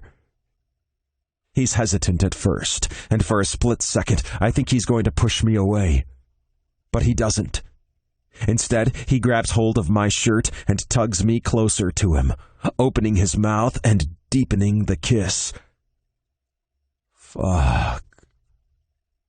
How many times have I told myself I didn't need this? That Ben was just some guy I'd get over eventually. One day. But I won't. Because I can't. I don't believe in all that. There's one perfect person for everyone crap. People are free to have as few or as many loves of their lives as they want. But for me, that's kinda how the cookies crumbled. Ben's far from perfect. In fact, he's a pain in my ass most of the time, and not in the good way, or at least not as much as I'd like in the good way. But he's mine. I have his name seared onto my soul, and I know no matter what happens between us, it's going to stay that way for the rest of my life. My challenge right now, convince him to let me be his. And the only way I can think of doing that is to just keep kissing him. He walks me back toward the wall, caging me in with his larger body, and there's that familiar dominance I'm so fucking addicted to. I thrust my hips up and grind our hard cocks together, satisfied with the groan he pushes out against my lips. Fucking hell. Tell me it's like this with someone else, I murmur as he begins to ravage my neck with heated kisses that send fire crackling all over my body. It's not, he whispers. You know it's not? Then why the fuck do you make it so hard? You're the one making it hard, he says with a chuckle, thrusting his cock against me. I hiss through my teeth at the contact, half from pleasure, half from frustration. Diversion. Avoidance. That's Ben's M.O., all right? He crashes his lips back against mine, and it seems to work as a magic mind-erasing spell, making me forget I'm annoyed at him. Instead, all I care about is the taste of his tongue as it tangles with mine, the feel of his hands roaming my body, and the incredible friction of our cocks rubbing together. I barely even register the whole t-shirts coming off thing. It's like 1 second we're clothed, and the next, our bare chests are flush against each other, my fingers digging into the hard ridges of his back before delving farther south and beneath the waistband of his jeans. Fuck. Need you inside me, baby. So fucking bad, I say against his lips. No supplies, he breathes. Damn it.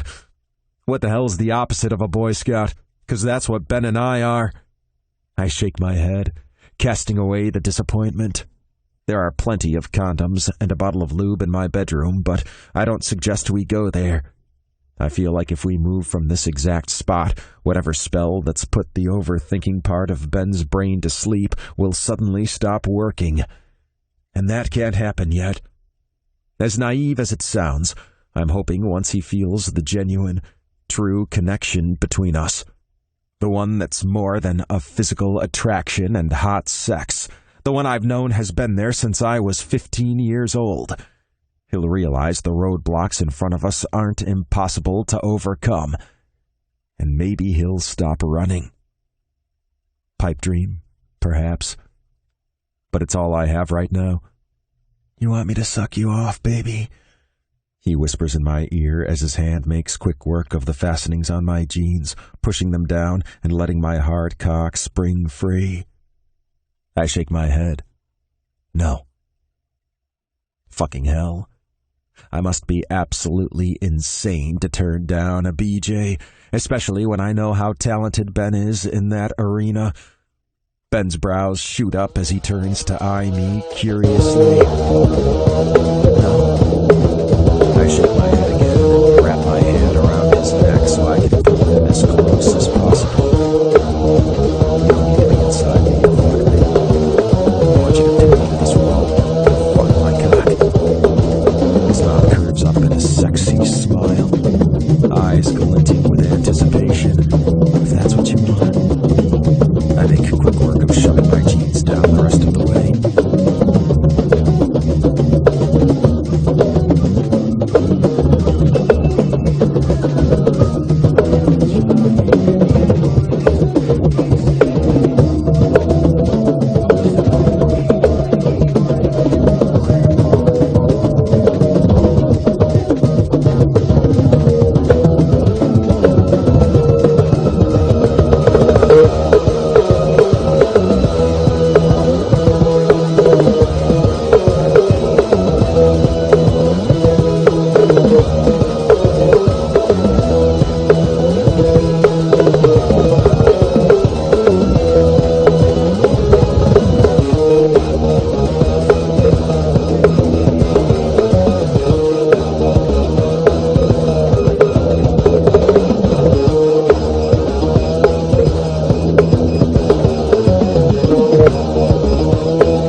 And kicking them aside, and Ben does the same with his own pants.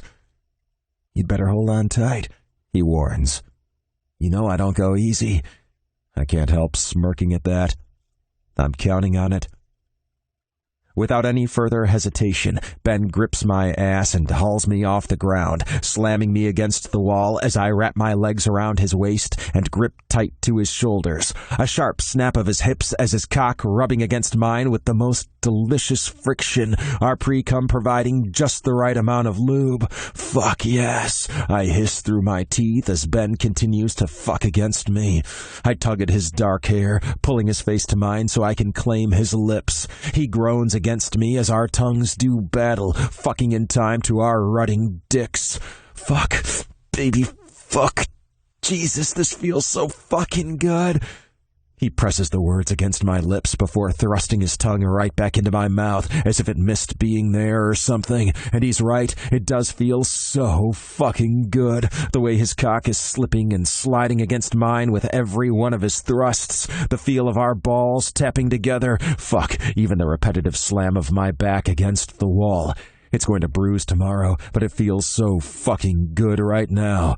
Letting go of Ben's hair, I reach between us and take both our cocks in my grip. He groans against my lips again, fucking into my fist even harder. Jesus, I'm so close. I can feel the climax building, but I can't let myself come yet. There's something he needs to understand first. Look at me. Aidan, look at me. He slowly moves his gaze to mine, his piercing blue eyes full of just everything. Only you, I tell him, attempting to sear the truth into him with the force of my gaze. Only with you. We stare at each other for a long, heated moment, and then he slams his lips back to mine. I have no idea if he's agreeing or deflecting, but I can't ponder it now because I can't keep the orgasm at bay any longer. I taste blood from what I'm pretty sure is a bite of Ben's lip as I tense up and come in a rush all over my hand. He comes pretty quickly after, digging his teeth into my neck, payback, I guess, as the orgasm takes hold. He keeps his head buried in my neck for a while after he's come, and when he finally looks at me again, I see his eyes are a little shiny. I have no idea if it's a reaction to me biting his lip or if it's something else. Stay in my room tonight. It's more of a plea than a request. Ben sets me back on my feet, letting out a soft sigh. Aidan, just please. Eventually, he nods. Okay. Chapter 20. Ben. The moment I agree to spending the night in Aidan's bed, he's grabbing my hand and tugging me toward his room. I could still stop this. I could easily pull away. But I don't. Because I'm just so damn tired of fighting this. I might have brushed off his comment earlier, but he's right.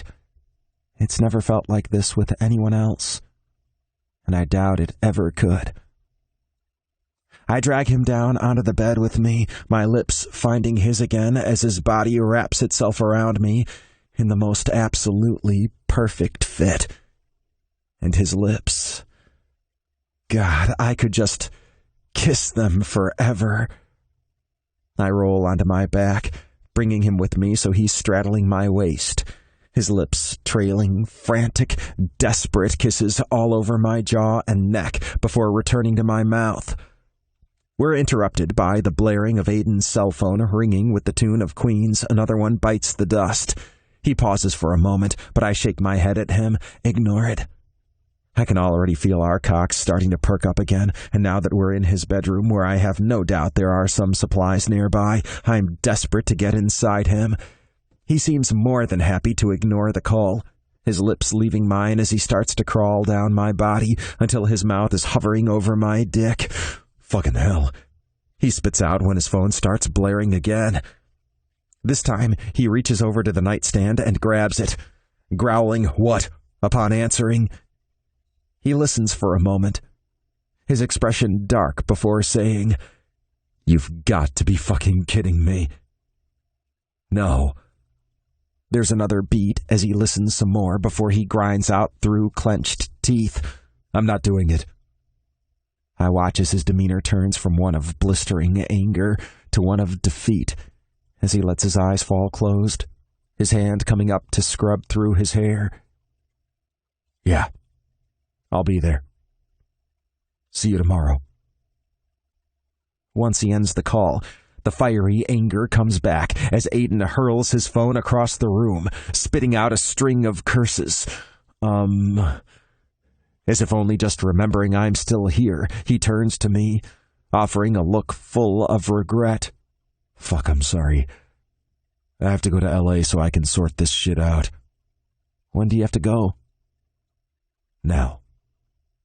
I bolt upright, my mouth falling open in horror as I watch him scramble off the bed and hastily get dressed. Now, it's after 7 p.m. He rakes a hand through his hair in frustration. I know, but my agent wants me there at 8 tomorrow, and there aren't any east to west red-eyes. If I leave now and book the flight in the Uber, I'll make the last flight out of the night. But he turns to glance at me, and I can see the genuine regret written all across his face. I'm sorry. I'll explain everything when I get back, but I really need to go. And all I can do is sit there, completely dumbstruck, as I watch him shove his feet into a pair of boots and sling on a leather jacket before he retrieves his phone from the floor and his wallet from the dresser. And then he leaves, traveling to the other side of the country without even packing a bag. When I hear the front door close, I fall back against the mattress and just lie there for a while. I know I should probably get up and get dressed, at the very least return to my own room, but I'm just a little too overwhelmed to move right now. As I lie there, I try to think of what changed between the time I told Aidan we'd never work to the time we got off against the wall, and I realize nothing did. He kissed me, and that's all it took for me to lose my head.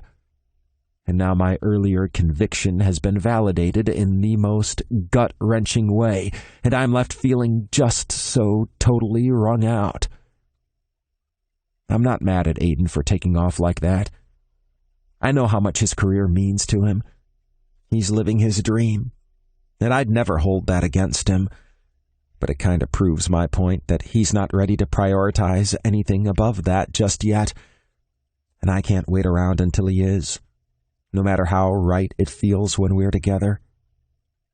I finally managed to drag myself out of his bed and make my way toward the bathroom I've been using since I moved in here. As I stand under the hot spray of the shower, I come to a decision. I'm not sure how long Aidan intends to be away, but I need to be out of here by the time he gets home. I just can't do this anymore.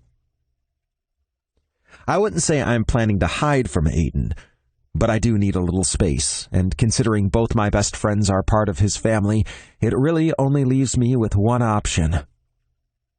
As I knock on the door of my old apartment, I squash down any feelings of apprehension.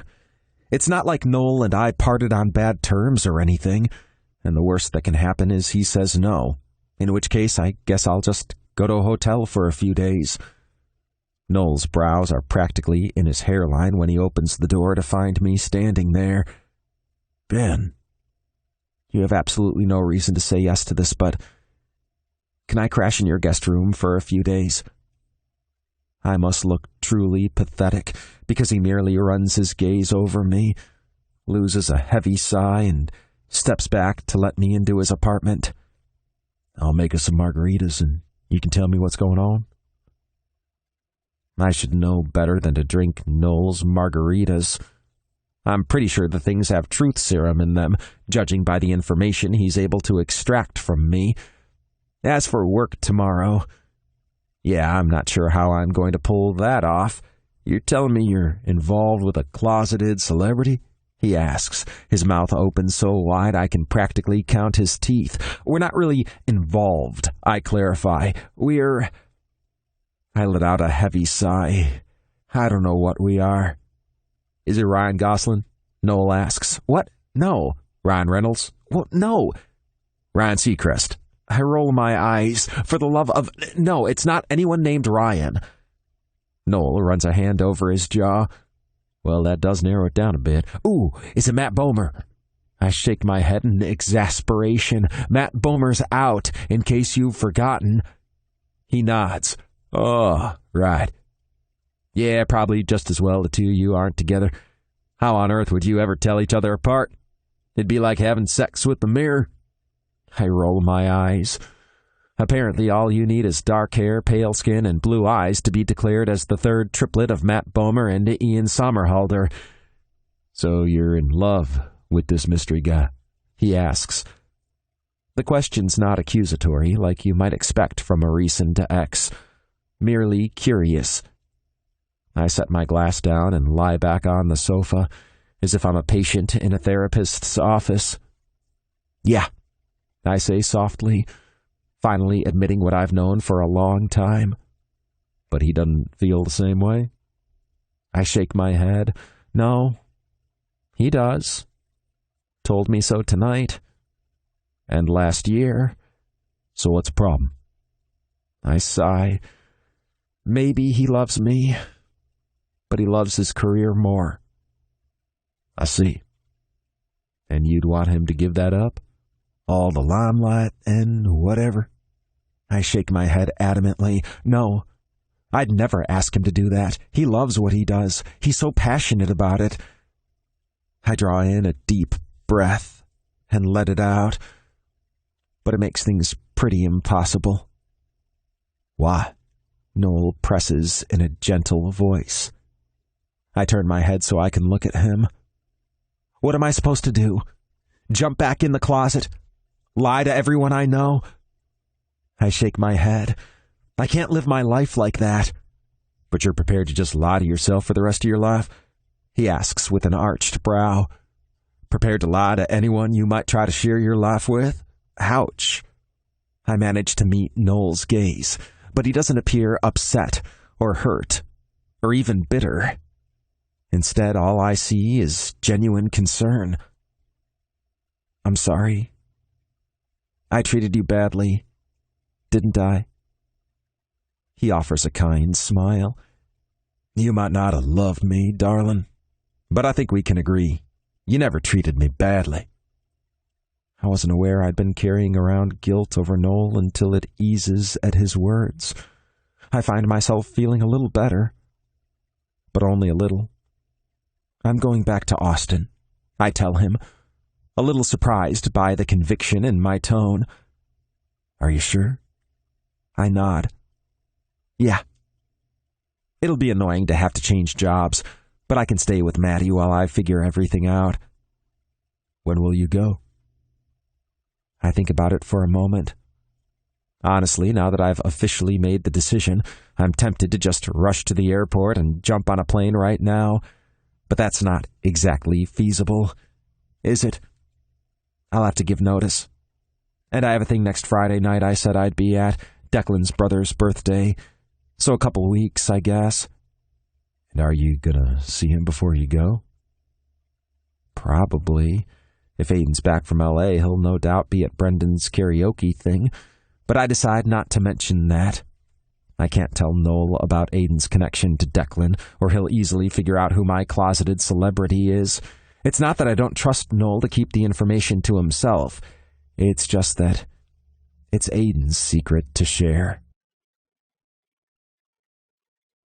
Chapter 21. Aidan. I'm not doing it, I say to my agent in a tone I'm hoping sounds more assertive than petulant. Marcus sits back in his chair, peering at me from across the desk in his L.A. office. Aidan, this is good for publicity. Think of it as an honor her reps have chosen you and not Dan Radcliffe or someone. I roll my eyes. They probably did approach Daniel Radcliffe, and he told them to fuck off just like I'm doing. I'm not going to lie and say I'm some girl's boyfriend just so she can launch her career riding my coattails. Where is this woman's self-respect anyway? Doesn't she want to make it on her own? It's one thing to use a connection or call in a favor. It's a whole other thing to set up a charade like this. You've been lying your whole career anyway, Marcus points out. What difference would this make? and there's the cold dose of reality that hits me right in the gut. Not that I had much choice in the keeping closeted thing. At least, that's what I tell myself.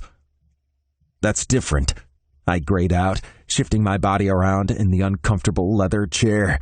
People are starting to talk, you know, Marcus says, clearly trying a different tack. You haven't had a girlfriend the whole time you've been doing the show. Between that and Elliot's sudden disappearance, well, people draw conclusions. Let them, I say with a shrug. You know I don't give a shit if people know I'm Pan. And you know how I feel about Ellie having to give up her on-camera role. Look, Aidan, I'm on your side here, he says in that condescending way agents must need to be able to master before they can qualify for their jobs. But the producers are really pushing for this. They think it'll bring a whole new audience to the show. And don't forget, you've only got a year left on your current contract. He leaves the statement hanging like bait.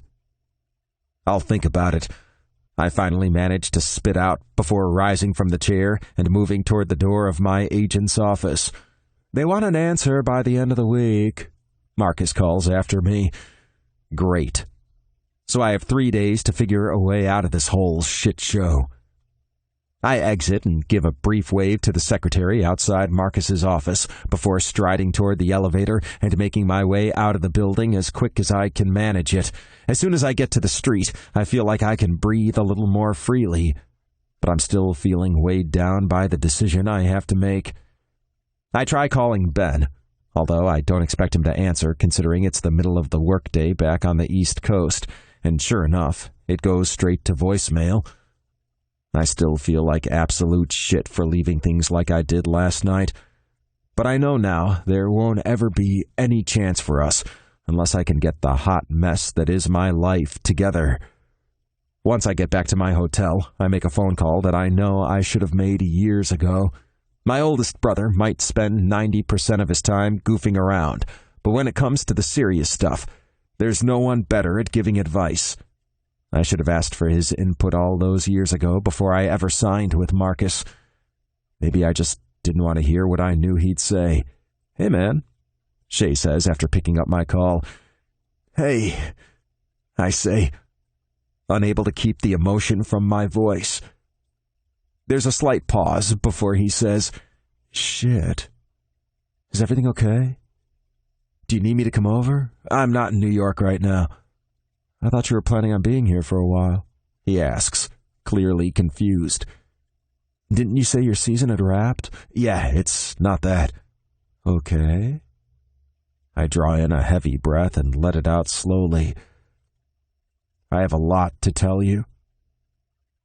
By the time I'm done telling him the whole story of working out I'm Pan, only to be shoved into the closet by my agent and producers, tears are streaming from my eyes, and my nose is dripping snot. It's a good thing this isn't a FaceTime call, because no one deserves to see me looking this disgusting. I'm sorry I didn't tell you, I say. I should have been able to come out to my family, especially this family. That's okay, Shay says gently. It's completely up to you when to come out. I just didn't want you to have to lie for me. I ramble on as if he'd asked for an explanation, and I didn't want you to be disappointed. Why would we be disappointed? I frantically wipe at my face with the only thing I have on hand, the sleeve of my sweater. Because I sold out. I lied about who I was to further my career. You're hardly the first person to do that, Aidan. Shay reasons, and I let them treat Ellie so badly. I should have fought harder for her. I should have left once they made her agree to that stupid off-camera contract. Shay's silent for a long moment before gently asking me, What do you want to do now? I don't know. I don't know if there's anything I can do. Do you want out? He asks bluntly. Do you want to quit the show? Do something else? I think about it for a moment before shaking my head. I don't think that's an option. I still have another year left on my contract. There's another brief pause before Shay says, Look, I have a buddy who used to be an entertainment lawyer in L.A., but he does something else here now. I'm not sure what. Exactly. I know he'd be able to help you, though, or at least put you in touch with someone else who can. I don't, Aidan. Listen to me, he says firmly. I nod, even though he can't see me. Yeah, I'm listening. Whatever you decide to do, I'll support you. All of us will. But if you want to get away from these people, I can put you in touch with Cole, and he'll help you. What about Ellie? Shay chuckles. Well, I always thought of you two as kind of a package deal, so I'm assuming she'll be on board with whatever you decide. Of course she will. She'll be over the frickin' moon if I decide to leave the show and take her with me. Knowing that makes me feel even worse for staying these past few years when I know how badly they've treated her. I meant, what about her contract? I'm sure Cole will be able to help with that as well, Shay assures me. I let out a heavy breath. Okay. Can I have his number? By the time I leave for the airport that afternoon, I'm in a much better mood. Ellie and I have a meeting set up with Shay's friend tomorrow, and I'm feeling a whole lot better about everything. All I want now is to just get home and crawl into bed with Ben so he can hold me while I apologize and talk him through everything that's happening. It's close to midnight by the time I actually get home, and I briefly consider going straight to my own bed, considering how early I know Ben has to be up tomorrow. But my feet seem to have minds of their own as they make their way to his bedroom instead of mine, so I decide to just go with it. I don't turn the light on. Instead, just crawling onto the bed, figuring I can just cuddle with him without actually waking him up. But it doesn't take me long to realize the bed's empty, and as I finally turn on the light, I notice the rest of the room is empty as well. Empty of any trace of Ben, at least. Well, it's not like I could just wrangle him as he was walking out the door and tie him up till you got home or something. Ellie hisses from the subway seat next to me. First of all, I have terrible aim with a lasso. You've seen this. Secondly, Finn still has my rope, so I couldn't have used it anyway. And thirdly, I'm not going to be party to felony kidnapping. I roll my eyes, shaking my head in exasperation. I'm not suggesting you should have tied him up. But you could have at least tried to convince him to stay. He wanted to leave, Aidan. There was nothing I could do. I slump against the seat, letting my head fall back to hit the glass of the train window.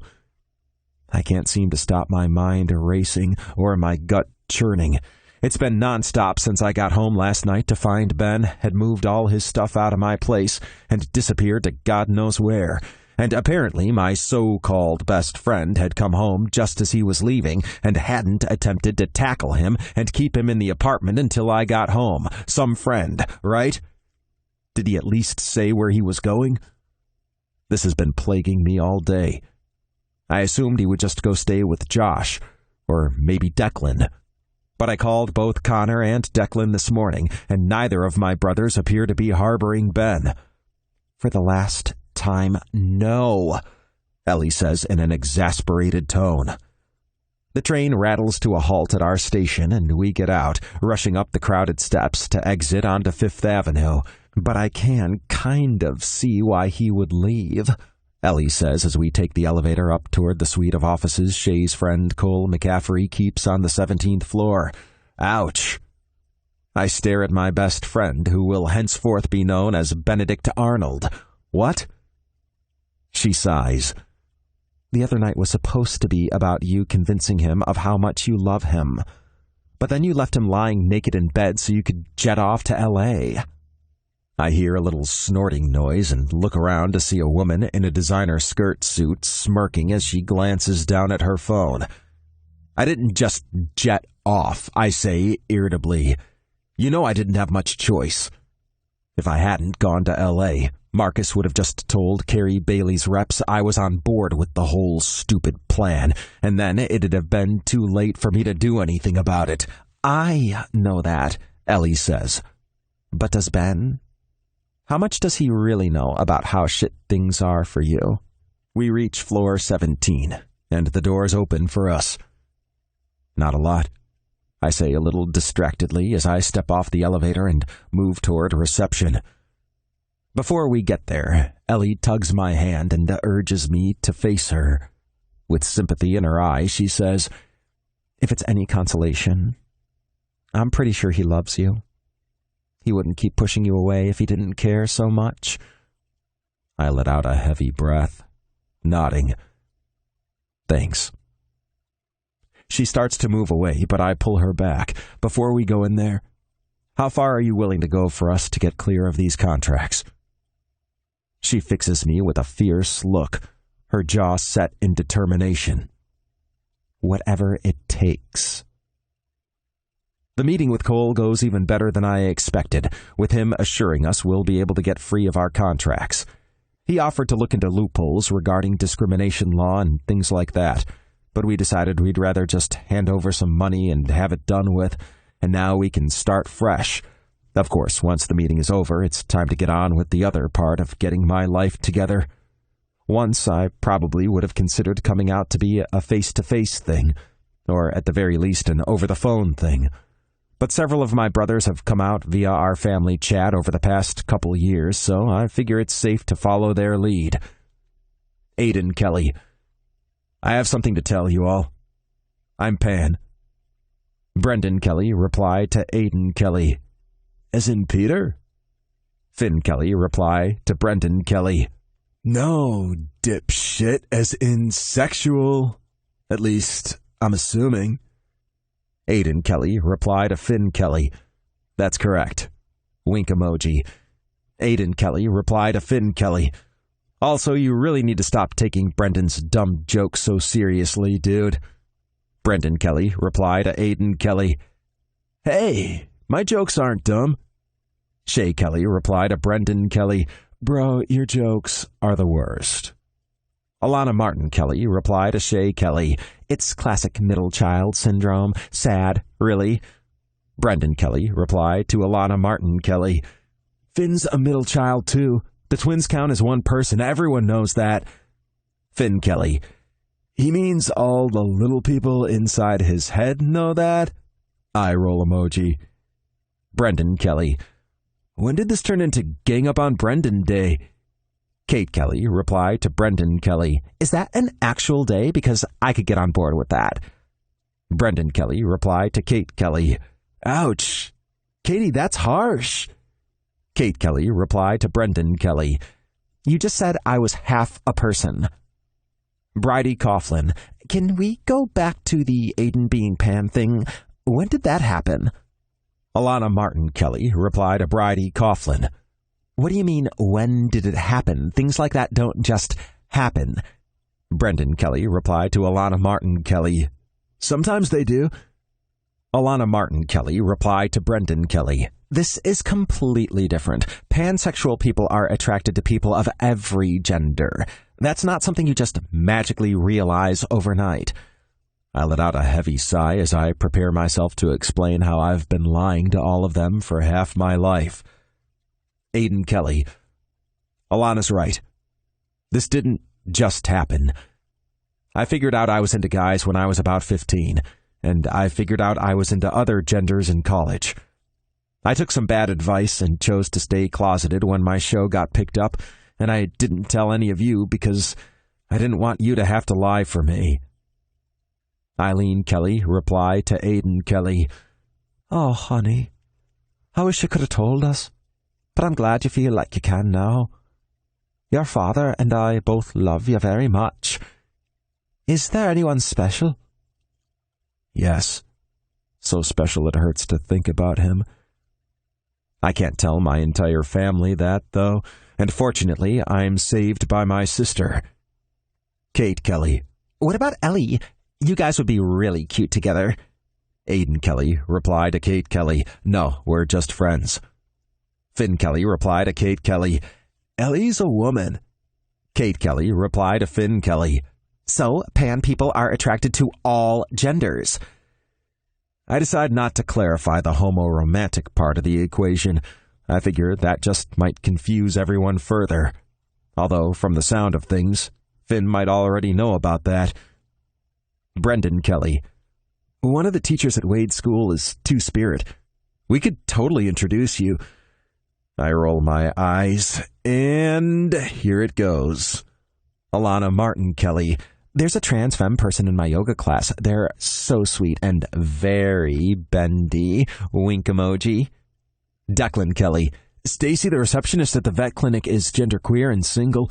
We also know a lot of single cis men and women, just FYI. Seriously? Declan, too? Aidan Kelly. Okay, I'm leaving the chat now. If any of you hound me with setup offers, I'm leaving the country again, and this time I won't be back for at least a year. Eileen Kelly. For the love of all that's holy, no one try to set him up with anyone. We just got him back. Chapter 22. Ben.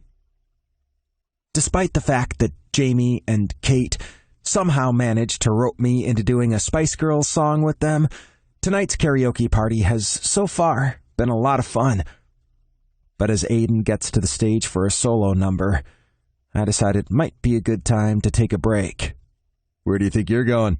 Declan asks as I rise from my chair. Bathroom. Nope. No way. He tugs on my arm and forces me to sit back down. If we all have to suffer through this, so do you. A collective groan ripples through the party as the song title pops up on the screen.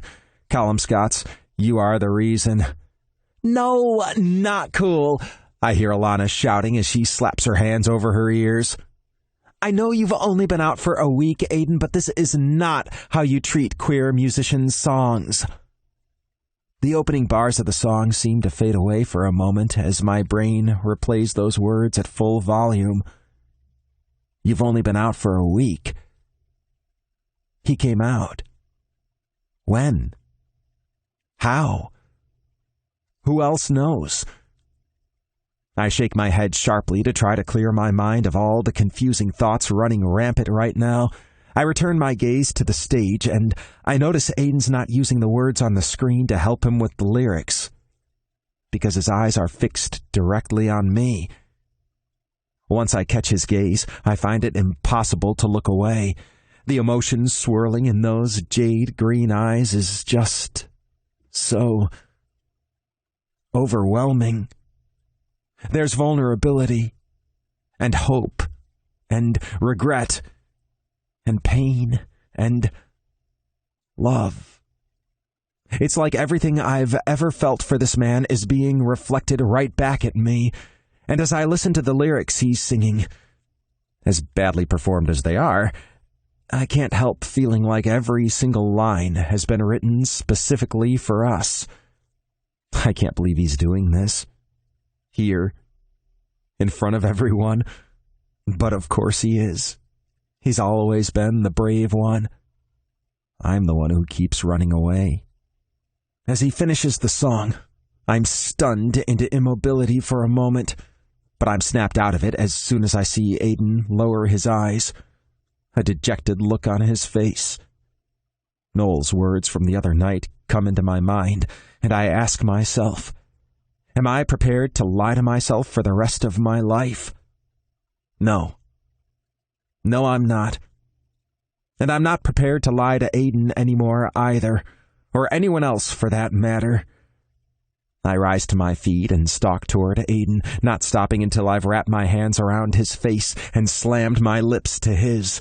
His hands come up to grip my wrists, but it's not to pull me away. It's as if he needs something to hang on to. As if from a very long way away, I hear one of Aidan's brothers, Liam, I think, call out, "What the fuck?" But we ignore him and the rest of the people gathered for the party who all seem to be having similar reactions. When Aidan and I finally break apart, I feel his breath of relief hot on my face.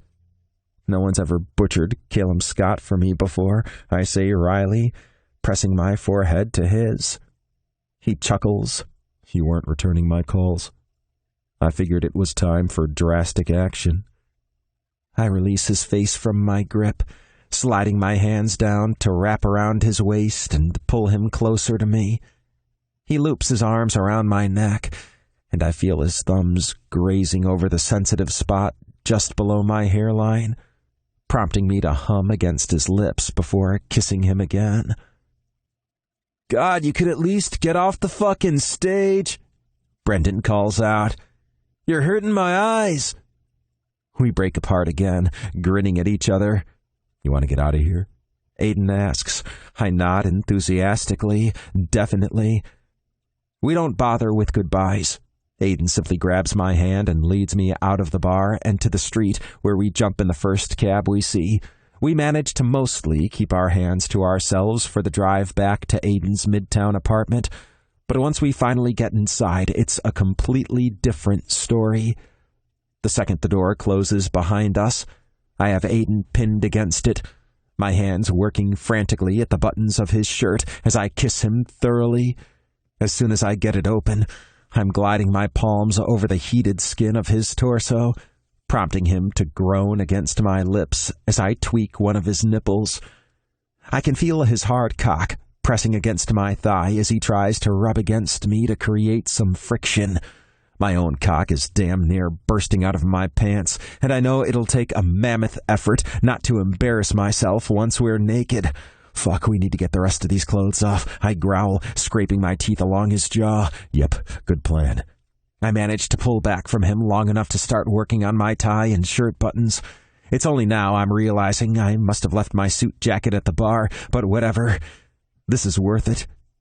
Aidan works faster than I do, and by the time I have my shirt and tie off, he's down to just his briefs. He moves to tug them down as well, but I put a hand out to stop him. At his inquiring look, I explain, "If you take those off now, I'm gonna blow before we even get to anything." It's bad enough those briefs leave exactly 0 to the imagination. He offers a sexy smirk and reaches out to help me with my belt. Better hurry up and get you indecent then, 'cause I'm not waiting much longer to have you inside me. Oh, he'll be waiting a little longer. I have something else planned for us tonight. I don't mention that just yet, though. Instead, I toe off my shoes and work down my pants until I'm wearing nothing but briefs as well. At the sight of the erection tenting my briefs, Aidan's eyes go all glassy, and his tongue sneaks out to run over his lips. I nearly lose it then and there, but I manage to get a grip and pull him into my arms, claiming his lips once again. "Come on, baby." "Bedroom." He lets out a little gurgling sound that I'm assuming is some form of agreement because he lets me tug him toward his bedroom and drag him onto the bed with me. Something strange seems to happen the second we hit the bed, though. It's as though everything just slows down, and the frantic rush we were in just a few moments ago has completely gone. The need to be constantly touching each other is still there, but it's different. It's better. We lie on the bed, completely tangled up in each other, exchanging long, languid kisses that seem to touch every single part of me, right down to my toes. My cock is still aching with desperate need for him, but I need this more, this closeness, this connection. This isn't about sex or getting off together. This is about us. "I love you," I murmur against his lips, realizing I haven't said it yet, despite the fact it's been there, carved into my bones for years. "Well, it's about damn time, Ryland," he says with a wry grin. "I'm sorry, I didn't—" He cuts me off with a gentle hand to my mouth. "Shh. Let's not go there tonight." I nod and we go back to kissing. I let my hands roam over his body, slipping one under the waistband of his briefs to palm his ass. He groans against my lips and presses back farther into my touch. "God, I want you inside me, baby," he says, pressing a kiss against the underside of my jaw. I let out a shuddering breath and lift a hand to his face so I can guide his gaze to mine. Actually, I was hoping it could be the other way around tonight. Aidan's brows shoot up in almost comical surprise. "Seriously?" I nod. "Yeah, unless you don't like that." I've always had the impression he has a preference for bottoming, so maybe he wouldn't want to. My thoughts are cut off by his firm head shake. Verse. I just always kind of assumed you weren't. Well, technically I've never actually bottomed, I admit, averting my gaze. And you want to start now? I glance back at him, seeing a mix of apprehension and anticipation in his gaze. He wants to do this, but he's also worried I won't like it. And knowing Aidan, he probably thinks if I'm not 100% happy with how things pan out tonight, he'll wake up to find me gone in the morning. I guess I can't blame him for thinking something like that, considering how many times I've pushed him away over the years. It's not that I haven't thought about it, I tell him. It's just all my partners liked bottoming, so it never really happened. And also, I trail off. Not sure I want to admit the other reason. Also, I shake my head. It's stupid. I can feel my face flaming, and no doubt Aidan can see my embarrassment because he leans down and presses a soft kiss to my lips. Nothing you ever say to me could be stupid. I draw in a fortifying breath, letting it out slowly. Okay, well, back when I was in high school, I had just seriously the biggest crush on you, and I had this fantasy that you'd be, my first. Well, my first with a guy, anyway. Obviously, that didn't happen. But I think I held on to this one thing because there was a part of me that thought if I was ever going to let a guy inside me, I wanted it to be you. Aidan's speechless for a long moment as I watch a number of different emotions play over his face. When he finally talks, his words absolutely gut me. But you hated me. I lift my hand to his face, grazing my thumb gently over his cheek. No, baby, I never hated you, I tell him, putting as much sincerity as I can muster into the words. I was just too scared to love you. I draw his face toward me, and he doesn't hesitate to return my kiss. But I can tell he's still a little shaken. Please, I whisper. Make love to me. He nods. You know I'll give you anything you ask for. Always. Chapter 23. Aidan. I'm still reeling a little from Ben's confession, as well as his request for me to make love to him. If I'm being honest, I've been kind of on a knife's edge for days now. Ever since I came home to find Ben had packed up and moved out of my apartment. And when I heard from Deck he's planning to move back to Texas, I figured I had nothing to lose. Which is why I decided to torture everyone in the fucking bar with that song. And by some miracle, it worked. I know we still have a ton of shit to work through, but right now I just want to focus on this moment. Us. Together. Making love. I managed to tear my lips away from Ben's and reach toward my nightstand for the supplies we need while he tugs down his briefs and slips them off. I position myself between his legs and just take a moment to absorb the sight of his hard, pulsing cock as it lies against his hip, the head shiny and wet with pre-cum. Damn, could it look more delicious? As I lower my mouth for a taste, I realize with a jolt this will be the first time I've had my mouth on him since that fateful night 11 years ago. I won't throw up on you this time. I promise, I tell him. He offers a soft smile and reaches out to thread his hands through my hair. Even if you did, it'd still be perfect.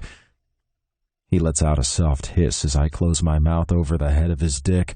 My taste buds just about explode as his pre-cum hits my tongue, and all I want is more. I want to swallow him down and suck him dry. But I remind myself making him come isn't the point of this, BJ. He asks me to make love to him. He wants me to be the first man he's ever taken inside his body, and I'm sure as hell going to give him that.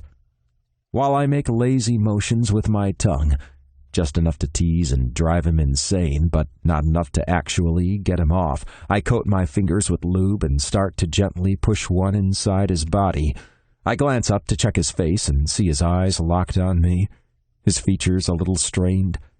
He gives a quick nod that I take as encouragement to push deeper, so that's what I do. As I push inside, I feel his ass clamp tight around my finger before it relaxes a little. It eases further as I continue gently pushing in and out, and I see Ben's expression clear of any trace of strain. "You ready for another finger, baby?" He nods, and I add a second slicked-up finger, once again moving slowly and gently, and I push in and out, letting his body adjust. He lets out a sharp hiss as I brush his prostate. "Fuck, do that again?" I do as he asks, this time earning a groan of pleasure and a little jut of his hips as his ass pushes down against my hand, actually seeking further contact. "Is that—" I can't help smiling. "That's your prostate." "Jesus, no wonder you like this so much."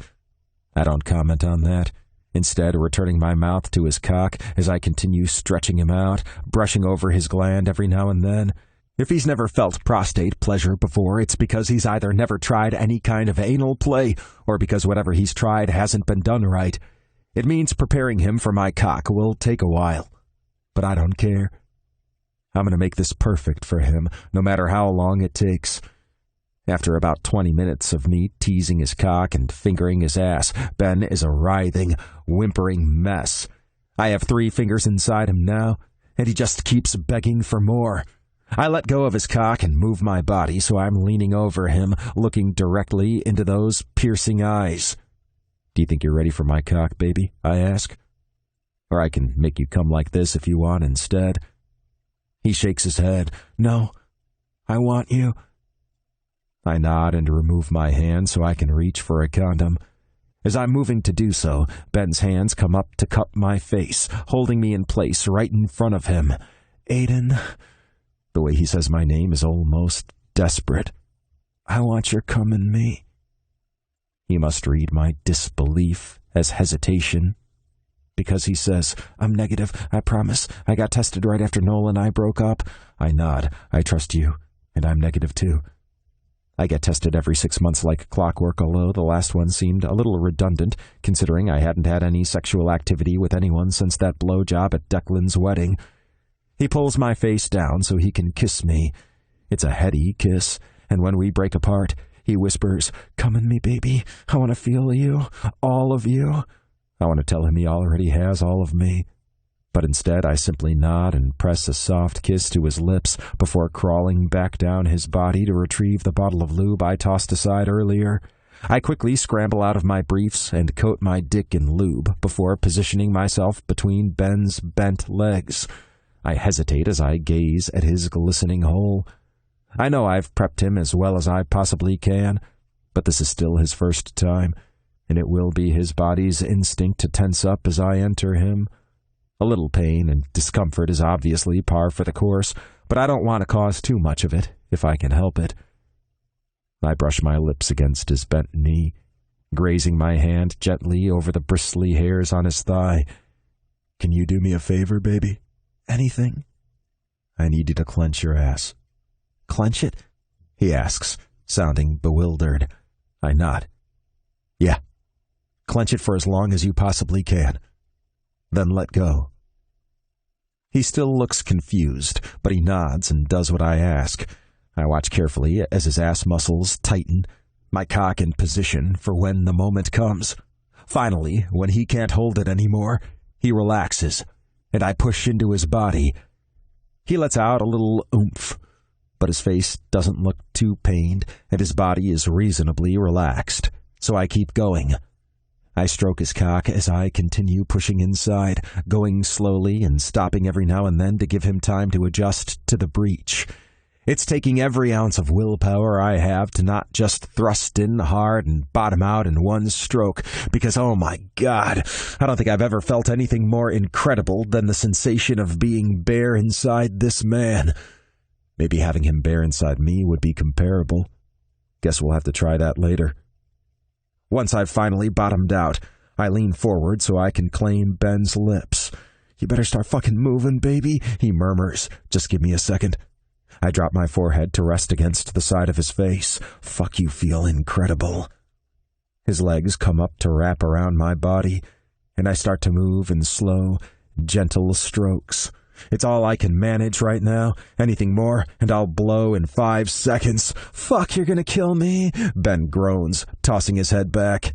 "That'd be a little counterproductive," I say with a chuckle, lowering my lips to his neck and sucking hard enough to leave a mark. My mark.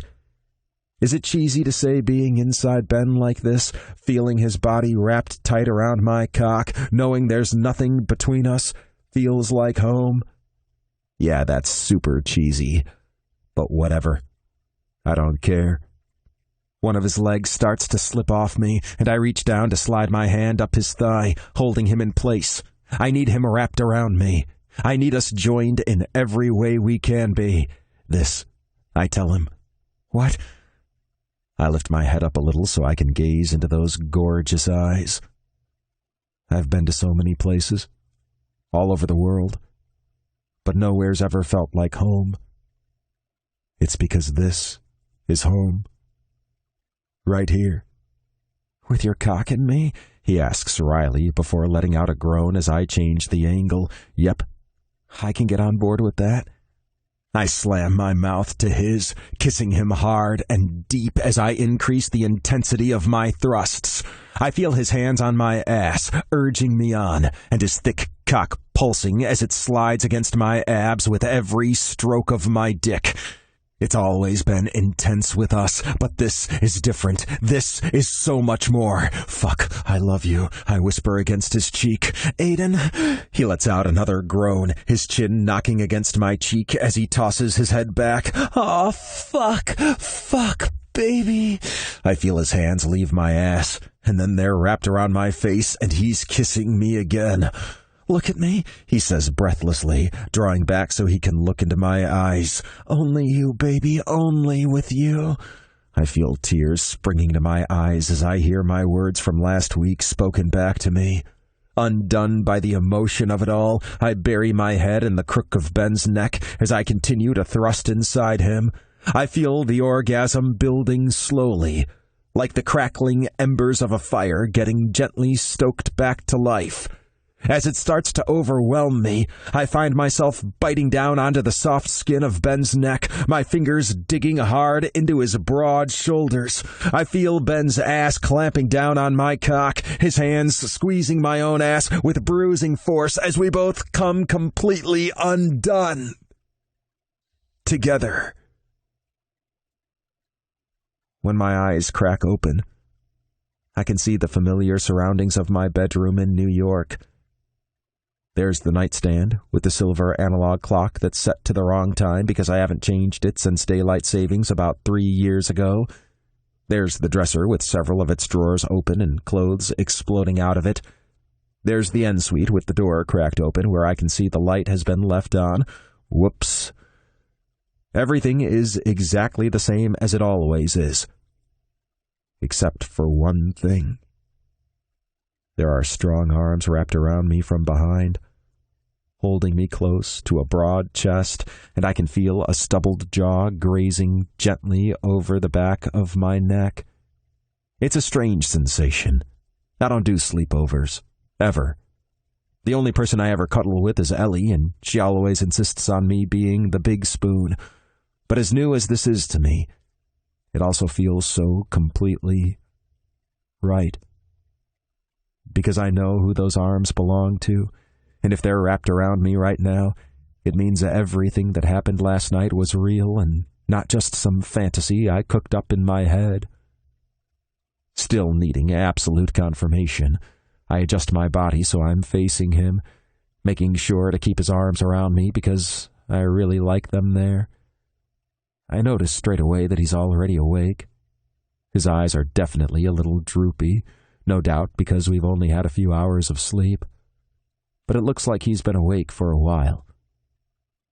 "You're awake," I say a little redundantly. Ben smiles softly. "Yep." "And you're still here." "You thought I wouldn't be?" he asks, and I feel his hand slide slowly from my waist down to palm my ass. I raise an eyebrow at him in lieu of an answer, and he lets out a soft sigh. Okay, I guess that's fair. But I meant what I said last night. He tilts his head closer to me and brushes his lips over mine. I love you. I've known that deep down for a long time. I've just been too scared to face it. He kisses me again, this time letting his eyes fall closed and loosing a heavy sigh as he pulls away. You've always been so much braver than me. I choke out a disbelieving laugh. Brave? Are you kidding me? If I'd been brave, I wouldn't have taken 15 fucking years to tell you how I really felt. I wouldn't have let my asshole agent shove me into the closet. I wouldn't have lied to you about not remembering. He cuts me off by pressing his lips to mine again, this time with more force, more desperation. I cling tight to his body, throwing my leg over his to draw him even closer as we devour each other's mouths.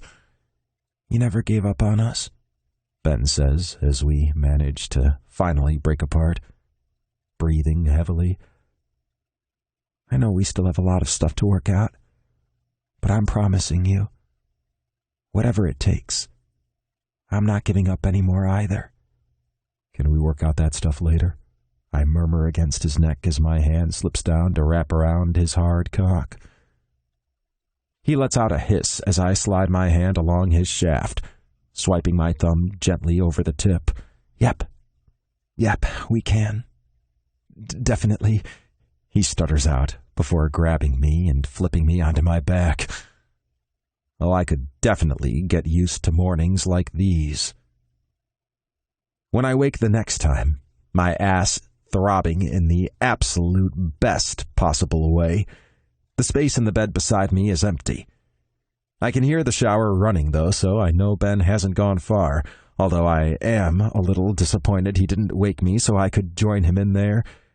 Judging by the change in light coming through the gap in the drapes at my bedroom window, I'm guessing it's been a few hours since our early morning romp. I reach over to my nightstand for my phone so I can check the exact time, but then I remember I left it in the pocket of my jeans, which are still out in the hallway where Ben and I stripped off last night. I drag myself out of bed and tug on some sweats that I find amongst all the clothes littering the floor. Then I head in search of my phone. I find it exactly where I left it, in the pocket of my jeans, which are near the door. I intended to go straight back to my room to either wait for Ben or join him in the shower, but I hear movement in the kitchen and figure Ellie's up, so I decide to head in that direction instead. As soon as she spots me, she flashes a knowing smirk. So I guess someone had some fun last night, she says, before adding under her breath, and this morning? What makes you say that? Well, the clothes by the door were a big clue, as were all the sex noises coming from your bedroom. Also, there's the fact you two were sucking face in front of everyone at karaoke. Oh, fuck. With all the sex and declarations and everything, I'd kind of forgotten about the serenading and the kiss in front of everyone. I'd basically declared my love for Ben in front of my whole family, none of whom had any idea about our history. Ignoring Ellie's teasing grin, I unlock my phone and, sure enough, there's a ton of WhatsApp notifications telling me our family's chat's been pretty active this morning. Finn Kelly. Okay, can we please talk about what happened last night? Did anyone know about this? Shay Kelly replied to Finn Kelly. That Aidan can't sing for shit? Yeah, I knew that. Finn Kelly replied to Shay Kelly. Middle finger emoji. Connor Kelly replied to Finn Kelly. I knew. Stuck out tongue emoji. Kate Kelly replied to Connor Kelly. You knew? Connor Kelly replied to Kate Kelly. Josh told me. Swore me to secrecy. I feel a spark of admiration for my little brother. He never even let on to me that he knew about this, and I can't blame Josh for telling him. They're engaged, after all. It would be inappropriate to expect him to keep a secret from his fiancée. Kate Kelly replied to Connor Kelly. How long have you known? Connor Kelly replied to Kate Kelly. Couple months. Finn Kelly replied to Connor Kelly. How long have they been together? Connor Kelly replied to Finn Kelly, like 10 years, on and off. Finn Kelly, what? Kate Kelly, what? Brendan Kelly, 10 years? Are you shitting me right now? I chuckle as I decide to throw something out there to screw with all of them. Aidan Kelly. Actually, it's 11. Deck's going away party before he left for college. Brendan Kelly replied to Aidan Kelly, 11 years? Are you shitting me right now? Eileen Kelly, what's going on?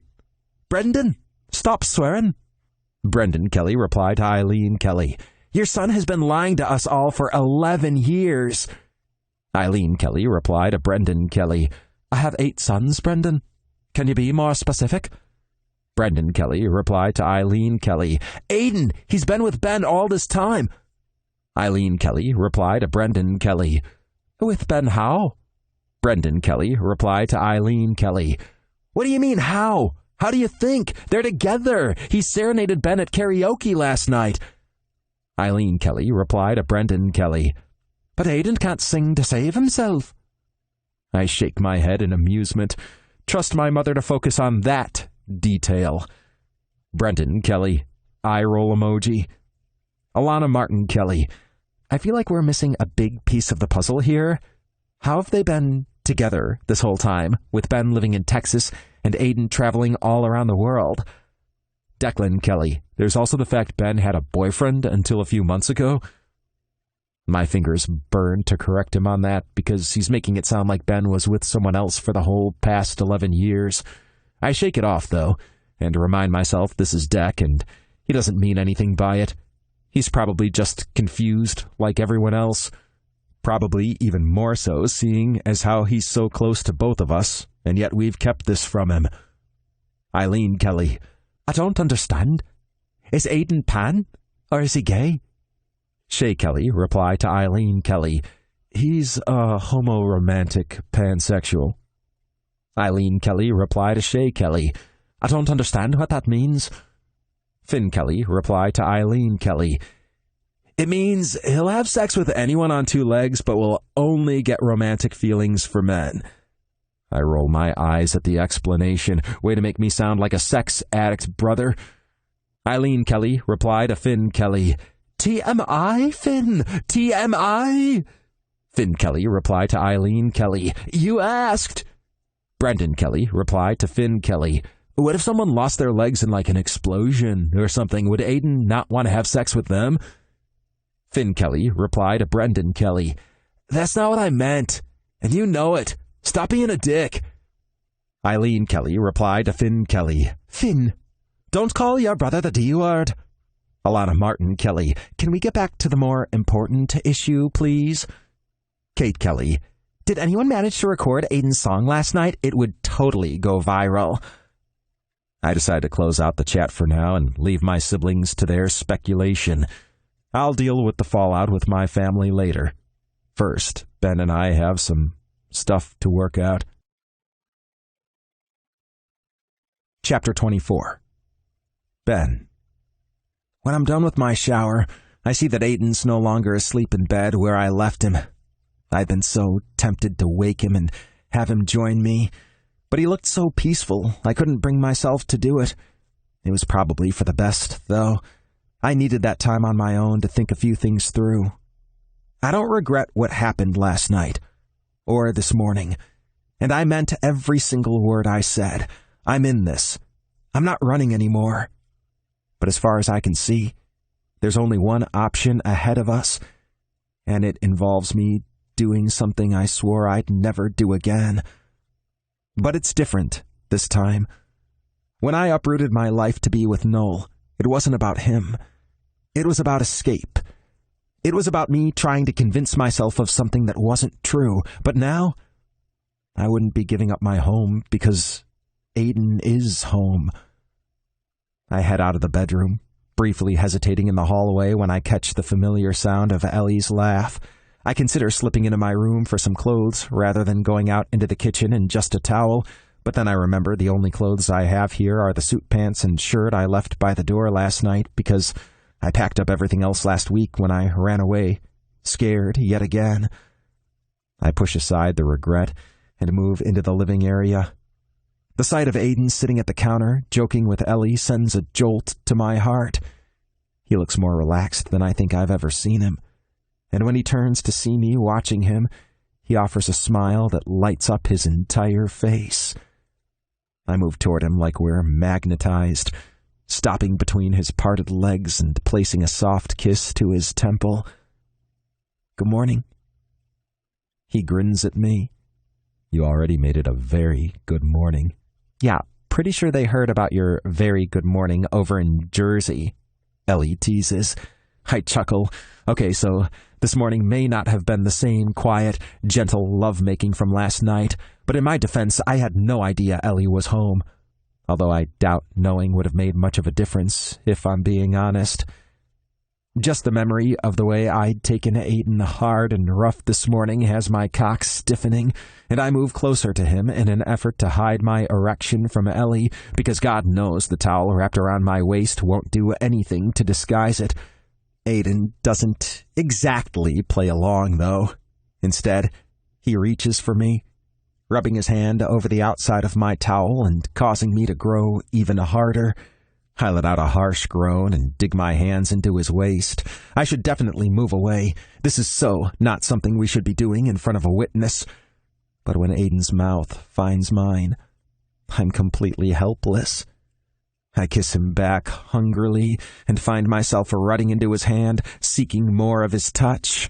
Oh God, I'm going to have to get used to this, aren't I? Ellie says. "You have 10 seconds to make yourself scarce before I drop to the floor and start sucking Ben off." Aidan tells her, I actually wouldn't mind seeing that. "Get out," he growls, prompting Ellie to toss her head back and let out a peal of laughter. Okay, fine. She grabs her purse from the counter and starts moving toward the hallway. "I think I'll go see Finn so we can have some sex," she announces. "I won't be home for a long time. He has a lot of stamina." "Fucking hell," Aidan mutters, although I have the distinct impression Ellie is just messing with him.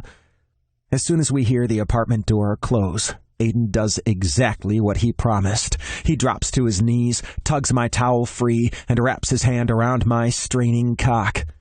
His eyes are glued to mine as he closes his hot, wet mouth over me, and that's how they stay as he licks and sucks and swallows me down.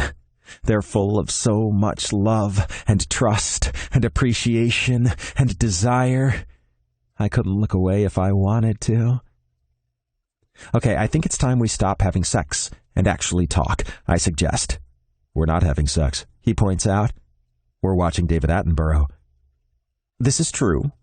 We're splayed on Aidan's sectional, me with my feet up, while Aidan rests his head in my lap. Yeah, but every time I say the words, I've been thinking we somehow end up getting sidetracked. He shifts onto his stomach and pins me with an innocent look. "You make it sound like I'm the one doing the sidetracking. Need I remind you about the fucking me on the table incident? It was an hour ago. My memory's pretty fresh. Probably a little too fresh, if the way my cock's perking up right now is any indication. I'm wearing a pair of Aidan's basketball shorts, which are, of course, a tad snug, so it's not surprising he notices my growing erection. I see the way his tongue swipes over his lips, and I quickly move to grab a throw pillow and hold it across my lap. Don't even think about it. Aidan flops his head onto the pillow, glancing up at me with entreating eyes. What about just a little lick? I shake my head, but I'm finding it hard to keep the smile from my face. Nope. A touch? You'll barely even feel it. I bite my lip to hold in my laughter before running my fingers gently through his sandy hair. Come on, baby. We need to talk. Fine, he grumbles. I've been thinking about what you said. About this being home, I tell him, gesturing between the two of us, and it's true for me, too. My home is wherever you are. So if that's New York or L.A. or some other country or wherever, I want to be there with you. He offers me a soft smile. Actually, I'm going to be living in Austin for the foreseeable future.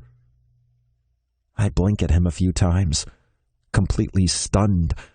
but I also can't help feeling apprehensive.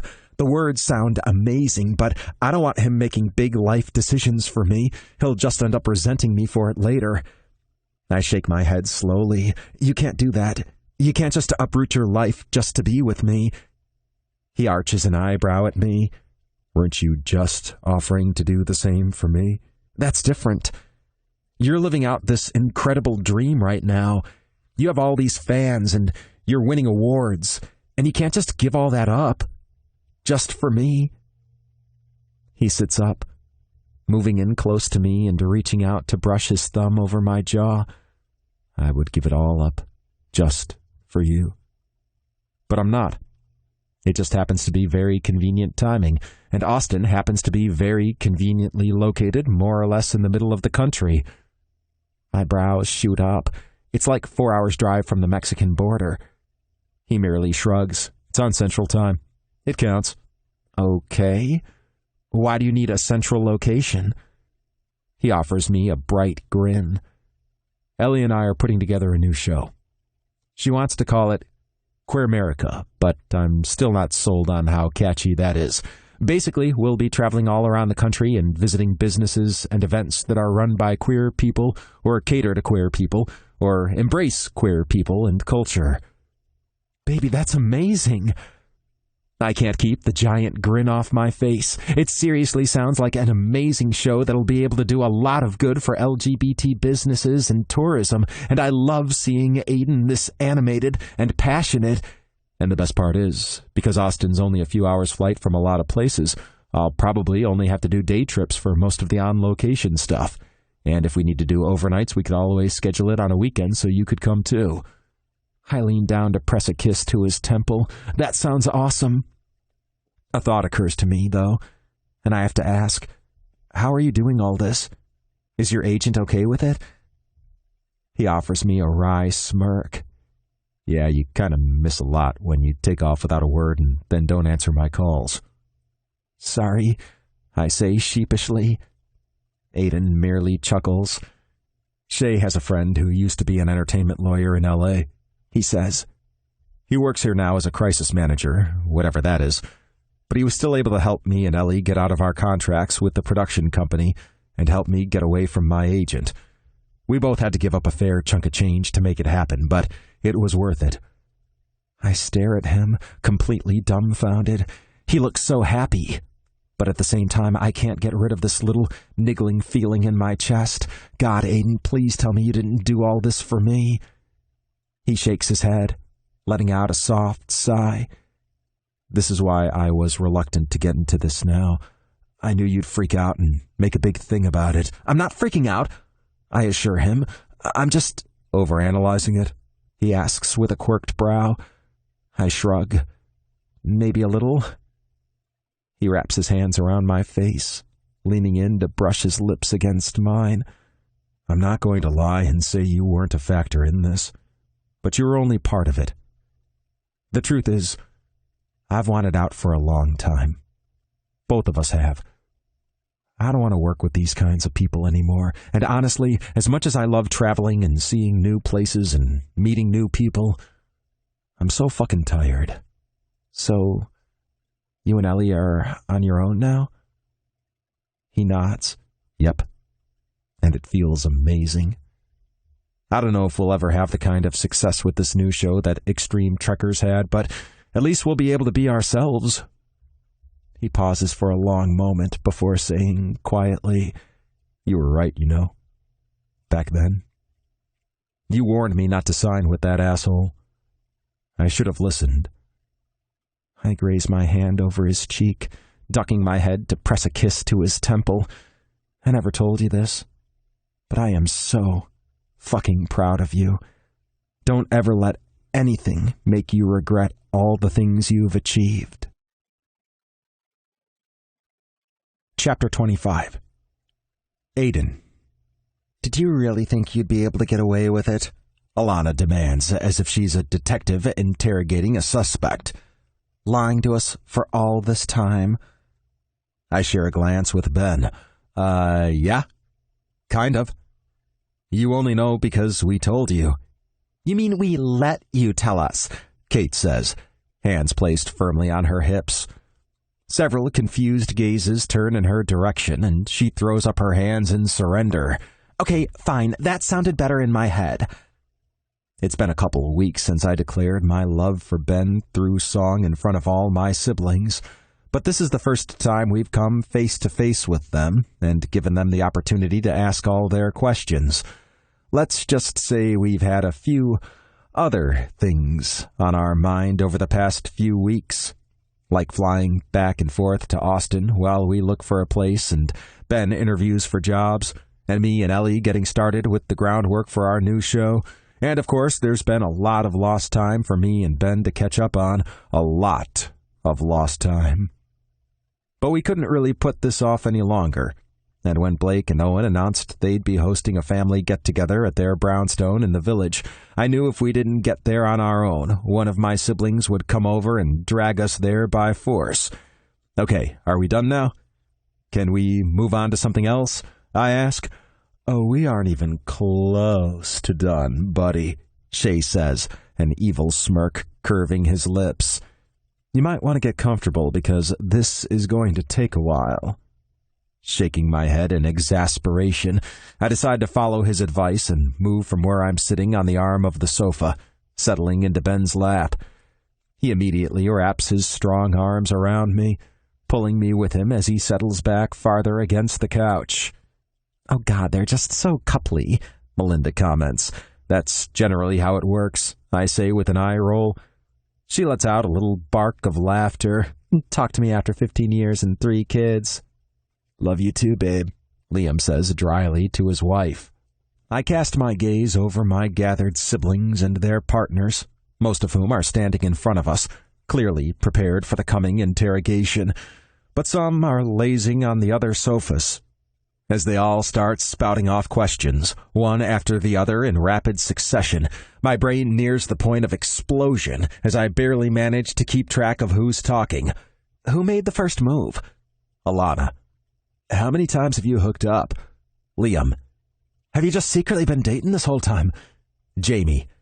Are you also a government spy? Is that why you have to travel so much? Brendan. Why didn't you just tell us?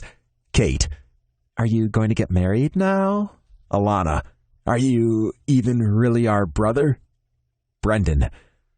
Finally, I hold up my hands to cut them all off. Okay, seriously? Just stop. No, we haven't been dating this whole time, and no, I'm not a government spy, dumbass, I say, shooting Brendan an exasperated look. I think the answer to the rest is, I can't remember. You can't remember if you're our brother? Brendan asks, his brows arched. Okay, you're being a dick. You're not allowed to talk for the next half hour, I tell him. Wade chuckles. Good luck making that happen. I only know one way to get him to stop talking, and I'm not prepared to try it in front of all you guys. Cheers, mate. Thanks for that, visual, Jamie says from his perch on Shay's lap. Can you at least tell us if this is, like, the real thing? Alana asks. Are you guys in love and all that? It's definitely real, I tell her. Looking down at Ben, I say, I love him more than anything. He offers a soft smile before lifting his chin up to brush his lips over mine. I love you too. There's a chorus of awes, which turns into mutterings of things like, oh, fucking hell, seriously, and get a room when our chaste kiss turns into a mini make-out session. Once we break apart, I turn my attention back to my family, seeing them all shaking their heads in exasperation. What do we miss? Declan asks as he and Heath enter the sitting room, hand in hand. Where the hell have you two been? Kate demands. You missed the whole interrogation. Oh, we were just checking out the house, he says, his red cheeks giving him away. Oh, God, you guys had sex in our bathroom, didn't you? Blake says with a groan. Heath shrugs. I was curious about what the second soap dispenser was for. Blake, you can't just keep lube right there on the sink and not expect your guests to use it. We can expect our guests not to get naked in our house, Owen says. Well, technically, we didn't get naked, Dex says with a grin. I feel a soft brush of lips just behind my ear, And then Ben's sexy voice asking, "Are you thinking what I'm thinking?" I nod, "Uh-huh." Offering Heath a grin, I ask, "So which floor is this bathroom on?" It's about 7 p.m. on a Thursday night, and I've finally managed to make my way home after a long day of strategizing and planning with Ellie.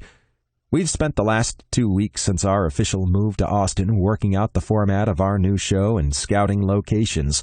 We've also managed to get a few sponsors on board, so a lot of our expenses will be covered, although it'll probably be a while before we actually make a profit from this venture, if ever. The plan is to shop the first few episodes around in the hopes it'll get picked up, but if not, we're happy to just stream it online. I'm just stepping through the door of the apartment I'm sharing with Ben when I'm attacked by a guy in a ski mask. He covers my mouth with his hand so I can't call out, before pulling me to the ground, face down, and straddling me from behind in a way that seems oddly familiar. "The more you struggle, the worse it'll be," he says in a sexy voice I'd know anywhere. And as the initial panic ebbs, I realize his scent is one I know all too well also. A mix of honey and sandalwood that is all completely Ben. I grin against the carpeted floor, my cock growing hard as the knowledge hits me that my boyfriend has decided to get a little kinky tonight and play out one of my fantasies. Fuck, I love this guy. "What do you want?" I ask, playing the role of the victim. "Money?" "Information." "I won't tell you anything." "I think you will. I think once I'm done with you, you'll be singing like a canary." Singing like a canary? Do people still say that? He fists my hair, giving it a little yank. "You're a bit of a smartass, aren't you? Maybe I should gag you to shut you up." "I thought you wanted me to talk," I point out. "Fucking hell," he murmurs under his breath, but instead of reprimanding me, he grinds his hard cock against my ass, prompting me to let out a harsh groan. "Are you going to tell me what I want to know? Or are we going to do this the hard way?" He growls into my ear. I don't point out he hasn't actually told me what he wants to know yet, because that's completely irrelevant to this role play. "I won't tell you anything." "So be it." He takes a moment to unfasten my jeans and tug them down past my ass, leaving my cheeks bare and my cock pressed against the carpet. Then I feel slicked-up fingers pushing into my hole and making quick work of prepping me. "You can stop this. Just tell me what I need to know." Yeah, like I'd ever stop him from fucking me. He takes a rough grip of my hands, which are pinned behind my back, and digs the fingers of his other hand back into my hair, pushing my face firmly into the carpet as he fucks into my body, hard and deep. I let out a strangled groan at the pleasure-pain sensation that always comes from being taken so roughly and with so little prep. But soon enough, it's only pleasure, with Ben's rough grip of my body only serving to intensify the feeling. I love all the sex we have, but there's something extra special about this. It's something about the way I can just give up all my power and know without a shadow of a doubt I'm safe in Ben's hands. It's heady and intoxicating and just so fucking hot. "Tell me what I want to know," he demands. "Tell me, and this all stops." Like that's an incentive. "Never!" As he changes the angle, I can't hold back a loud groan, and it prompts Ben to yank my head back and growl into my ear. "Jesus, are you actually enjoying this, you little bitch?" Fucking hell, he's so goddamn sexy in this character. Those words, combined with the brush of his cock over my prostate, pull another strangled groan from my lips, and the next thing I know, Ben's pulling out of me and flipping me onto my back. He's only gone for a second before he thrusts back into my body, flinging my legs over his shoulders and fucking deep inside of me. I'm not sure what it says about me exactly, but the sight of his big body looming over me, all dressed in black with that ski mask covering his face, is one of the sexiest things I've ever encountered. His sapphire eyes are of course still visible through the mask, and they're locked on me with a fierce intensity that has every nerve in my body zapping and crackling. I barely even have time to register it as my climax shoots through me, unexpected and overwhelming. I arch up off the floor, my fingers digging in hard to the carpet where I'm being restrained by Ben's iron grip as jets of cum spill out of me and onto the hoodie I'm still wearing. Ben follows immediately after, his entire body tensing up as hot cum fills my ass. He's still for a moment before collapsing on top of me, finally loosening his grip of my wrists so I can wrap my arms around him. Told you I wouldn't talk. He chuckles. I knew you wouldn't. I didn't even have a question prepared. The ski mask was a nice touch, by the way, I tell him, lifting the mask until it's bunched up around his forehead.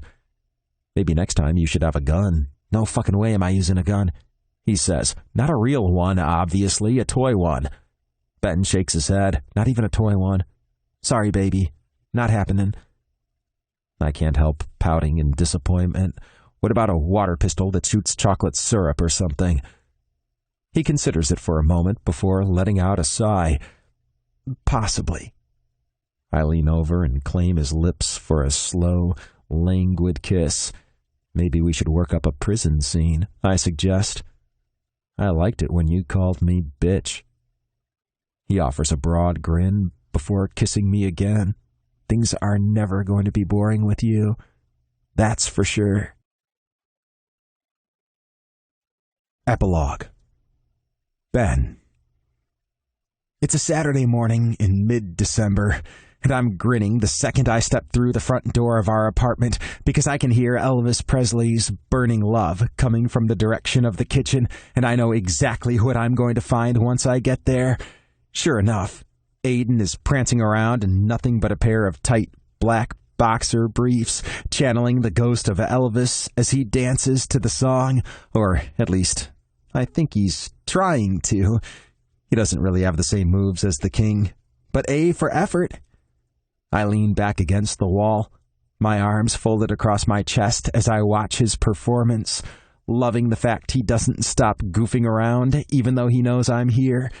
As the song ends, he turns the volume down on the speaker and stalks over to me, his mouth curved into a sexy grin.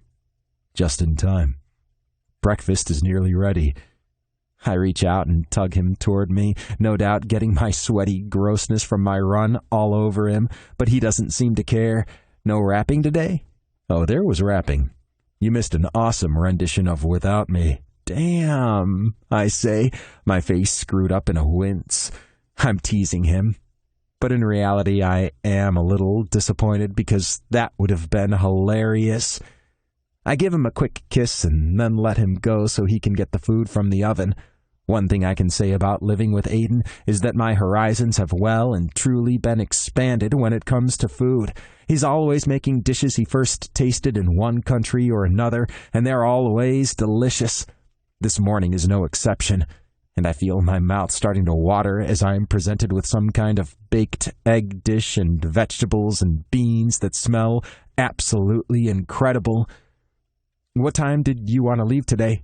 I ask once my plate is scraped clean. The ranch is a good hour away, so we should probably get going by midday.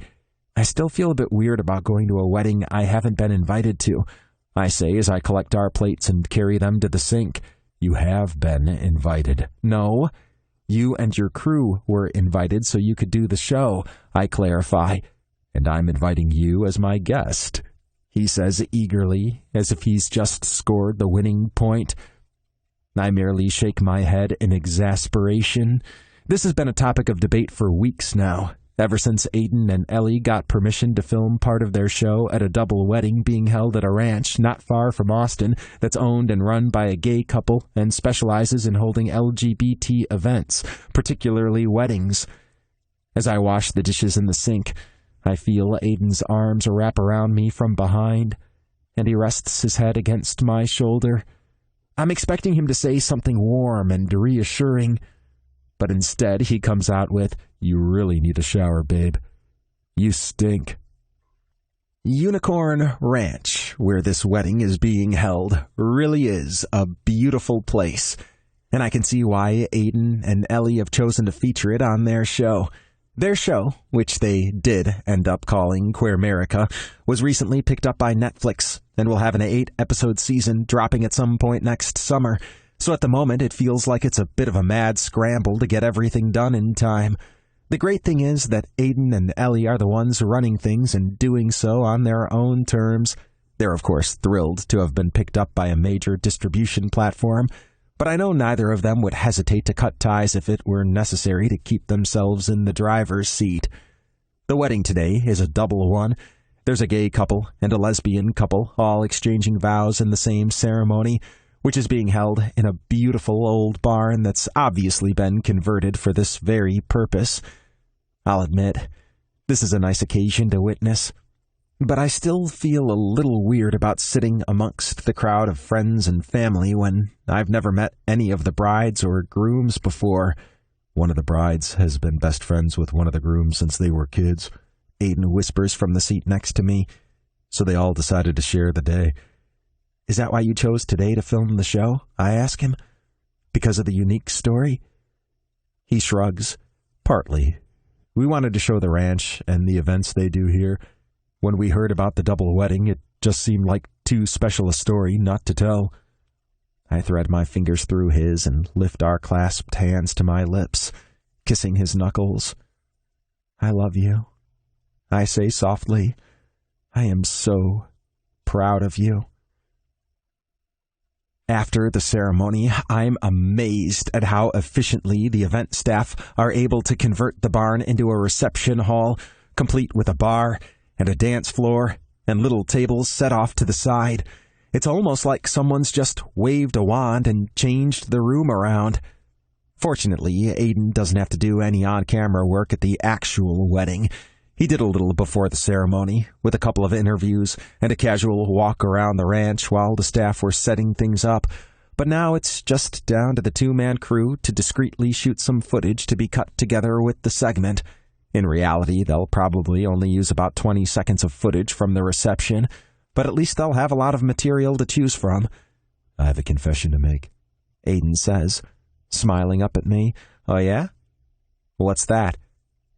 I grip his waist a little tighter and pull him closer toward me as we continue to slow dance. I had an ulterior motive for inviting you here. Well, 2 ulterior motives, if I'm being really honest. I let out a breath of wry laughter. And what were those? Well, first of all, I wanted to dance with you, seeing as how we didn't get a chance to at the last wedding we were at. He arches an accusatory brow to ram the point home, and it definitely works to flare up some guilt.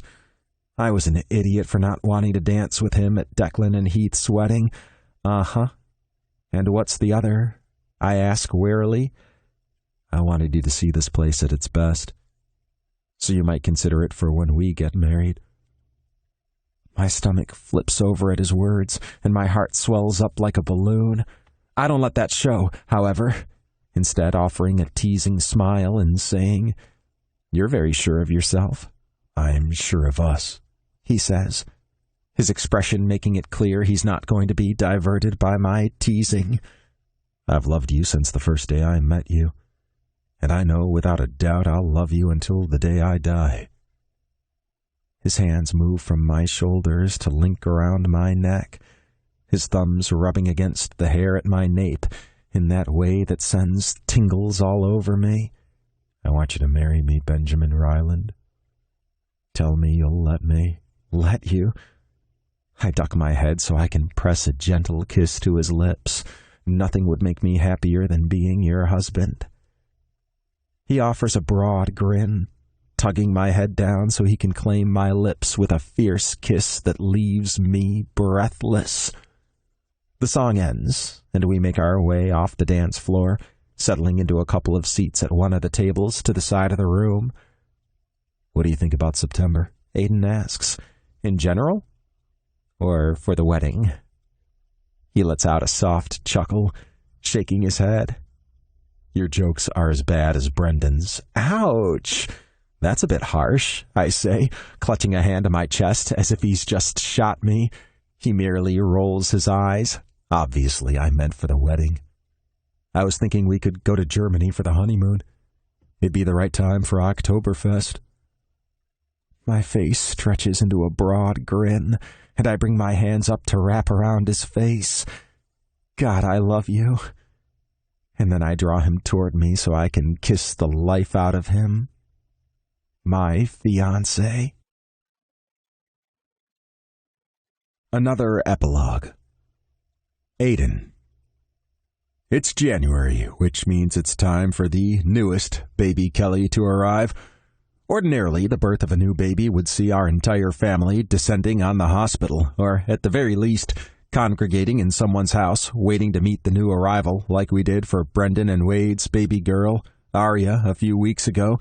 But in a surprise move, Heath and Deck have asked us all specifically not to do either of those things, citing that they don't want to overwhelm Melissa, their surrogate, with all our Kelliness. So instead of flying back over to New York, Ben and I are home in Austin, where it's a mild 60 degrees outside. Considering some of our other siblings are scattered about the place as well. Shay and Jamie are visiting Jamie's family in London. Blake and Owen are at their house in the Hamptons, and Finn's at his school in Connecticut. Deck suggested we should all get together for a Zoom meeting to meet his and Heath's new baby son, who was born yesterday. "Babe, it's about to start," I call out to Ben as I take up a position on the sofa and switch on the TV. I flick through the options until I get to the HDMI input and see my laptop screen come up on the TV. As I'm hunching over to bring up Zoom on my laptop and key in the info for the meeting, Ben joins me from the kitchen. I glance up to see he has a bowl of popcorn in his hand. At my arched eyebrow, he merely shrugs. "What? You don't think this is going to be entertaining?" I chuckle and finish logging into the meeting, arranging the laptop on the coffee table so everyone will be able to see us clearly through the webcam, even while we relax back on the sofa and watch the meeting unfold on the larger TV screen. I grab a handful of the buttery popcorn and start eating. Yeah, Ben's right. This is going to be entertaining. "Oh, I thought you were Declan and Heath," Mom says once Ben and I log into the meeting. And if she's attempting to hide her disappointment, she's failing miserably. I roll my eyes. "Gee, thanks. Nice to see you too, Mom." Apart from Mom and Da, there are 4 other windows already up on the screen. Shay and Jamie, Owen and Blake, Liam and Melinda, and what looks to be Connor's place, where Kate and Jeremy have joined Connor and Josh. "Why would you think it was Declan?" Liam asks Mom. "It said Aidan Kelly just before the video linked up." "Well, I thought it said Declan Kelly," Mom says irritably. "Here you go," Da says in his gentle voice, reaching over to somewhere outside the view of the webcam and retrieving Mom's glasses, handing them to her. "Oh, thank you, dear." "Seriously, where are they?"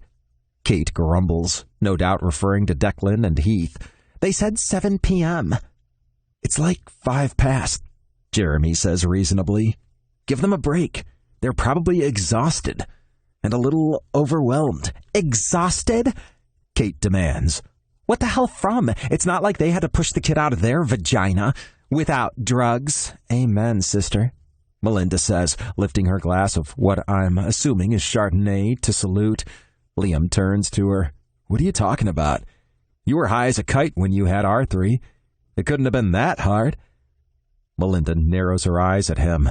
"I will cut off your balls and choke you with them if you ever say something like that to me again." I can't help letting out a burst of laughter and almost choke on a piece of popcorn in the process. The problem is, I wouldn't put it past Melinda to actually follow through on that threat.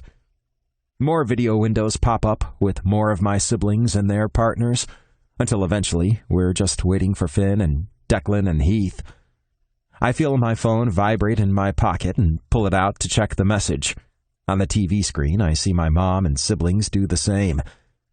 Declan Kelly. "Sorry guys, we'll be about 15 minutes. There's a collective groan before Alana suggests, "Well, we could just use the time to actually talk to each other. What's been happening with everyone?" "Arya smiled today," Brendan says proudly. "It was wind," Wade clarifies. "Andy, don't take this away from me." Brendan says to his boyfriend. Why can't I see everyone? Bridie asks, her brow furrowed in frustration as her finger swipes furiously at the screen. This is so annoying. Hey, where's Finn? Kate asks. Isn't he supposed to be here? Yeah. I think he's planning to avoid any webcam-based technology for a little while, Shay says, barely managing to contain his grin. You know, just in case. What, in case he makes another accidental sex tape? Liam says through a sniggering laugh. Yeah, pretty much. Shay confirms. Hey, Aidan, Ben, you guys made any wedding plans yet? Blake asks, and I have a feeling he's deliberately steering the conversation away from sex tape gate, as it's come to be called in our family. I'm not sure whether it's out of respect for Finn, who's not here to defend himself, or my mom, who probably doesn't need to hear the details about her son's sexcapades going viral, or simply because Blake's just a nice guy. But I decide to help him out. I glance at Ben, and he gives me a nod of encouragement, so I turn back to my family, smiling brightly. Actually, we've set a date. It'll be this September. And it'll be here in Austin, Ben adds. Texas? Mom demands, as if we'd be talking about another Austin. But how am I supposed to help with everything if it's in Texas? I decide not to tell her part of the reason we're having it here is because we don't want her taking over like she did with Declan and Heath's wedding. It's going to be really small, I say instead. We're having it at the ranch where we got engaged, and they do basically everything there. It'll just be family and a few friends. I smile as I remember how Ben's niece, Katie, got all disappointed when she found out Unicorn Ranch doesn't actually have any unicorns on it. That's something we'll have to somehow rectify by the time the wedding comes around. Mom still looks disappointed, but she nods. Okay, if that's what your boys want. Just send me some details for nice accommodation nearby so I can tell the Irish cousins. I shake my head adamantly. No, Mom, no Irish cousins. We want this to be small. She lets out a heavy sigh. Very well. I feel Ben's arm curve around my waist, and then the soft tickle of his breath as he whispers in my ear, You know it's going to end up being huge, right? I turn my head so I can look into those gorgeous eyes. Yeah, well, it's still worth a shot, I say with a soft smile, before pressing my lips to his. Oh, God, get a room, Brendan shouts. There's a chorus of chuckles that quickly turns into excited murmurings as a new window pops up, declaring Heath Kelly is about to join the meeting. The video connects, and there are Heath and Dec curled up together on their sofa, Declan cradling a tiny bundle of white blankets. It's about time, Kate growls. Declan lets out a soft laugh. Sorry, it took a little longer to bathe him than we'd anticipated. We ended up nearly flooding the kitchen. We already knew the baby was a boy from the message we all got as soon as he was born yesterday. But so far, they've been holding out on the name. Luckily, we don't have to wait much longer, though. Everyone, this is Kaplan, Dec says proudly, smiling down at the infant son in his arms. The highlighter moves to Connor and Josh's window as Connor says, Kaplan. That's not a name. Of course it's a name, Heath shoots back, darting a glare to where I'm assuming Connor is showing up on his own screen. It's a great name. If it's so great, why'd you drop it as your surname when you married Dec? Liam asks. I took the bullet for Dec, Heath says, clutching his heart dramatically. Declan Kaplan Kelly is a bit of a mouthful. Well, he has a point there. What were you going to call him if he'd been a girl? Alana asks. Kaplina, Heath says with a bright grin. Dec shakes his head slowly. It was never going to be Kaplina. Heath turns to my brother. That's not what you agreed to last week. You were edging me. I would have agreed to anything. Heath shrugs. Still counts. I hear Ben murmuring in my ear again as he asks wryly,